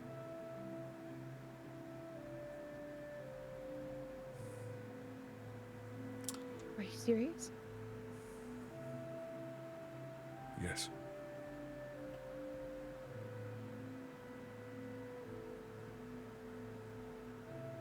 Is the orphanage still okay? They were well guarded, and already guarded by holy men.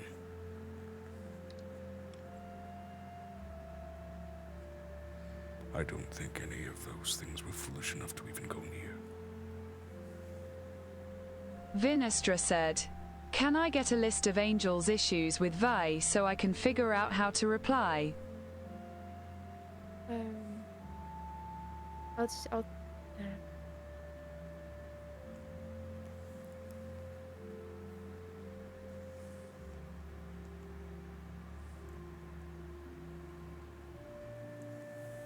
She's going to take Vinestra. Does Vinestra look shocked at all by this information? Or.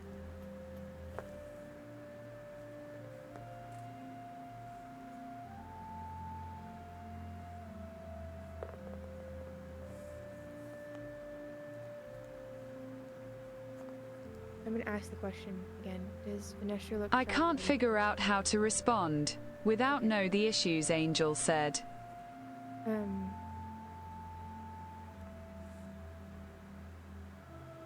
Okay, so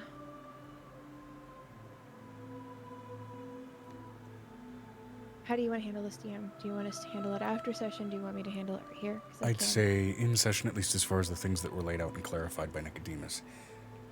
The issues were largely Angel has to address Vinestra like this, as it's a public obligation that when she is questioned by a new face like this, regardless of if it's a new ally because of her station and position, if she's questioned at all, she must respond with a show of near hostile force. And especially with now a renewed and strengthened presence of the guard, that has to be stronger in reception. This is largely social obligation altogether.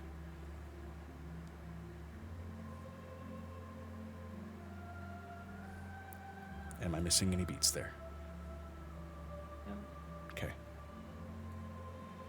And so especially in, I believe it was actually in the dining room where, for example, Angel was questioned on her,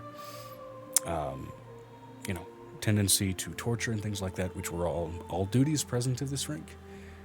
This is Angel now, again, showing in the presence of a lot of her underlings and basically guardsmen that show of presence and strength that even among new faces, it's a show of, I know what I'm doing, right?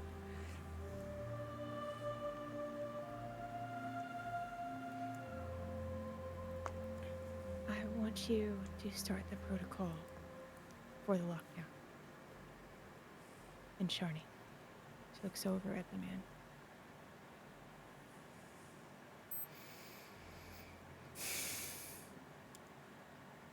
That means I want you to shut down trade for 2 days while we clean this up. So a 48-hour calling of martial law. I want you to tell people that there are forces trying to kill my subjects. And I want you to make it quiet. Martial and theocratic law. And we will send out messaging where we can. I want you to tell them to keep the children inside.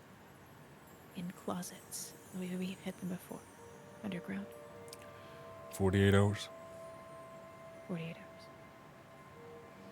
Understood. I want food going through the tunnels with the whisper. Understood.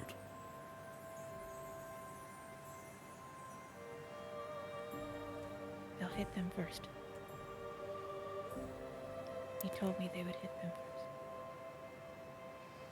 As he leaves the manor post-haste, passing that message along to many of his guards, it's not 5 minutes before you hear a thundering and acoustically vibrating through the length of the city.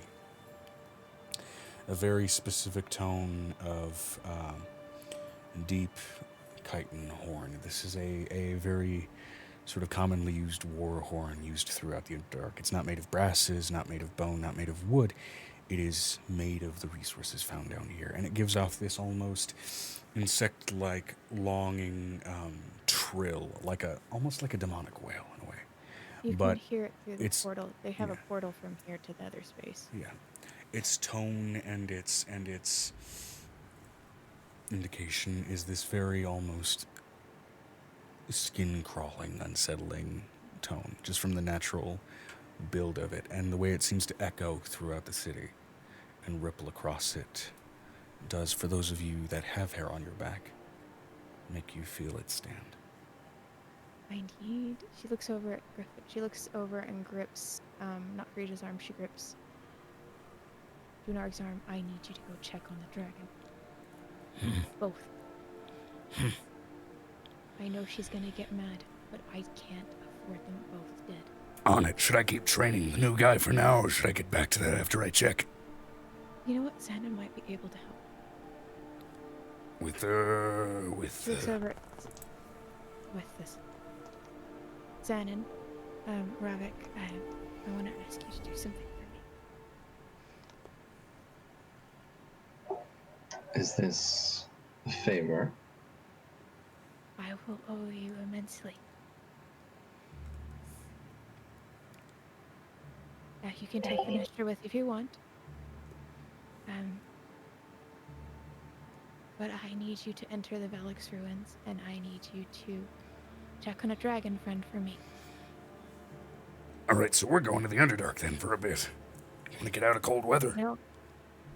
We can't we have to leave the castle here. We're going to have to go through the secondary portal. Ugh.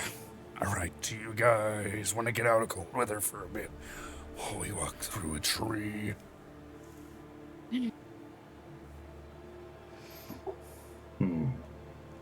Absolutely. I don't have Nyx in force in the underpart, Alright. which means I'm vulnerable.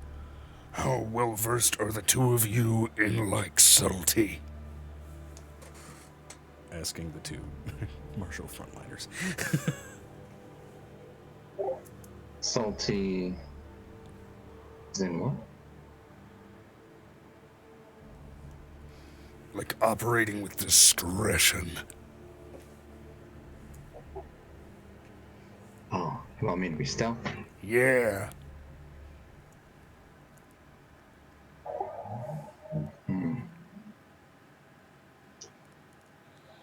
Am I forbidden from killing people? I'll let you know. Depends entirely on the kinds of assholes that cross our path, if assholes cross our path. But it seems like the dragon and the half-dragon might be good ideas when talking to dragons. I'm a gnoll. Just saying. You need to wear your secondary armor. My what? The shiny one. But it's tight on my fur. You want an arrow to happen like it did to the other guy. No. There we go. I do not want a chrome dragon yelling at my door.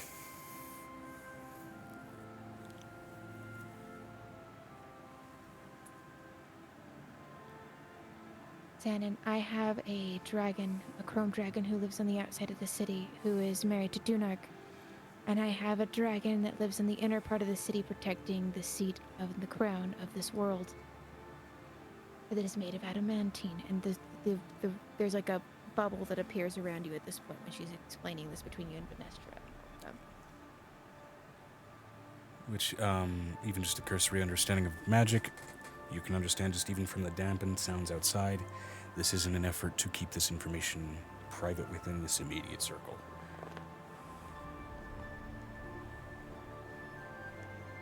I have that dragon in place to protect the seat and the mind of the world. I need you to make sure that I am not vulnerable. Because I cannot have her vulnerable either.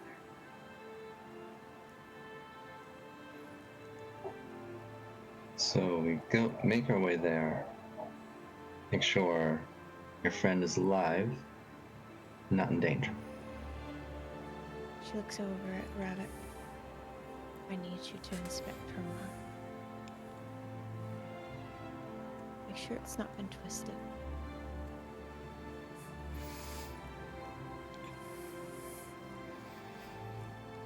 If it's bad enough, I'm going to beacon for the rest of you guys. Because you two look incredible, imposing, massive. But backup ain't a bad thing. She looks over at Venestra. This is what I'm hiding. This is what in my world I am protecting. This is what I keep. I'm asking you to help me. I'm making a show of force for the outside. I would never hurt you. I would let you leave on your way. I would make a show of force for you to somehow either look like I killed you or something like that and make you leave. I have hobgoblins here who will not be unruthless. Their last leader was a monster. But either way, doing this, great way to ingratiate among the staff and Sharni, and then maybe my sis won't have to do the stern voice thing as much. Hey, the stern voice thing. You did it to me when I was a kid. My ears were going Venestra back. said, Vi would likely have already left as you did just insult her for no discernible reason. Okay. That's fine.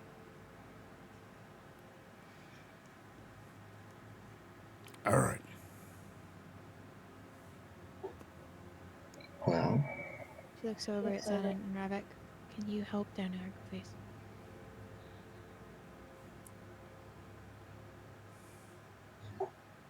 I'll do what I can. I trust you. Should I train him more on being a bouncer thing while we're on our way there, or... Subtlety is going to be your best friend. And Fair your enough. voice is gruff and loud.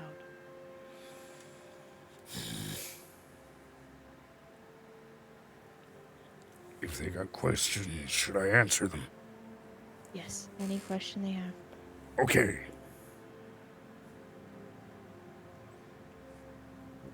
But do it with the bubble up. Nothing but the bubble. Well, sure. I gotta go check on a snail, too.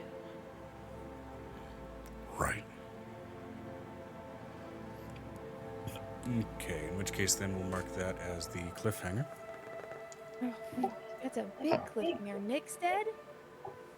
I would also like to say Oh, Xanon would have inspected